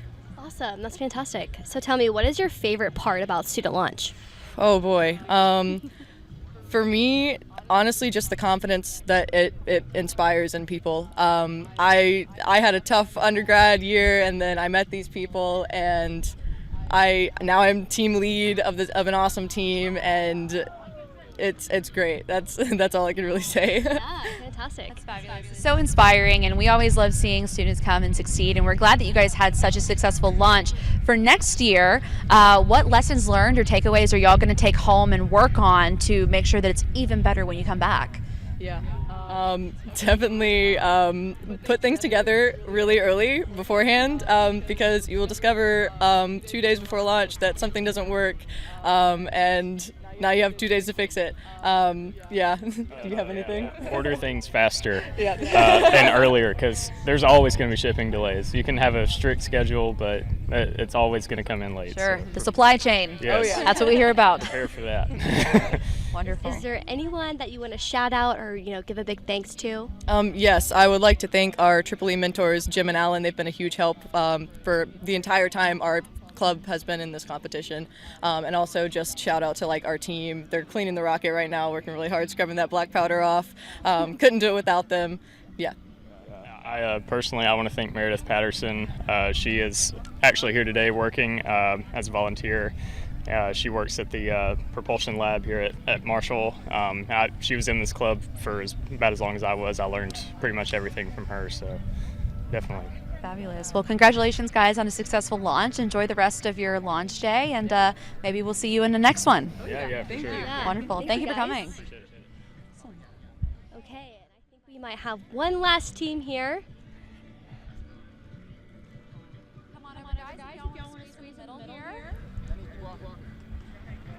Oh, we got How's it Precious going, Cargo. guys? Good. Okay. Tell us what school you're from, your name, and your role on the team. We're from Spring Grove Area High School. I am the mechanical design captain and also the newly made media manager. And my name's Oliver. Okay. And you can, I'm Haley. I'm the team captain. Okay, how did the launch go? well, it looked beautiful. Everything went as planned, but we have not checked the altitude yet, but we're praying that it was perfectly on it. Did it look like it from observing? From what I saw, it looked perfect. It was exactly what we hoped for. Congratulations. Tell us a little bit about how you guys got to this journey. Were there certain types of skills that you needed to hone or classes you needed to take? What learning curves did you guys overcome to get to this day? Well, we needed a lot of teamwork. That was, I mean, we've worked as a team before, but this is definitely the biggest team endeavor we've really dove upon. So we needed to work as a team and get everything done. We needed to focus on a lot of our actual like math, physics skills to learn how high the rocket's going to go, how to calculate how high it's going to go, what mass to put in. And really, we learned a lot through this year, especially it being most of our first years doing SLI. We really took it to the next level and tried to be the best we could. Yeah, absolutely. I imagine it was a huge learning experience. So what's been your favorite part of this whole experience, this whole competition? Favorite part? I do really like when we get to go out to eat with everyone. It's both a bonding experience and we get food. So it's a 2-in-1 deal. Yeah, of course. Looks like we're about to move into the next volley. So very quickly before we let you loose, is there anyone you want to thank or anybody at home you want to shout out? We would like to thank our sponsors, including Total Identity Solutions, SDS, Advanced Cooling Technologies, Resurrection Auto Body, and many more. Wonderful. Well, thank you guys so much for being here today. Congratulations on a successful launch, and hopefully we'll see you next year. Thank you, Awesome. guys. Thank you all. Okay, well, it sounds like we're about to start our third volley. FYI, there will be a fourth makeup volley, but that one will be quite small, but this is our next big volley, and we're going to take a live look now.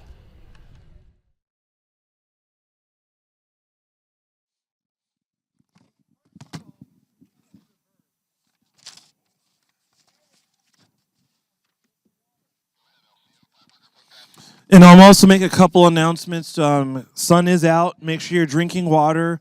Double check your suntan lotion to make sure that if you have enough on you, and make sure you see the shade and just keep drinking water. Just got a couple more volleys, but these are some very good, exciting flights that we've got coming up in store. So we'll be starting in just a few moments.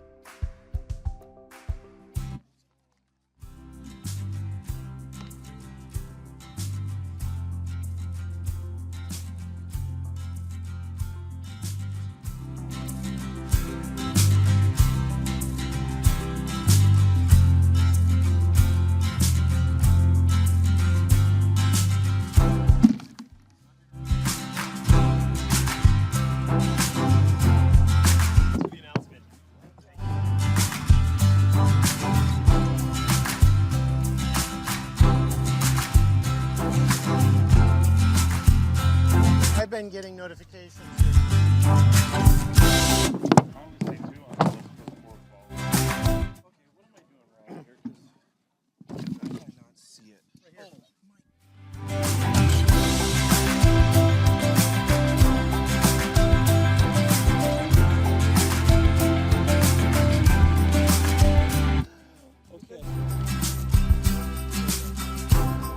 Okay, are we ready to fly some rockets?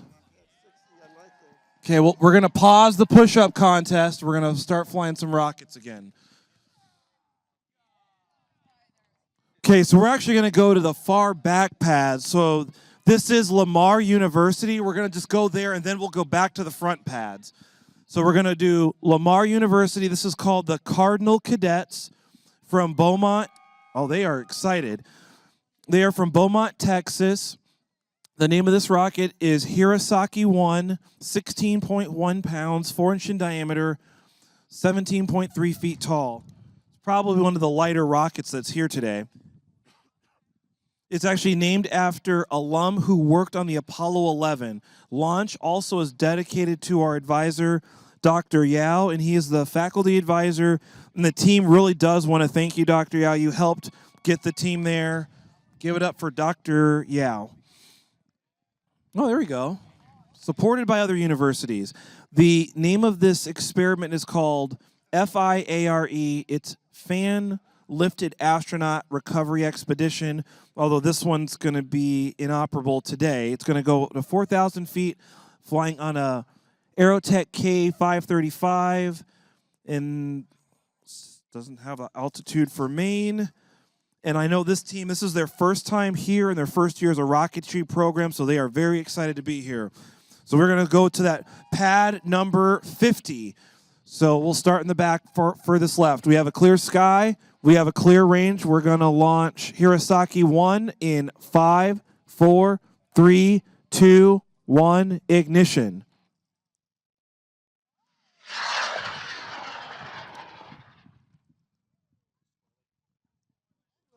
Not too bad on the boost. Maybe not quite 4,000 feet, but close. Arcing over, we should have an event pretty soon. There's an event, a little late, but that's okay. Okay, drogue parachute is out. So on this team, there is actually 7 members here, 11 total team members. And again, you heard about the name. It's actually from a former alum, John Hirosaki, who was on the Apollo 11 mission. This alum, John Hirosaki, was on the, well, actually, we're going to be pretty close to the main here pretty soon. We're below 500 feet, probably getting close to 400 feet. There's the main. Parachute's out. It's like a good flight. So I did some research on alum from Lamar University. So John Hirosaki was on the Apollo 11 who was a mechanical engineer, who was the first human that was in contact with the returning astronauts and had to quarantine with them for 2 to 3 weeks. So he was the person that was in the room with the astronauts that got back from the moon. School didn't share much about it, and the team here wanted to share a story and name the rocket after them. Okay, team is excited, and I found also was interesting, the team did a subscale rocket, and they flew it at the Johnson Space Center. You don't hear that every day. This team is very Texas proud and brings flair to all the competition. They like to say y'all, and at every launch they have a jalapeno kolache. They have a piñata mascot that likes to attend their launches, Carlitos. Carlitos is in the house today. They normally wear cowboy boots, but they forgot him on this trip. Their STEM knots are Chuck Perez, TRA mentor Randy Marsick, a nurse named Jaden Doe, a firefighter, flight engineer named quote-unquote Dan. This was this was the smallest USLI rocket, 4-inch diameter, came in at 16 pounds, and it was a great flight. Nice job, Lamar University. Congratulations. Okay, we're coming to the close pads.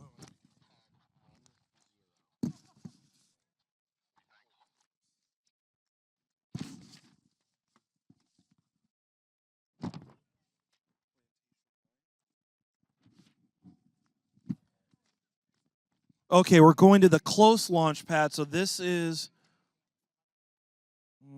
let's see. Okay. Oh, yeah, pad 10. This is team A. I don't do calculus. Yeah, this is a calculus thing, and I took calculus a long time ago. It's a math joke. It's defined as the jerk in calculus. Okay, so if you know the math, put it in the chat if you like. This is up from Plantation High School in Plantation, Florida.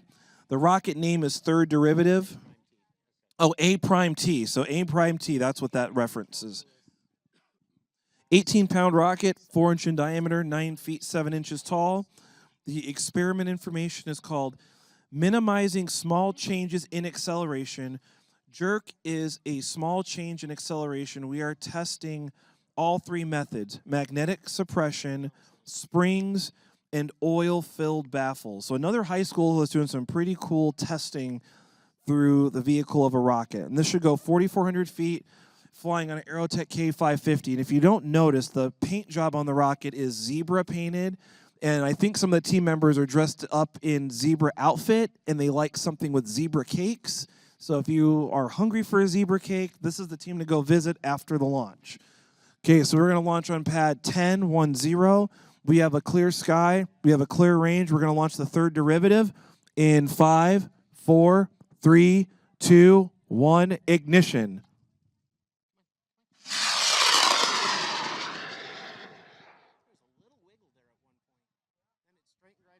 Nice, good straight boost. Maybe a little bit of the wiggle at start.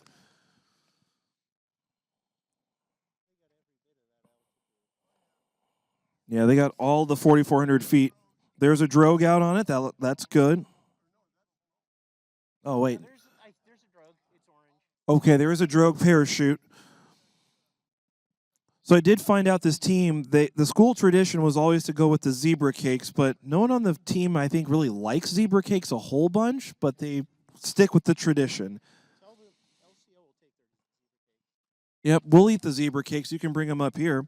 The team did also have a 15-hour car ride debating on the name to call it the Jerk, but that's how they settled on it. They have 20 members and a core of 10 team members, and you'd heard about all the different things that they're measuring, a control, an oil bath, magnets with reverse polarity. The main is out, so hope all their stuff is testing as it should. And it will measure which will stop the shaking. They've had past issues with these exact things happening on the team. So the team says they also work strongest when there's a time crunch. Their mentor has been there for 20 years. Mr. Vallone, thank you. Yep, good flight.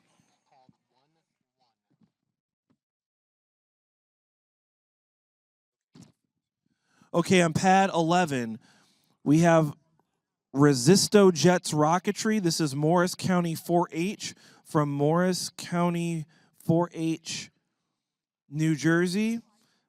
The name of this rocket is Chicken. That's all it's called. I like the name of that one. That's fun.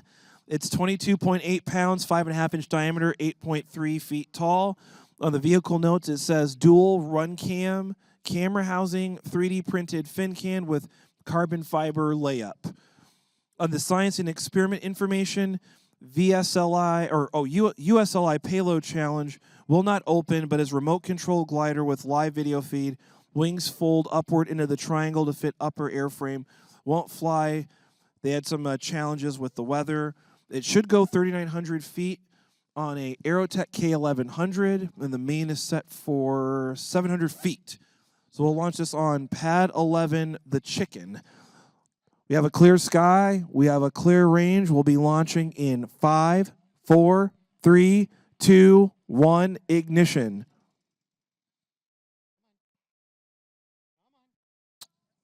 Not sure on the Chicken. Okay, we're going to try it one more time in 5, 4, 3, 2, 1, ignition.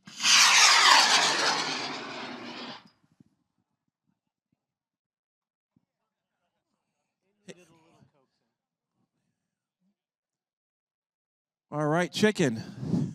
You don't hear that every day for the name of a rocket. Okay, parachutes out.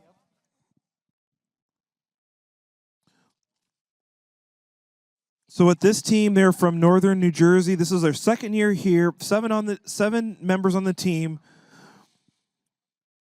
They have a color shifting paint job, and they actually did have a meeting on how to pick the color paint.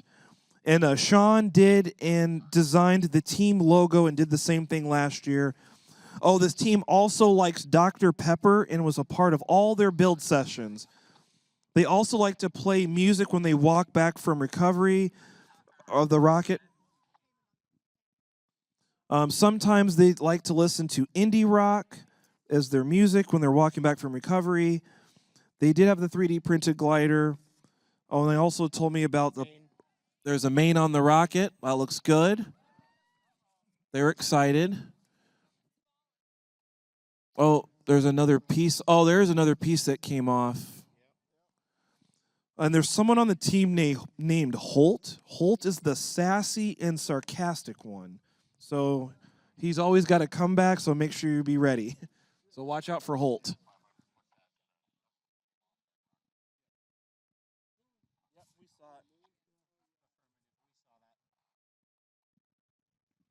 Nice job, team.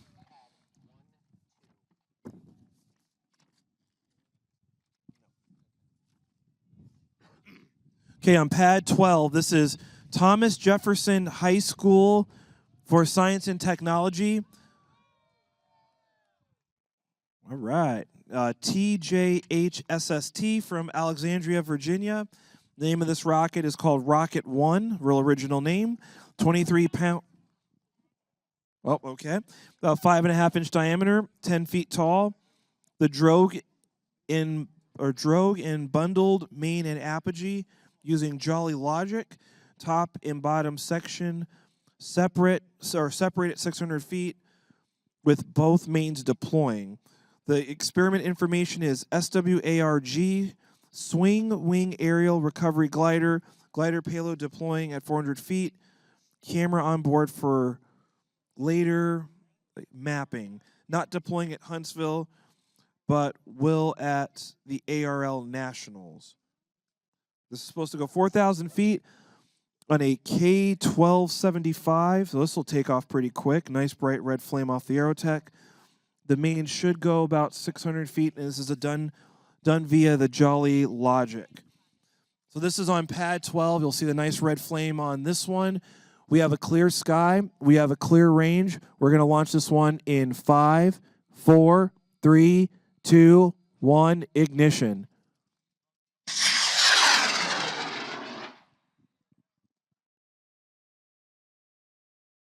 Nice, good straight boost on that one. Still coasting up. Starting to arc over. There's an event. Okay, drogue parachutes out. On this project, the team did vote on their paint job. The paint job, though, is based off of the Mercedes-Benz F1 color. They said this looks cooler than the Team Red Bull. The rocket is called Rocket, and this team also likes to have lots of team huddles. So I've not heard that too often, so maybe they're going to have a huddle a little later today. Yep, it's probably about 1,500 feet. This might be probably the closest to the pads right now. We'll see when the main opens how far it will drift. We're probably below 1,000 feet now. So this is the Jolly logic. It'll release a parachute, then there's more parachutes coming out. Yep, all did what it was supposed to do. Looks like a good flight. Yep, and they will probably have a huddle after this one, so it looks like a good flight.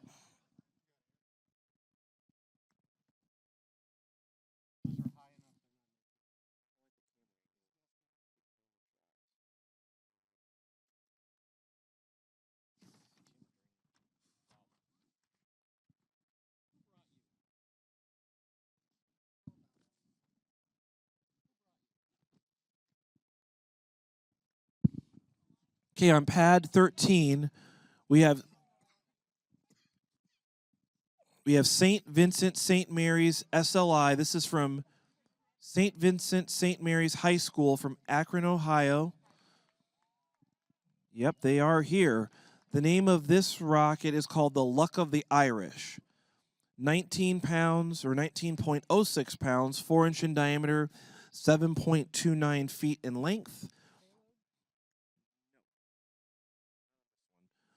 The vehicle notes, it says fiberglass nose cone, carbon fiber body tubes, 3D printed something 9085 fin can. And on this experiment, it's actually the radio transmission locating system. They call it the Marco Polo. We will use radio transmission to find the rocket once it has landed within 250 feet by 250 feet grid without using GPS.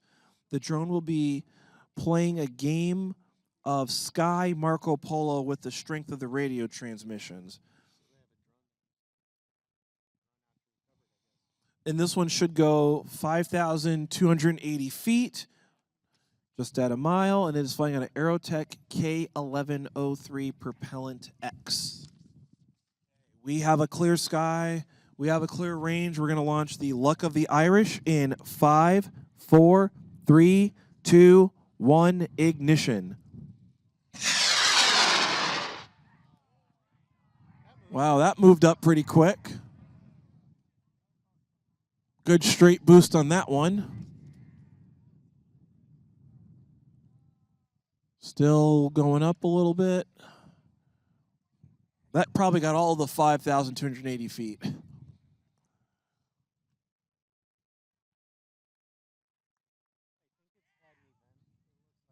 Oh, yep, it did have an event, so that looks good. So this team has been competing here since 2013. It's their first time here since 2019. There's 8 people here today, 15 to 20 team members on the project. They use this Marco Polo approach, and they have the Fighting Irish paint scheme and Celtic knots in a paint job. They have lots of adversity with the fin cans, parachutes, landing in tree, motor issues, all types of past issues. So they are really happy to be here and flew that rocket. So far, looking good.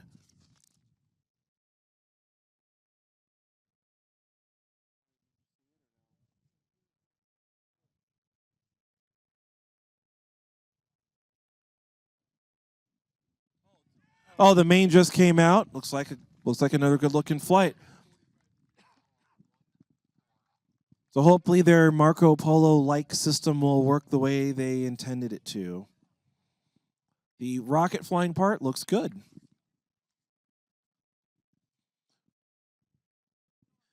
Okay, pad 14, we have Hardin Valley Academy Aerohawks. They are pumped. They've been patiently waiting. The school is Hardin Valley Academy in Knoxville, Tennessee. The name of this rocket is Sam. It's 30-pound rocket, 5.5-inch diameter, 8.5 feet tall. On the vehicle notes, it says the vehicle is named after Sam in honor of our team member that passed away. So this is a remembrance of you, Sam. I know you were involved with the project, too, from the very beginning. The name of the experiment is called Heat Seeker. Our payload will not be deployed today, but it is an autonomous quadcopter that will map the surface in infrared. Telemetry will broadcast with video feed to our ground station. If the time permits, after the third volley, we'll be running a mapping mission. So this is supposed to go 3,700 feet, and this is going to go on a Cessaroni K-1085 on pad number 14, so the last rocket on the close-up pads. So you have a clear sky, clear range. We'll be launching Sam in 5, 4, 3, 2, 1, ignition.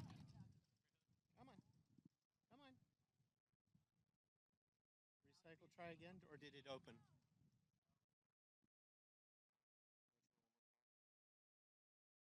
Oh, there it goes. Well, just a little bit of a delay, but it did still go.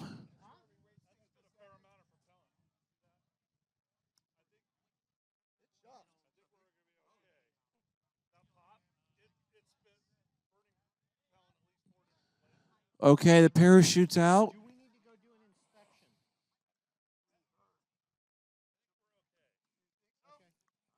So, yep, underdrogue parachute, that's looking good. And then this is, there's 7 team members here. This is actually their first time here. They actually won TARC, made it to Paris, got in 4th place. They said the comment to turn on your electronics. I don't know what that means, but turn on your electronics. So we should be at the main altitude, and there's the main parachute. Uh-oh, looks like a piece of it. Well, a couple different pieces there, so you'll have to make sure. Yep, you'll have to. I don't know how your mapping stuff will work, but you saw where your parts are. Well, I've been told it's cave mapping. Oh, and then one thing I thought was interesting with this team is they did not want to paint the rocket due to risk of stability margin.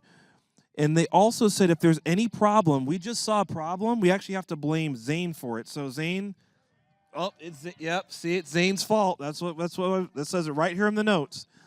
And this is actually the first team from Tennessee from high school to participate in the SLI. And I also didn't realize, but Knoxville has that Sun Sphere, which is the World Fair thing. So that's a little history and fun fact of Knoxville. Okay, we're going to the far back pads. We're going now to pad Number 51, this is USMA Ares. This is the United States Military Academy. They are probably the most excitable team I've seen out here. They are from West Point, New York. The name of this rocket is Hellfire, 37.18 pounds, 6-inch in diameter, 9.75 feet in length. For the notes, it says Hellfire is an Army missile system that was developed to lock on targets without being in the line of sight. That represents our team's determination. Well, that's a cool story. And on the science and experiment information, it's called Inspired by Army Switchblade 600, but acts like an in-air deployable glider. The payload wants to shout out Major Redding and his mustache. Okay, so so sounds like he's got a strong mustache game. Yes, this I think should have a payload release on this one. Oh yeah. Okay. And this one on the additional notes, it says "Go Army, beat everyone." They've just looked past the Navy. They want to just beat everybody. And this rocket will fly on an L-1256. And I don't know if you saw, but they did a push-up contest earlier. And I forgot who won, but it was with 101 push-ups. NYU won the push-up contest, and there was 101. I don't know how many push-ups Sally did, so she's going to have to report back to the LCO how many push-ups she was able to do. So we'll find out that later. Yeah, I might be able to get 5 in. Okay, so we are going to fly the Hellfire, and this does have the payload that will be deploying or should be deploying if we get the okay. So we have a clear sky, we have a clear range. We are going to launch this one in 5, 4, 3, 2, 1, ignition.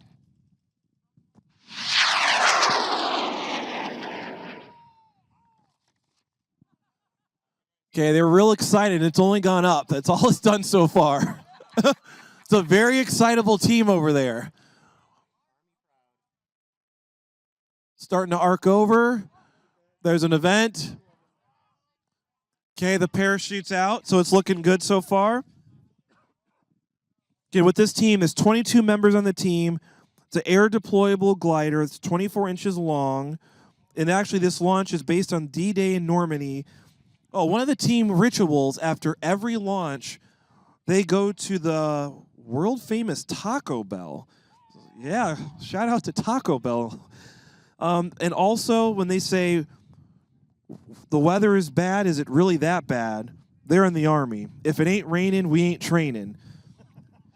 I will also, in my notes, it says, bring Sally up, push-up contest. So I don't know if Sally's going to do push-ups here at the end based on the altitude, or I'm not sure. This team also did go through some adversity. Oh, we are probably... Okay, so we're coming in around that. So it looks like they're okay to release the payload. Okay, there's the main. So this should be releasing a payload. So let's see what happens. Oh, the payload is out. I can see it. It's going pretty quick, but it's down. So the payload did release. It did what it was supposed to do. Oh, there's another one. Okay, so there's 2 things that came off. I don't see anyone doing any push-ups. There. Oh my gosh, watch out for that mosh pit.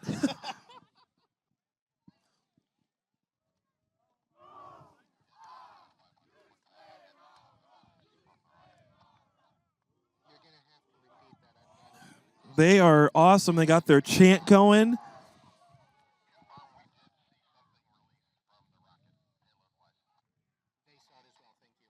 Now, this team was really excited. They actually shared some additional notes to me. They did cut down some trees to get one of the rockets back, but they do plan to plant 5 trees instead of the 4. They said they did do a Hail Mary to get this payload to work, which worked.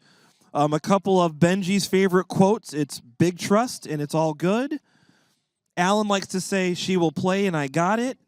And then there's some sort of phrase called, Timmy, you are so brave.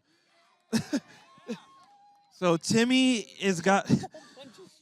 Yeah, and I guess Timmy has to deal with all the order processing, and he does God's work getting all the materials. So there we go with you, Timmy. And then the STEM knots were 4 Lego folks in yellow helmets in uniform. I also did see Timmy bring in the donuts, and the team was excited, and they did do the "You Are So Brave." So there you go. So go Army. Oh, to back right after it, we have the U.S. Air Force Academy. So right.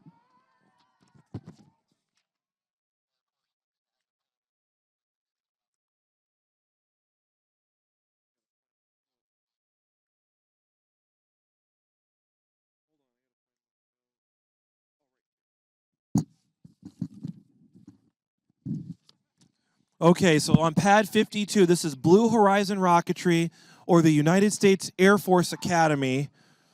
They are USAFA out of Colorado. The name of the rocket is called Last Chance, 22 pounds, 4-inch in diameter, 84 feet tall. I think it's 84 inches tall. Vehicle notes, it says lander flown by Air Force Academy cadet after deployment. Quadcopter models UAS system designed to land on another planet. They're really thinking big here. They're ready. So this one will should be deploying the separate payload if it gets the go-ahead during flight. On the experiment information, it has an expandable quadri-bladed lander, a quadcopter modeling a lander designed for extraterrestrial missions. And this is flying on an Aerotech K-1275, so this will take off pretty healthy as well.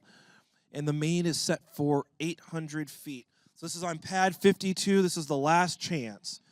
We have a clear sky. We have a clear range. We're going to launch this one in 5, 4, 3, 2, 1, ignition.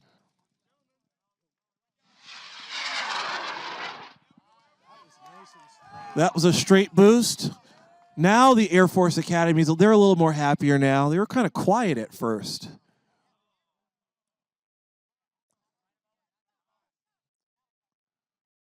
That's got to be all of 5,000 feet up there. There's an event. There's the backup. Small orange drogue on that one. So with this team, there's 19 team members here. They have the collapsible drone piloted from the ground. The rocket name has changed a couple times. They first called it Sudden Death, then they called it Last Chance. It does not have a new name. Also with this team, they actually have on their freshman team, they actually do a separate mission. They do a creative project on their own weather balloon and did this at the same time. Their STEM knots, I found out, were printed here in Huntsville, and they used Kieran's 3D printer that he left in Huntsville. Don't leave your STEM knots behind. You got to remember to bring them with.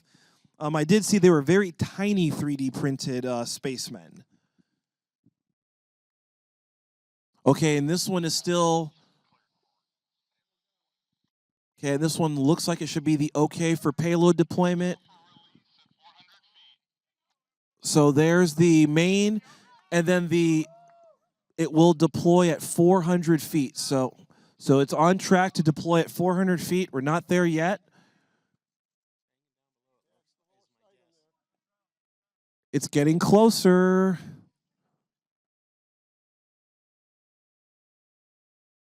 Oh, do I hear it? Oh, wow. You can hear the drone. Don't get tangled in the parachute, though. But it's going pretty slow. They've got good control of it. This is pretty impressive, folks. Still going. It's still going. Oh, was it tethered? It was. Binoculars. We'll have to do the analysis to see, but everything looks good. Nice job, team. So we know our Army flew and looked well. The Air Force flew and looked well. Looks like we are in good hands, everyone.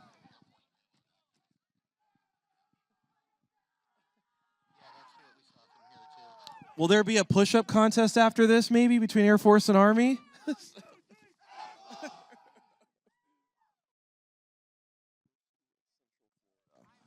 Okay, continuing on to pad 53. We have University of Central Florida. This is called University of Central Florida in Orlando. They're pretty excited.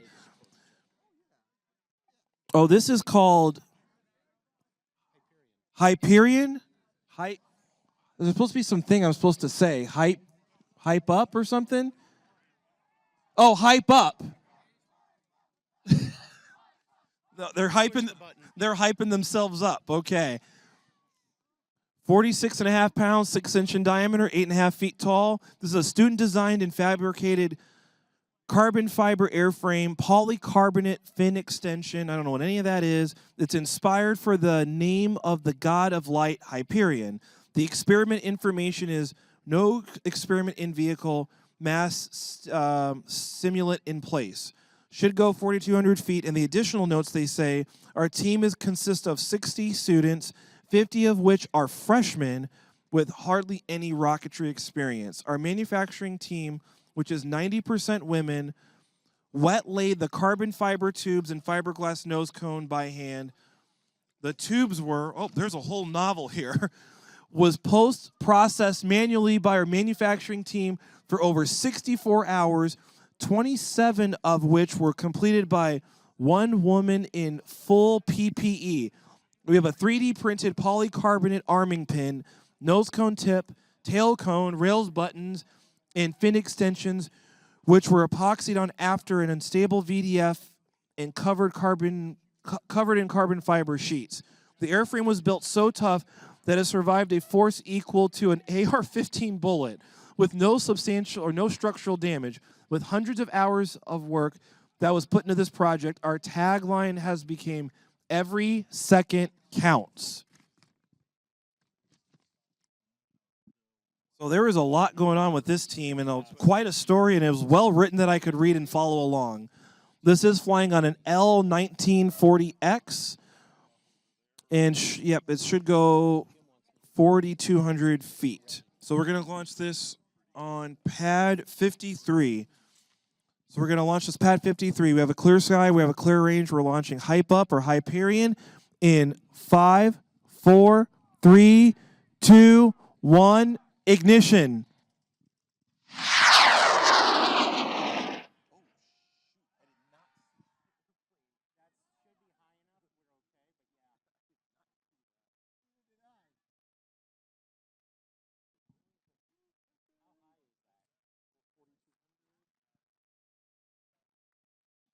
We have an event. Parachutes out. So far looking good.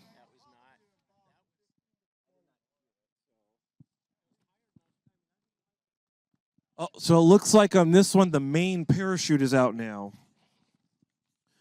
So a couple things I did notice on the team. It says, yep, there's 40 team members, 60 total.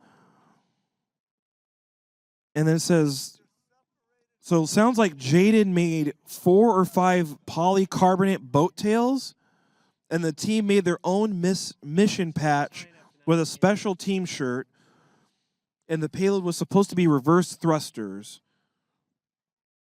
And this team has 3 managers and 14 team leads. They said a lot of failures and sacrifices to get to this point. They spent almost 3 straight weeks getting the project ready. Some parts they had to rebuild 4 different times. Some of the build sessions were until 3 a.m. They are just happy to be here, and their STEM knots would have been 4 Lego folks.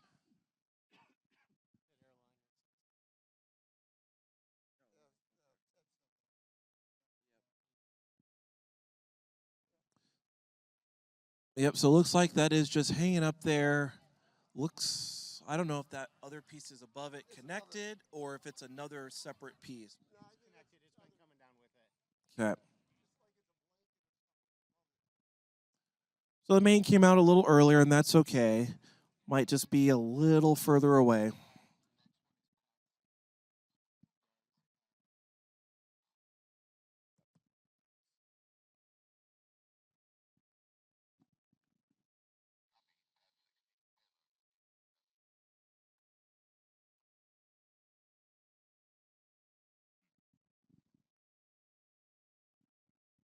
So that's where the main was supposed to come out. May I suggest more black powder? That's probably why your main came out. Maybe too much black powder in the drogue.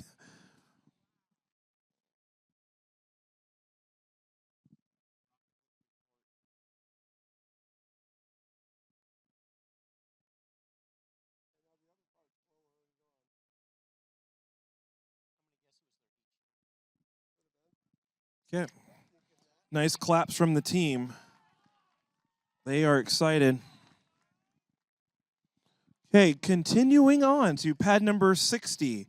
We have Notre Dame rocketry team from the University of Notre Dame. This team was like, I saw them when they came in, they were blasting music. There was like a party at 6:30 in the morning. They were ready to go. And it looked like this team rolls pretty deep. I saw a lot of friends and family members, and so thank you all for coming to support the team here. The name of this rocket is called Dr. Joe, 43.3 pounds. Actually, it grew in weight. It's 43.4 pounds now. 6-inch in diameter, 9.25 feet in length. On the notes, it says it is a transition from 4.5 to 6-inch in diameter, carbon fiber airframe and fins. This does have a payload that should be releasing. This is called Astro. It's called Auto Rotator for Stem Knot Transport and Recovery Operations. Uses 6 18-inch 3D printed rotors to auto-rotate and safely land the Lego stem knots. In the additional notes, it says, congratulations to our graduate advisor, now Dr. Joe Gonzalez, who has served 9 years on the team as an undergraduate and grad advisor. He successfully, yes, congratulations, Dr. Joe, successfully completed his, looks like it says defense. Yeah, defense is dissertation. His dissertation last month. Thanks a ton, it looks like it says. It says not notes. Oh, this is additional transmitter information. Okay. This is flying on an Aerotech L1940X, and the main is set for 800 feet. This should have a releasing payload once it gets the okay from NAR once we're flying. Pad 60. We're going to fly Dr. Joe. We have a clear sky. We have a clear range. We're going to launch this one in 5, 4, 3, 2, 1. Ignition. Okay, we're going to try it in 5, 4, 3, 2, 1. Ignition.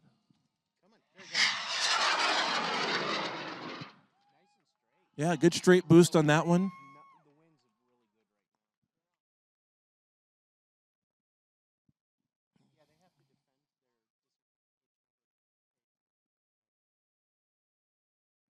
Okay, starting to arc over. There's an event. There's its backup.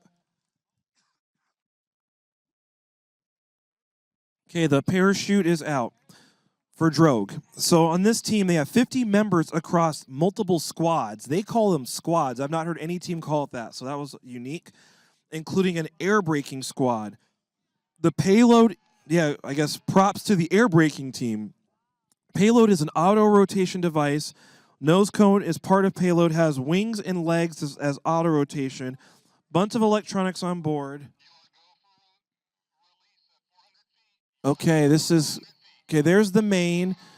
So the payload should be releasing at 400 feet.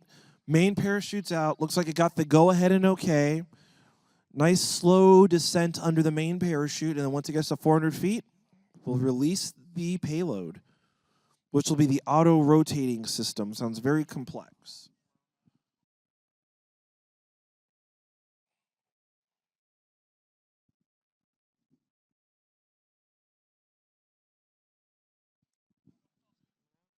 Should be getting close to 400 feet, or probably below it now.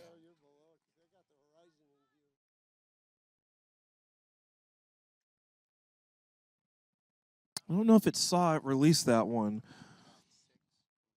Okay, and also on this team, they did the Golden Dome paint theme for the main building, and then they actually did it in a certain font. Oh, and then based on Dr. Joe. Oh, one of the team traditions, before every launch, they eat Einstein's bagels. I don't know if they have any Einsteins here in Huntsville, so I'm not sure what they did to call an audible.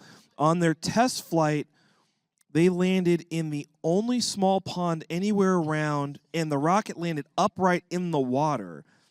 And this is after last year landing in the trees 2 different times. Oh, this team also had the most black powder on board to push the parts out. It was like close to 7 grams. Their stem knots was named by little cousin Ben. It was called Joe, which is dad, Jill, Nick, who's Ben's cousin, and Mary, because the team wanted another girl on board. So those were the stem knots for that one. Don't know if they came out, but the flight overall was good and safely recovered.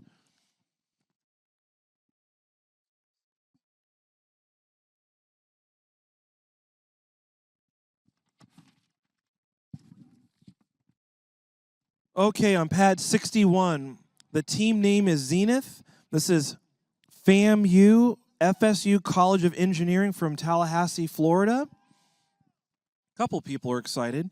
Others are very focused. Name of the rocket is Zenith 2.0, 57.2 pounds, 6.17 inch diameter, 8.67 feet in length.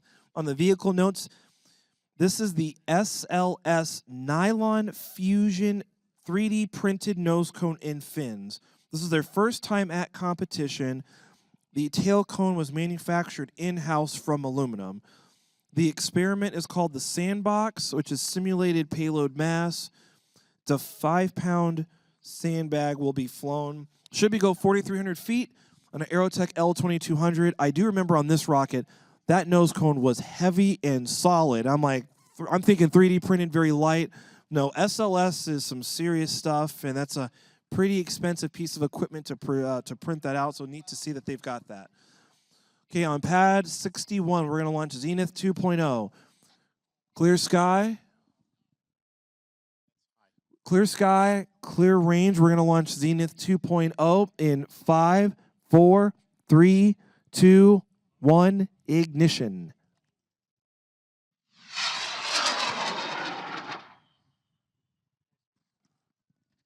Little whistle at the end there. I don't know if that's the SLS printing doing that, or the motor, or the fins, the tail cone starting to arc over. Oh, looks like the drogue's already out.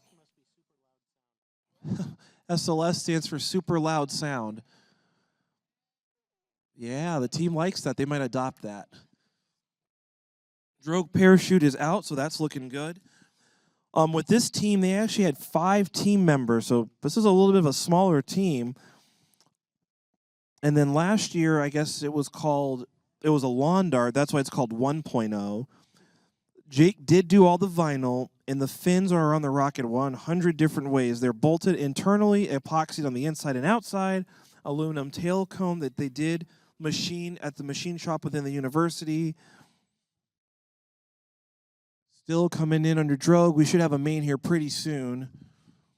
We're below 1,000 feet. Okay, saw the event for the main. We just need to open main. Open. Have to probably print a new nose cone. One of the team traditions is they like to work all night, every night. It's their first time here, and they actually did print that nose cone into 3 different sections.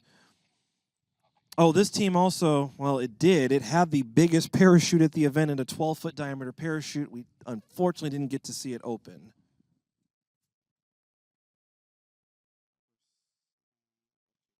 Okay, so the next team, this is pad 62. This is Alabama Rocketry Association.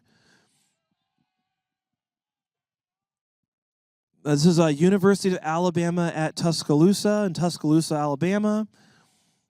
The name of this rocket is Hades, 47.1 pounds, 5.5 inch diameter, 9.6 feet in length. It says second main size is 84 inches, second main deployment at 600 feet. The vehicle separates with 2 main parachutes. The name of the experiment's called, I think it says helipad or helpad. It's a bomb-shaped payload that slows down with electric jet engine, but it's not flying today. And of course, you can't be a person that's not from Alabama and stick Roll Tide on this document. So there's your Roll Tide call out. And this is flying on a L1350. Yeah, 1350. And the main is set for 600 feet. So we're going to launch this on pad 62.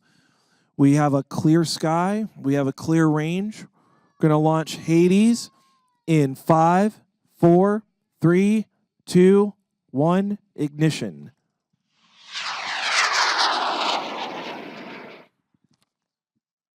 Nice boost on that one. I'm surprised I didn't hear any Roll Tide chants down there. Pretty quiet over there. Oh, I'm supposed to say, it's not War Eagle, it's Roll Tide. It is Roll Tide. Okay. Drogue is out. That's looking good. With this team, there's actually 12 team members. There's actually lots of freshmen on the team. Before every launch, the team has Chick-fil-A for breakfast. So that's one of their routines. There must be one nearby campus. The name of the rocket is Hades, and John came up with that name, Greek god of the underworld, but he didn't have time to finish the paint job. So we should be getting close to probably right around 1,000 feet. Okay, there's an event. Oh, parachute might... Oh, there we go. Oh, it's 2 separate parachutes, so that one didn't roll so well. Maybe the other one's better. On the other notes here, this team also did have a lot of different international team members on there, so that's quite a diverse group of team members representing a lot of different countries. Their subscale rocket, it was called Poseidon and Zeus. I don't know how they ended up on Hades, but that's the name that they went with.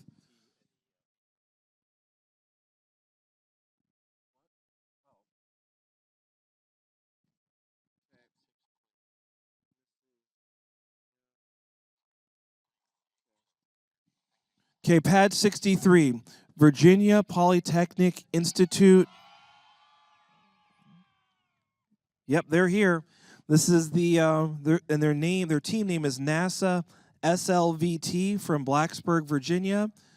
Name of this rocket is Perigene, AKA, in a different font. So someone else must have got a hold of this flight card and wrote Bobby Big Rocket. So I don't know if that was approved by everyone, but Bobby Big Rocket is what it's also got. Oh, it's their mentor. Okay. It's 51.1 pounds. 6.17 inch diameter, 10 feet in length. This did have an auto-rotating lift-generating payload that would deploy at 800 feet, but not deploying today. It's hard mounted to the airframe. This is flying on an Aerotech L1420, which is a red. The main is set for 600 feet. So on pad 63, we're going to launch the Perigene, a.k.a. Bobby Big Rocket. Clear sky, clear range. We are launching in 5, 4, 3, 2, 1, ignition. Oh, there it goes.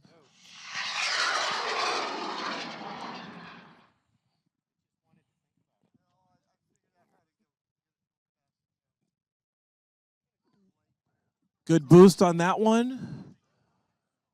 I want to see a... There is a drogue. Looks like a good drogue on that one. So on this team, 22 members on the team. They did change the name. I wonder what the original team name or the original rocket name, but it was done by executive decision.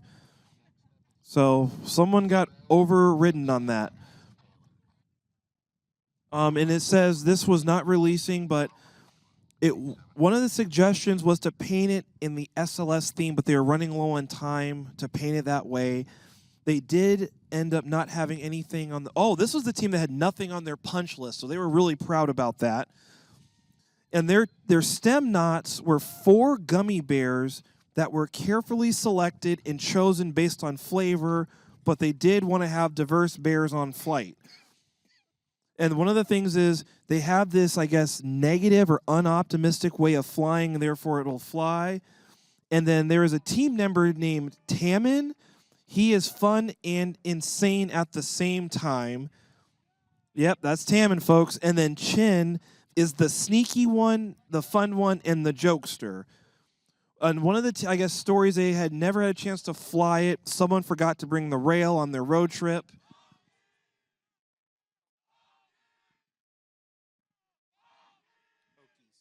Oh, the Hokies, that's the chant. I was like, what's going on?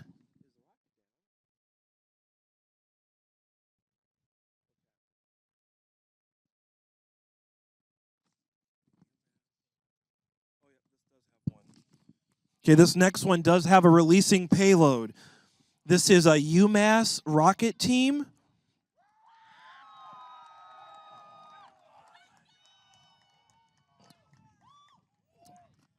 I didn't hear anything. Okay.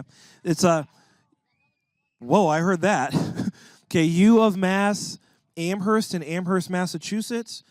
The name of this rocket is called the Notre Enforcer. I've never heard a rocket name. That's a cool name. 44.1 pounds, 6-inch in diameter, 12.5 feet long. The experiment is the UMass rocket team will be launching the Callista, which stands for Comprehensive Aerial Life-Saving Impact Survival Transport Apparatus. I hope you all got that. The quadcopter drone folds up behind the nose cone and will autonomously return to a GPS location. This is flying on a Aerotech L1520 Blue Thunder. Should go to, I think, 3,600 feet, and the main is set for 700 feet. So this one should have the releasing payload once it gets the go-ahead during flight. Okay, we're going to launch this one on pad 70. The Notre Enforcer is going to be going in 5, 4, 3, 2, 1, ignition. Come on, there. So the Notre must be that way. That's the way it wants to enforce.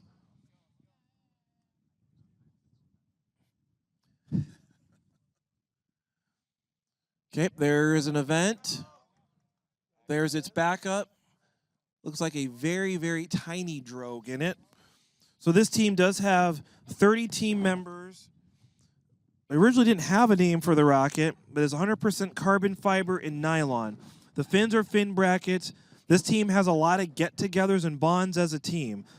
Their first successful payload in 3 years. Their payload is a quadcopter, and it comes out of the nose cone. And the team voted in on the name for the Notre Enforcer. Oh, this was the tallest rocket here at 151 inches. Okay, there's the main. It did get the okay to release the deployment. Oh, okay, looks... Okay. They're chanting for drone. Hopefully it'll work. Oh, it's out. Yep. And it's slowed down. Oh, did it just land? No, Oh. it just went past the tree line. It's probably down now. But yeah, it was falling fast for a bit and then it slowed down. Okay, so I think that worked. So this team also, yeah, they had the tallest rocket in competition at 151 inches tall. Their stem knots were 3D printed in UMass colors. Oh, and I guess there's a team member on the team named Logan. Logan likes to keep the energy of the team and keeps them up, is the light of the team. That's probably Logan, the one that's screaming right now. So someone's probably got to calm Logan down a little bit. Looks like a good flight. Nice job, team.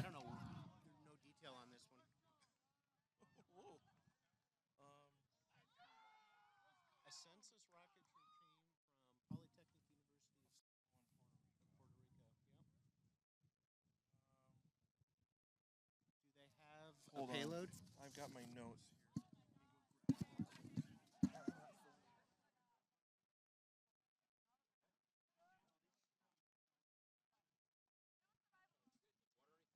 I've got some, thank you.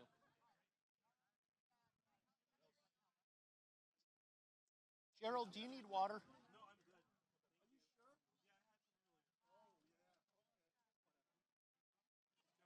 Take a drink, Arnie. Patty says.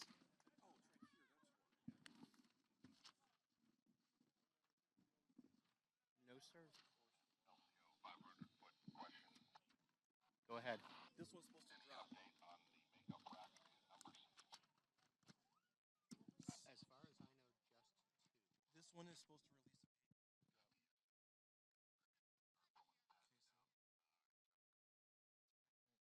Just a second as I'm trying to get my notes lined up here.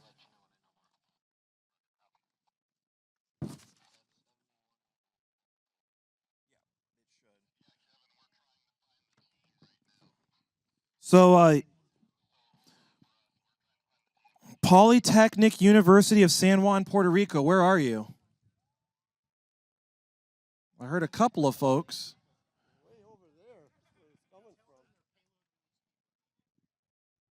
I think Joe's just walking. No, I'm not sure. Yeah, maybe you're right.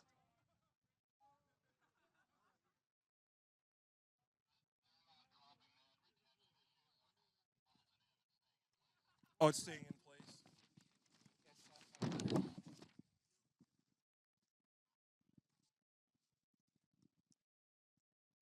Okay, so there wasn't a lot of.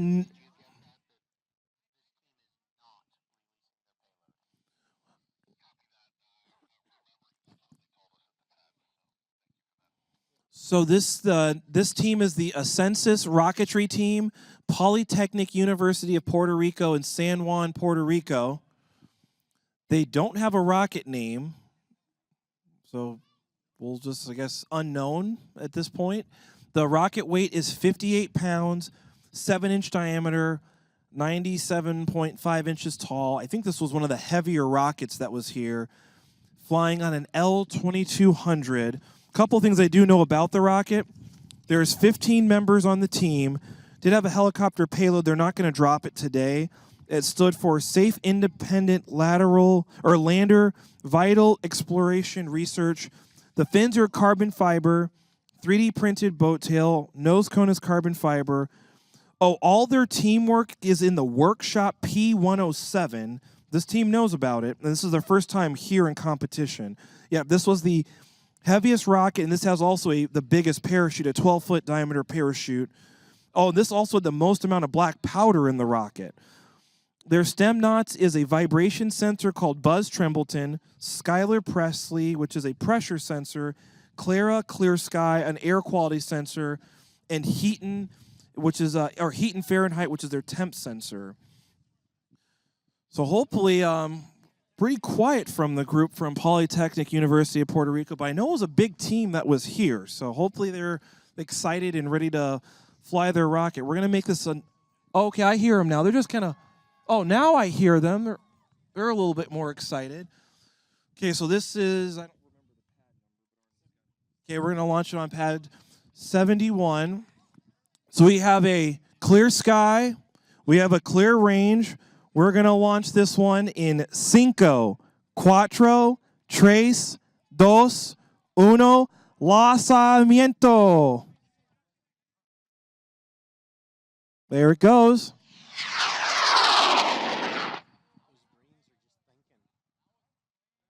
Nice, good boost on that one. L-2200s don't mess around. Up part's looking good.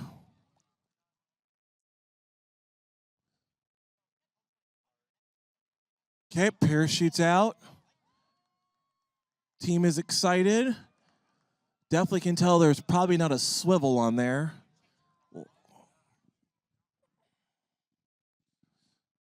So I don't know if they're trying out all their different stem knot sensors. I did get clarification. It is STEM knots, which is a play on words for astronaut, and STEM is science, technology, engineering, and math. There is no other secret or special acronym. Got that clarified. So we're probably getting close to 1,000 feet, so we should be seeing a really big parachute with a lot of black powder.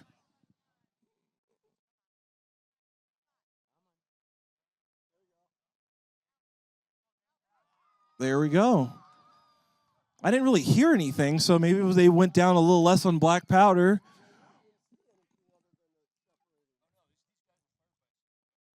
Oh, maybe this was CO2. That's why we didn't hear anything.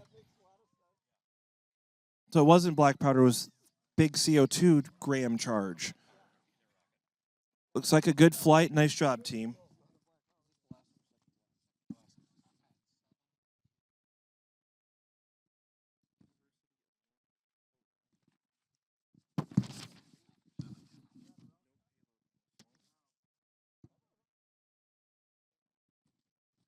Okay, on pad 72, we have Advanced Rocketry Club from the University of North Dakota.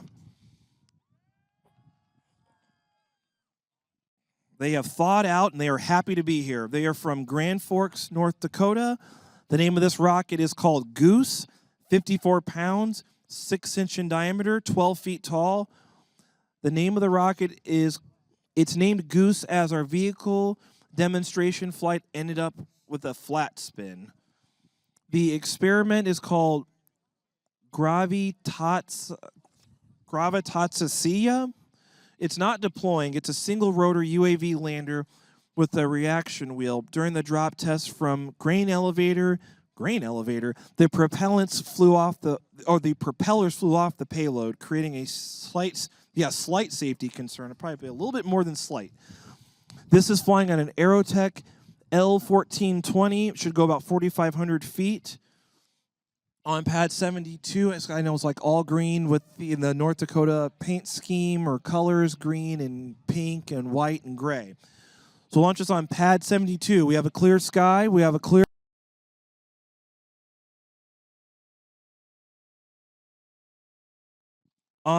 With this team, they have 10 team members, 2 sub-teams, payload and vehicle. Every person is new on the team except for Gracie. The nose cone tip was well over a pound, and they also did let me know it is the UNC 49ers, not the San Francisco 49ers. On the East Coast, this was the first place gold on the East Coast where gold was found and created a gold rush. They did want to use the NASA worm logo and not the meatball logo this year. Okay, the main's out. A little suspenseful there, but the main is out. They did have a custom retention proprietary system. The stem knots were 3D printed, and they kept them very simple. Okay, so once you get the okay from the NAR crew, we'll open up the range for recovery. And then for the final teams that need to fly their rockets on the 4th volley, but you'll get the okay from the NAR team. Nice flying on those volleys. We just have a handful of more rockets, and we'll be close to concluding this 2024 SLI USLI competition.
Welcome back to NASA's Student Launch Challenge. We have just wrapped up volley number 3.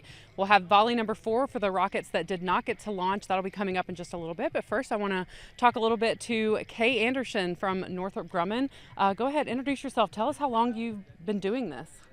Okay, I'm Kay Anderson with Northrop Grumman, as she said. I'm the communications manager at our propulsion systems business in Promontory, Utah, where we make the solid rocket motors for NASA's Space Launch System rocket. And we've been sponsoring this competition. We've been the premier sponsor for about 17 years, and we've been involved for a few years longer than that. So we're coming up on 20 years of involvement. Awesome. Anything interesting this year that you haven't seen before? 4 volleys? I don't know. Honestly, the payload thing was so cool. I remember the first year we did payloads where they had a rover that came out and went across the ground. And this, where they had to have the stem knots on there, that was pretty amazing to me. Yeah. Very creative. And challenging, for sure. Yeah, exactly. Well, we are going to talk to a couple of teams and before we get into volley number 4. So let's get our first team up here. Sounds good. Young, stand between us.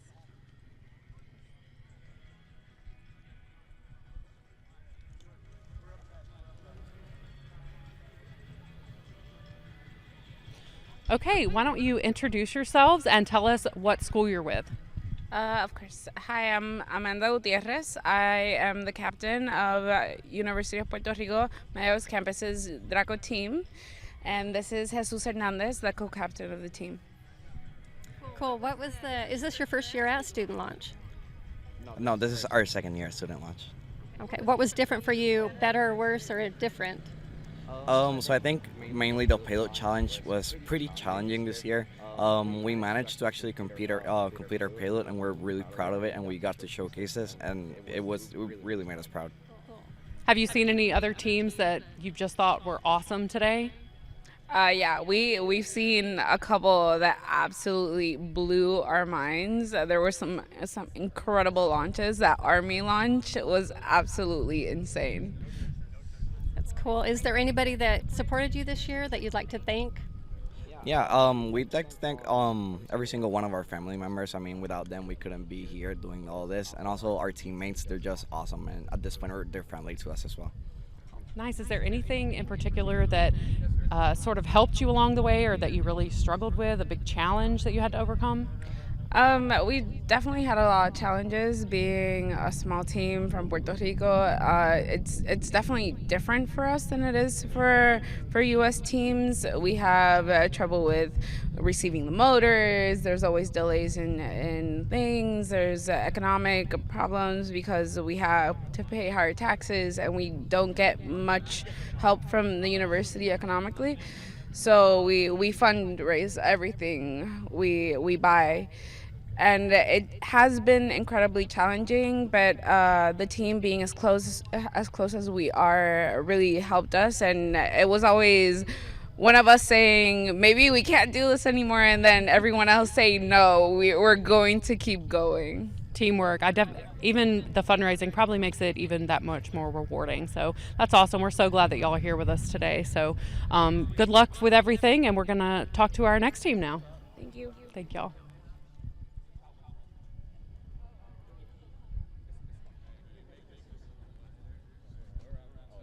Yeah, like two in the middle.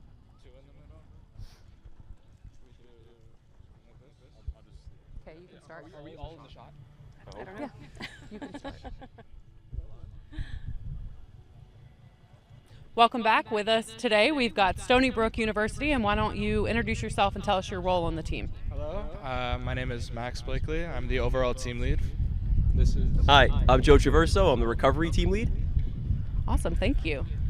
How many years have you been coming to Student Launch? Well, this is our first year qualifying, but the team has been around for 6 years, so it's very exciting that we're finally being able to launch. What sort of challenges or things did you have to overcome to get here? Well, not having qualified before, it was really a lot about the communication in between each team, a lot of organizational difficulties, and again, this year's payload challenge was especially difficult. I'm sure other teams have mentioned it, but jettisoning a 5-pound payload, it's kind of difficult, so really that was probably our biggest challenge. Tell us more about your payload, though. So I'm going to direct you to our payload team lead, Chad, right here. Hi, my name is Chad. I'm the payload team lead. Our payload for this challenge was a quadcopter style drone. It had 4 folding arms and 4 folding legs. It packed into our deployment system, which I'd love to talk about, pass it to them to talk about, and it deployed at 400 feet successfully. So we had a very unique deployment system that a lot of people caught a lot of people's eyes, and right behind you is Max Minogue, who it really was his brainchild. So I'd like to him to talk about it. Hi, my name is Max Minogue. I helped fabricate and develop the deployment system. I heard that we have one of the most unique deployment systems here today. We have like a hatch that opens like from the side, which I heard we're the only team to do that. There was another team out there with a door, which is cool. And it was so hard to put together, and we ran into so many issues. But this flight is actually the first flight demonstration where we had it work for the first time. We didn't really have any expectations going into it, so we're super hyped that it worked. When we saw the drone come out, everyone was cheering, and yeah, we're super hyped. Including us, we were super happy. So if you had more time, is there something you'd work to improve or something you'd change? Again, every time you launch, we do these test launches, you gather so much information, so much data. This launch is no different. There's many different things that didn't work really. The parachute tangling slightly, again the drone coming out spinning very fast, and in general actually the rocket liftoff was very, very slow, and it didn't cut through the air very well. So again, there's always somewhere to improve, but it really shows the importance of these launches. But I'm glad so much of it worked today, and we really did do very, very well, and I'm proud of all the work that everyone's put in. For sure. Anybody you want to thank or give a shout out to? Our MVP right here is Joe Traverso. So many long nights in the lab, so much coding. He spread himself very thin. He's also our safety officer, really the MVP of this rocket team. The rocket would not be anywhere close to what it is without Joe Traverso. So I'd like to thank him. Thank you. Is there anything you saw other schools do that you're impressed with? Where to start? The rocket fair. That one, yes. The Air Force was very nice, but going around at the rocket fair, you just look at all these amazing designs and all these unique solutions to the same problem, and all these different retention, deployment, the different drones, even the different fin styles. It really is an incredible display of how engineers can come together to solve a problem in different and beautiful ways.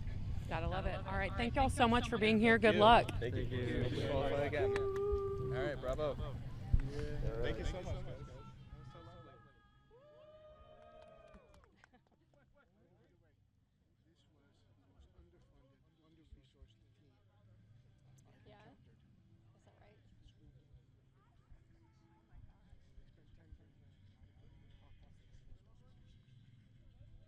Whoever's going to speak, if y'all stand like in between us.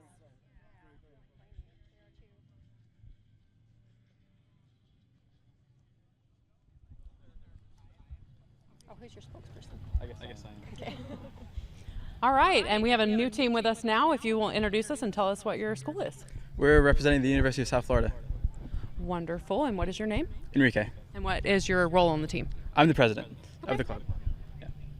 Is this your first year at Student Launch, or how long have you been coming here? So we've been participating for a few years now. Last year was our first year at Huntsville for a very long time. So this is my second time.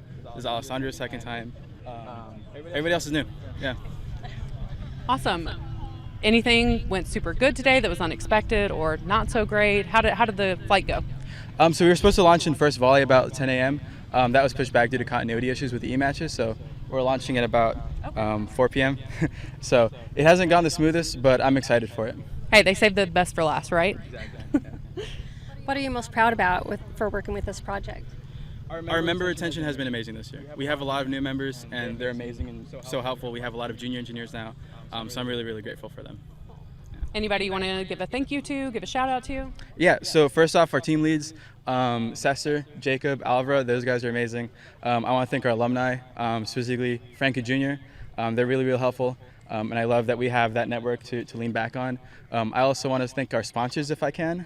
Yeah, go ahead. So 5-Star Pizza, thank you so much. They give us free pizza every 2 weeks. It's amazing. It really helps us. Monster Energy, they give us a lot of free merch and drinks. That's helpful as well. Jim's Body Shop down in Seminole, Florida. They paint our rocket. They make it look really, really nice. NCAE is our newest sponsor, so thank you so much. That grant money has really helped us. Awesome. Is there anything you've noticed with the other schools or teams that you're really impressed with? Just a diversity of opinions. This year at the Rocket Fair, there's never any payload that you think is identical, and I think that's amazing about this challenge. Tell us a little bit about your payload, your rocket. Sure. So our, I guess our theoretical payload, we're not flying it today, it's a simulated mass. It's a deployable quadcopter, so it would separate it from the rocket at about 400 feet. This is driven by an extension mechanism that we designed. It's an electric motor with basically a drivetrain, and it extends some lead screws from the nose cone. That is awesome. Thank y'all so much. Of course. Yeah. Thank you. Good luck. Congratulations. Thank you so much.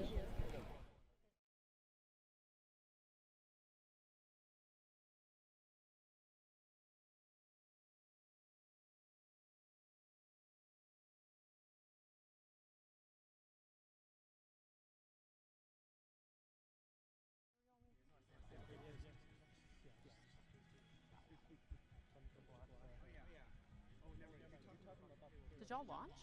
Yeah, we did. Your rocket is so... It looks really pristine. Okay. All right, welcome back. We've got another team with us. Tell us a little bit about your rocket behind us that looks almost untouched. Yeah, so we're from the University of North Dakota. We're the Advanced Rocketry Club. We're based out of Grand Forks, North Dakota. And this is our rocket. We called it Goose. We flew it with a ballast filled with birdseed. For this flight, originally we were supposed to have a payload that was a single rotor copter, but do some testing and stuff. We didn't quite make it there, but we're still really, really happy with how the launch turned out today. Pretty much a perfect flight. Everything came down really nicely. As you can see, it's been in pretty good condition. So it really is. It's amazing. What are you most proud of with your design or with your project? So I'm really proud of kind of the team as a whole. We're super close. We're very dedicated. We're kind of a smaller team. So it's really cool seeing how hard everybody works. I know there was quite a few all-nighters, a couple of naps on the concrete floor of the lab, but we got a lot done this year. And it's, even though we didn't quite get to fly our payload, it looked really cool. We got a lot of cool testing things done with it, and we got a little good data and good experience doing that. So Any challenges? I imagine the climate there is probably a little bit different than launching in Alabama. Yeah, so there was challenges. I think we flew. The winds were pretty high on our vehicle demonstration flight. So that's one of the challenges in North Dakota. And this competition, a lot of the test flights and payload testing things occur during the winter time. It was a milder winter this year, but I think we still had snow on the ground for at least our vehicle demonstration flight. And then during our payload test, it was raining. So, you got to kind of make it work with what you have. But, like I said, we worked really, really hard. It's just one of those things you have to overcome and plan for a little bit. So, Is there anyone in particular you'd like to thank for supporting your project? Oh my goodness, Dr. Young probably. He's put up with a lot this year. I know sometimes we ask him to come in at very, very odd hours to get open doors or things like that, or help us find something. And he has to put up with us for a week. So he's done a fantastic job. And we're missing a few members that didn't make it here, and they were really, really dedicated. So I just kind of want to give a shout out to them. But yeah, that's kind of. It's a great team. How has it been working with the team? I know you've got clashing schedules, you've got clashing opinions. How's the teamwork been? Like I said, we're super duper close. After every launch, we go to an Indian place, House of Food in Grand Forks, and have lunch. No, it's like I said, everyone's super duper hardworking. We rarely have conflicts, and even if we do have conflicts, we work them out very professionally, and it allows us to get quite a bit done with the amount of people, and even with some people, we're all full-time students, so the scheduling is pretty difficult, but it's pretty. I think it's really impressive what we're able to get done with. Hence all those late nights. Yeah. It's when everybody's free. Definitely that adds to it a little bit, I would say. So it's really cool. I like it. So yeah. Awesome. Well, best of luck. I think we've got a couple more teams. Okay, thank you.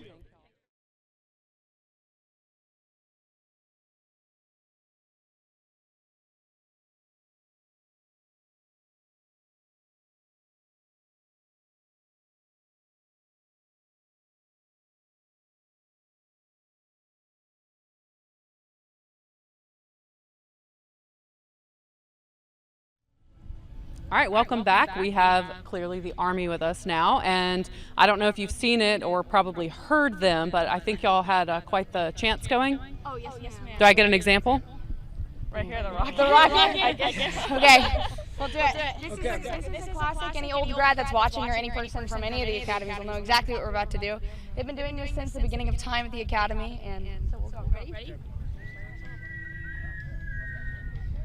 Boom! Ah! You say rah rah! You say rah rah! Hoorah! Hoorah! Army rah! Team! Hey!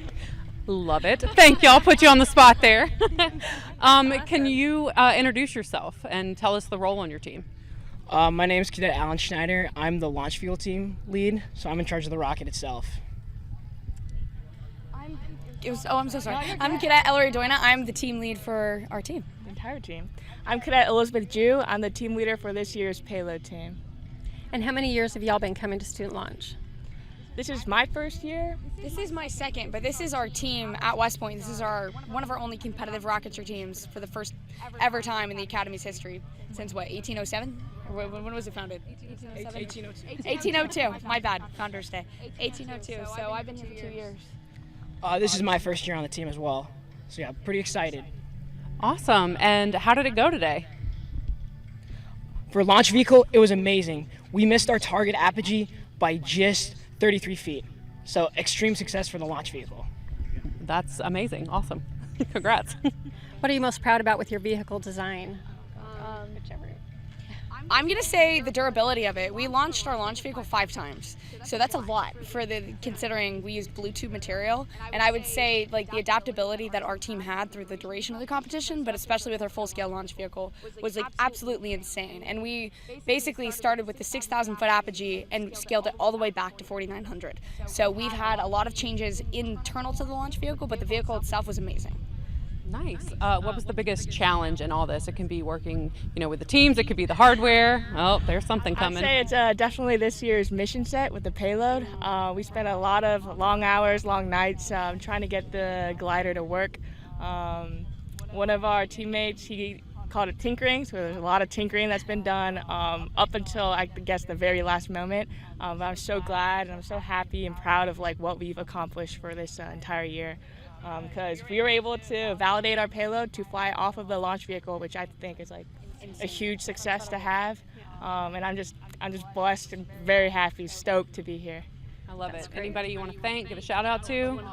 100%. Major Reddington, you're the guy. Thank you so much. We would not have made it here without him. We were so lucky to have found him a little later in the year. But this whole experience has been great. Definitely Major Perez. He's our research advisor. 100%. He is the team. He's the ground. He's our rock. He's everything that we could have ever wanted in an advisor. Definitely the Department of Physics and Nuclear Engineering at West Point and the Departments of Civil and Mechanical Engineering at West Point. And also all of our funders and the Academy in general for supporting us and funding us and believing in us. One more. Mr. Peppel, he's our main mechanic that helped us, lab tech that helped us kind of build the payload itself with all the hardware he supplied. Yeah. Most of our supplies. He helped me learn how to drill my first holes. So, Mr. Peppel, I'm very, very thankful for you. What have you seen other teams do that you're impressed with? There was one. It was the University of Florida with their bendable carbon fiber sheets that they were able to make wings out of. I've never seen that. And that was incredible. The tech that everyone is able to develop and continue to build upon, because they said they were taking research from advisors from years ago that were able to help continue to build upon that project. So I was like, wow, that's incredible. Any changes y'all would have made now that you know what you know? I think from a team lead perspective, project timeline. So having had set the expectation, being okay, we're gonna build this thing in a month. And no matter what it is, it's gonna be tested, flown in a month. And we would have done the iteration on that. But I think for you can speak really technically on the payload. I think prototyping, taking the time, I think in the beginning to fully develop out, flush out all the ideas. Don't say no to any new creative ideas. Finding a mentor is huge because there's a wealth of knowledge that are behind people who have years of experience. So to be able to utilize them and build upon what they already know, I think. If I could go back, I would find those mentors first. All right. Thank y'all so much for joining us. Thank you. We have one more thing.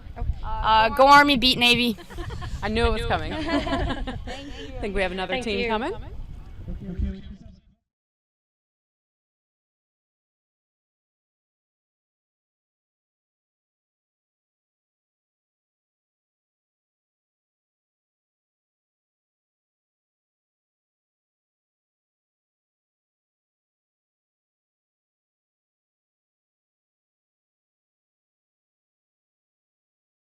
High School with us. Want to introduce yourself and tell your role on the team? Yeah, so I'm Aiden Gaffney. I'm a senior at St. V, and I'm our team manager. I'm Isabel Eberhardt. I'm a senior at St. V's, and I am the STEM engagement manager.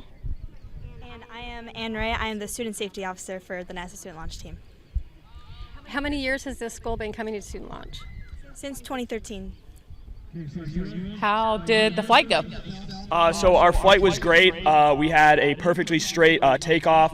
Our apogee was a little lower than we would have liked. We were about 300 feet below our expected, which was exactly a mile.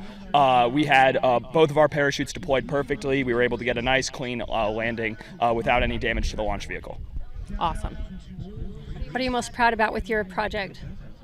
I think I'm most proud of all the adversity that we've had to overcome. We've had a lot of failed launches within the last 2 years or so, a lot of turnover within the team. For instance, we had to rebuild our rocket within 2 weeks. So just overcoming all that adversity was definitely what I'm most proud of. Biggest challenge, I'm assuming the 2-week deadline was probably up there. How did y'all manage to work together to get it all together?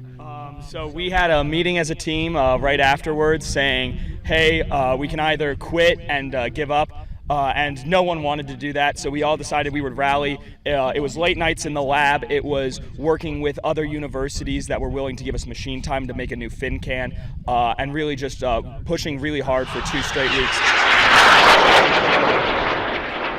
Looks like there was another great launch happening, so. All right, thank y'all so much for being here. We're going to get back to the 4th and final volley. Or is a Egyptian goddess. There is an event, drug parachutes out. I heard that, black powder. The Egyptian goddess bull deity. So this team has a tradition of being up at 3 a.m. Their local sponsor is a pizza company, and they get pizza during the build sessions called 5-Star Pizza. So shout out to the 5-Star Pizza folks.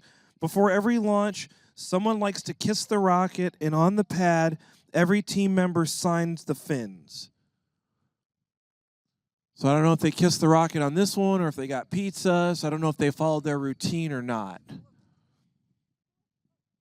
Okay, we're probably about 1,000 feet. It's a little further out there to the east. Oh, the nose cone went into the parachute. Oh, but it got out of the parachute, so now you're good. Just that, I feel like that's that determination clap because it's probably been a very long day for that team. So probably relieved they got the rocket to fly. This team, they have built. This team, I guess, they ran out of time on testing the payload, but they were very close to getting it to work. This year, they built 4 different booster sections and worked through a lot of different adversity. Broke 2 nose cones. They've went through 4 of them. Someone named Elvira is the wizard, or he is the wizard, and he likes David Bowie? Okay. And I guess he's going to be the next president for the team, so congrats, Elvira. Oh, there we go. There's a clap for them. They're all excited. The team wasn't sure on these stem knots because they actually use different sensors, an IMU, a baro, a decibel, a temp sensor, and they did have 1 Lego stem knot on board. You ready? Yep. All right, this is Zach's level 1. Zach is right here. Okay. He's one of the NASA folks. He's doing a level 1 cert. Okay. So this is one of those special, like, kind of VIP flights. We've kind of been able to slide into the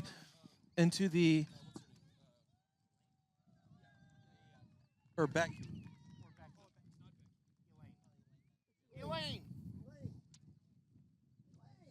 Elaine?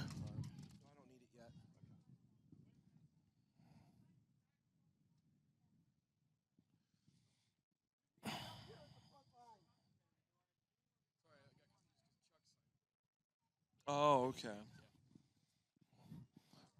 So another flight that we have. So this is kind of a special VIP flight. So not technically a SLI.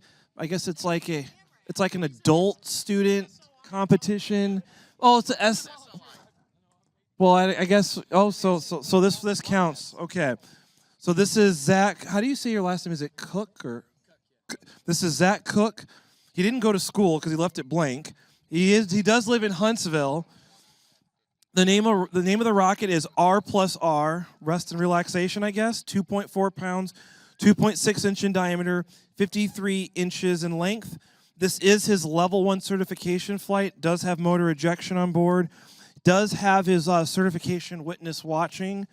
And I know this is a lot of work amongst planning and preparing for this. So let's give Zach a hand for all the work and dedication he's done to help this happen. We'll wish him the best of luck. And because of Zach's work, we're going to call this an executive flight. So we'll just go ahead and make that be known. This will be one of the executive flights here. So we have a clear sky. We have a clear range. We're going to do the R&R level 1 certification flight in 5, 4, 3, 2, 1, ignition.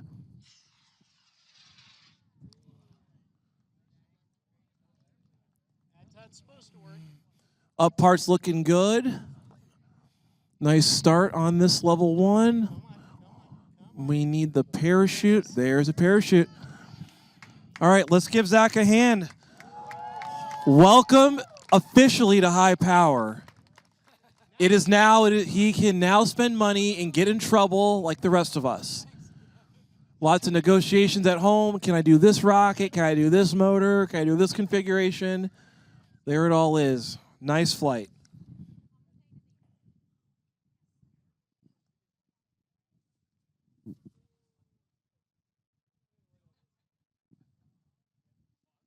So parachute's out, so it's going to come down nice and slow and soft. So good flight. Nice job, Zach.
Okay, and that concludes our volleys for the day. We got a few more teams to interview and see how their launch day went, so let's get them on camera.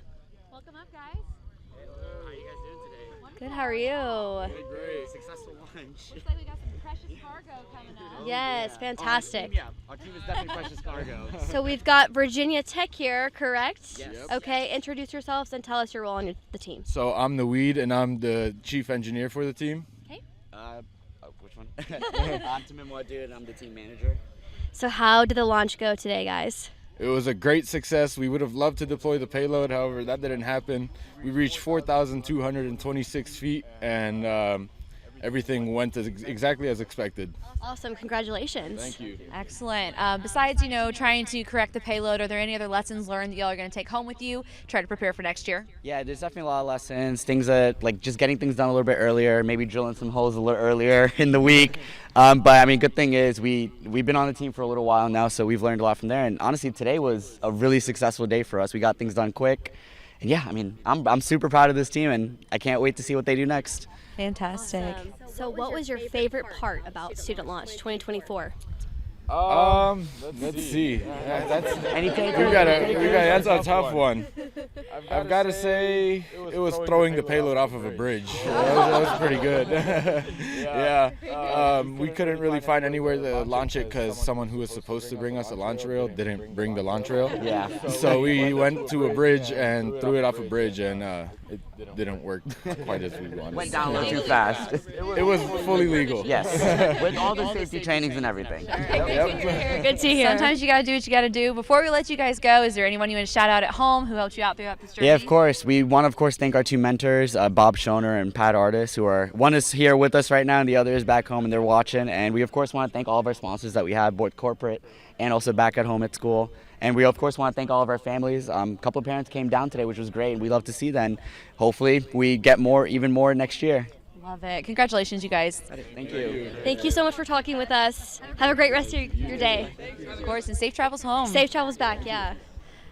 Okay, we'll be joined by another team. Hi, everyone. Looks like we've got a team in uniform. Hardware. How's it going, guys? Pretty good. All right, looks like we've got the Air Force team here, if I'm not mistaken. Yes. Okay, tell us your name and the role on your team.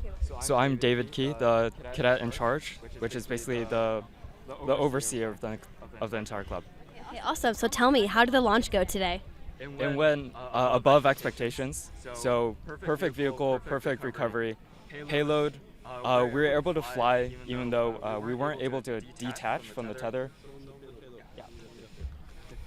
Was this the drone that we saw flying earlier? And it like deployed, right? And Exactly, yeah. Pretty safe landing? It did, yeah. Nothing was really broken. I mean, you can see completely intact. Did you guys have any stem knots aboard? Yes, very tiny ones, just 3D printed. Yeah. Okay, very cool. That's excellent. Were there any different learning curves or roadblocks that you guys had to overcome in order to get to this day?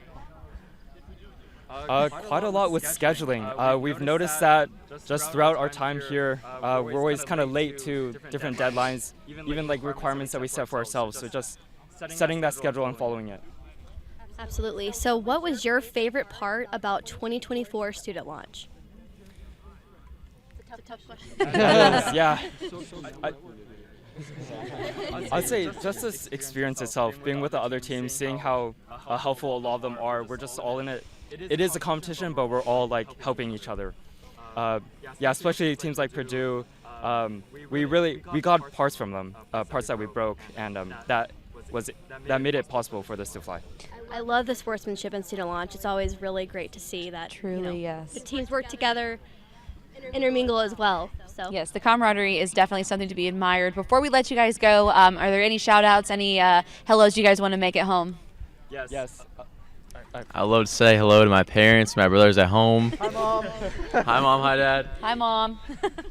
Yeah, I would like to give a shout out to ULA for sponsoring a big portion of this rocket and getting us to be able to be here today. So shout out to ULA. Thank you very much. We also want to thank Steve Rigel for providing us with the drogue and main parachute and also repair tape last minute. excellent. Awesome. Well, thank you guys so much. Congratulations on your amazing launch. You guys did fantastic. So hope you guys have a good rest of your Saturday. Thank you. Thank you for coming. Thank you for your service. Thank you. All right, we'll have another team joining us shortly, but as we mentioned, we do love seeing how the teams all support each other, even though they are in a competition together. It's so amazing to see how they are really there for each other and network during those events before launch day. It's true. I love seeing them come up and bring their rockets. I feel like I'm getting an up-close and personal look. Hi, everybody. Okay, so I take it you guys are from Lamar University. Yes. Okay. Okay, tell us your name and the role on your team. So my name is Isaiah Medina. I'm from Lamar University, and I'm the team lead for this chapter. Okay, how did your launch go? It went pretty well. Luckily, we didn't lawn dart or anything like that today. We got an apogee of about 3,100 feet, which is kind of what we expected with how much degree they put on the rod today. Awesome. That's awesome. Are there any lessons learned that you're taking from today that you're going to take back home, work on, and try to perfect for next time?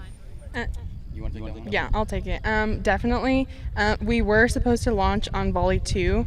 We did have some electronics troubleshooting that we had to do. Definitely, we worked through it and we were able to launch in volley 3. So definitely, keeping up the teamwork and, staying calm, and definitely lessons learned. But I think just more importantly, like working as a team and always keeping that. Add more to that, definitely, since this is our first year as well, it definitely shows them. So a lot of us are seniors and they're juniors, and so it shows them what to expect for next year or whatnot. But this was a great experience to even be here today. What was your favorite part about the 2024 student launch season? That's a tough one. It's a big question. Yeah. Definitely the event here now, seeing all the universities here, and we got. Being realistic, we got more compliments on our vehicle than we thought. We thought this wasn't the best looking rocket, and it was like, wow, it's so pretty, and this and that. And also collaborating with other universities to see what they're doing for their payloads and get bounce off of their ideas. And really saying everyone honestly came down to just 3 ideas for the payload this year, with how difficult it was to manufacture something that isn't going to deploy with a parachute. That's fantastic. Before we let you guys loose, are there any shout outs or hellos you guys want to make to folks at home? Yes, I would like to give a shout out to the rest of our team that wasn't able to make it to competition. My mom, faculty, y toda mi familia en Mexico. Shout out to them. Thank you. Hi, Mom. Shout out to the Lamar University College of Engineering. Yeah. Thank you for your support. Thank you. Awesome. Thank you guys so much. Have a great rest of your day, guys. Good job, guys. Congratulations. I do love that the teams will come and basically tailgate while they're here waiting for their rockets to launch. It's really fun, very reminiscent of college, and Speaking of college, I think our alma mater here is here. Lane? Oh, I'm going to have to say Roll Tide. Big Roll Tide. Okay, so tell us your name and your role on the team. So my name is Benjamin Light. I'm the project manager of our solids team here at UA. Part of the Alabama Rocketry Association that represents the university in all of our rocketry programs, so that's kind of what my role is. Great. So tell me, how did the launch go today? We consider it a success. Although we couldn't launch our payload, we did try a new recovery system, which we're very proud of, and we're really hoping to refine these next few years. And we hope to kind of return and show up and do exactly what we want to do next time. For sure, great work. What was the inspiration behind your payload and your SEMNAUTS? Funny enough, a video game. Just kind of a video game called Helldivers, which is a very popular one right now. Just the whole system of one fan dropping down and dropping all these guys out. It's very interesting, very unique. It's fun to look up if you're interested. But that's kind of what we were going for. Okay, if I remember correctly, I think your SEMNAUTS were Legos? Yes, they were. They were Lego astronauts that we found from one of our members. Actually, just thought, why not? It'd be really cool. It looked fun. Yeah. Love I love seeing the little Lego guys hanging on the payload during the rocket fair, so that was really cool. They have been so fun. Do we have any shout outs or hellos that you guys want to give to folks in Tuscaloosa? So I'd like to say thank you to all of the faculty and sponsors that have been helpful in this situation. I'd also like to give a special thanks to the Space Cowboys at over at Mississippi State University, as well as Cody Harden, who's our mentor and is also the advisor for that club. They've helped us with all of our launches, and I just want to say thank you so much for the help.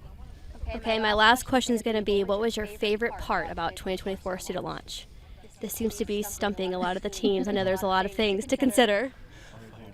Oh yeah, so we went to do our drop test with our payload, and we were having trouble finding a good spot to drop this thing. So we had to drive like an hour into the woods and find some fire tower. We had to climb up. It was like, what, 99 feet exactly? And we'd go, we had to hold about a foot up. So it was very cool. Team bonding was great, and then we had a campfire afterwards. Like, that's as good as it gets, I feel like. So that's my favorite moment. Beautiful. Well, thank you guys so much for congratulations. Yes, thank you guys for coming. Big Roll Tide to you all, and safe travels back home. Thank you. Awesome. Thanks, everyone. Okay, I think we might have another team lining up. Seeing another really cool rocket come through. Yes, I love seeing all these Hi, everyone. designs. Feel free, come squeeze in the middle here. Let's chit chat.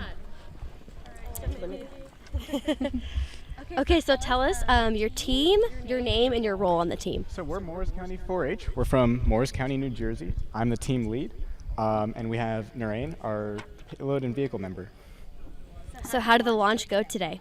Our launch went pretty good. We had a pretty textbook launch that went very well, went up. We had our successful events, came down. The only issue is that our payload disconnected from our shot cord and fell to the floor. But other than that, it was great.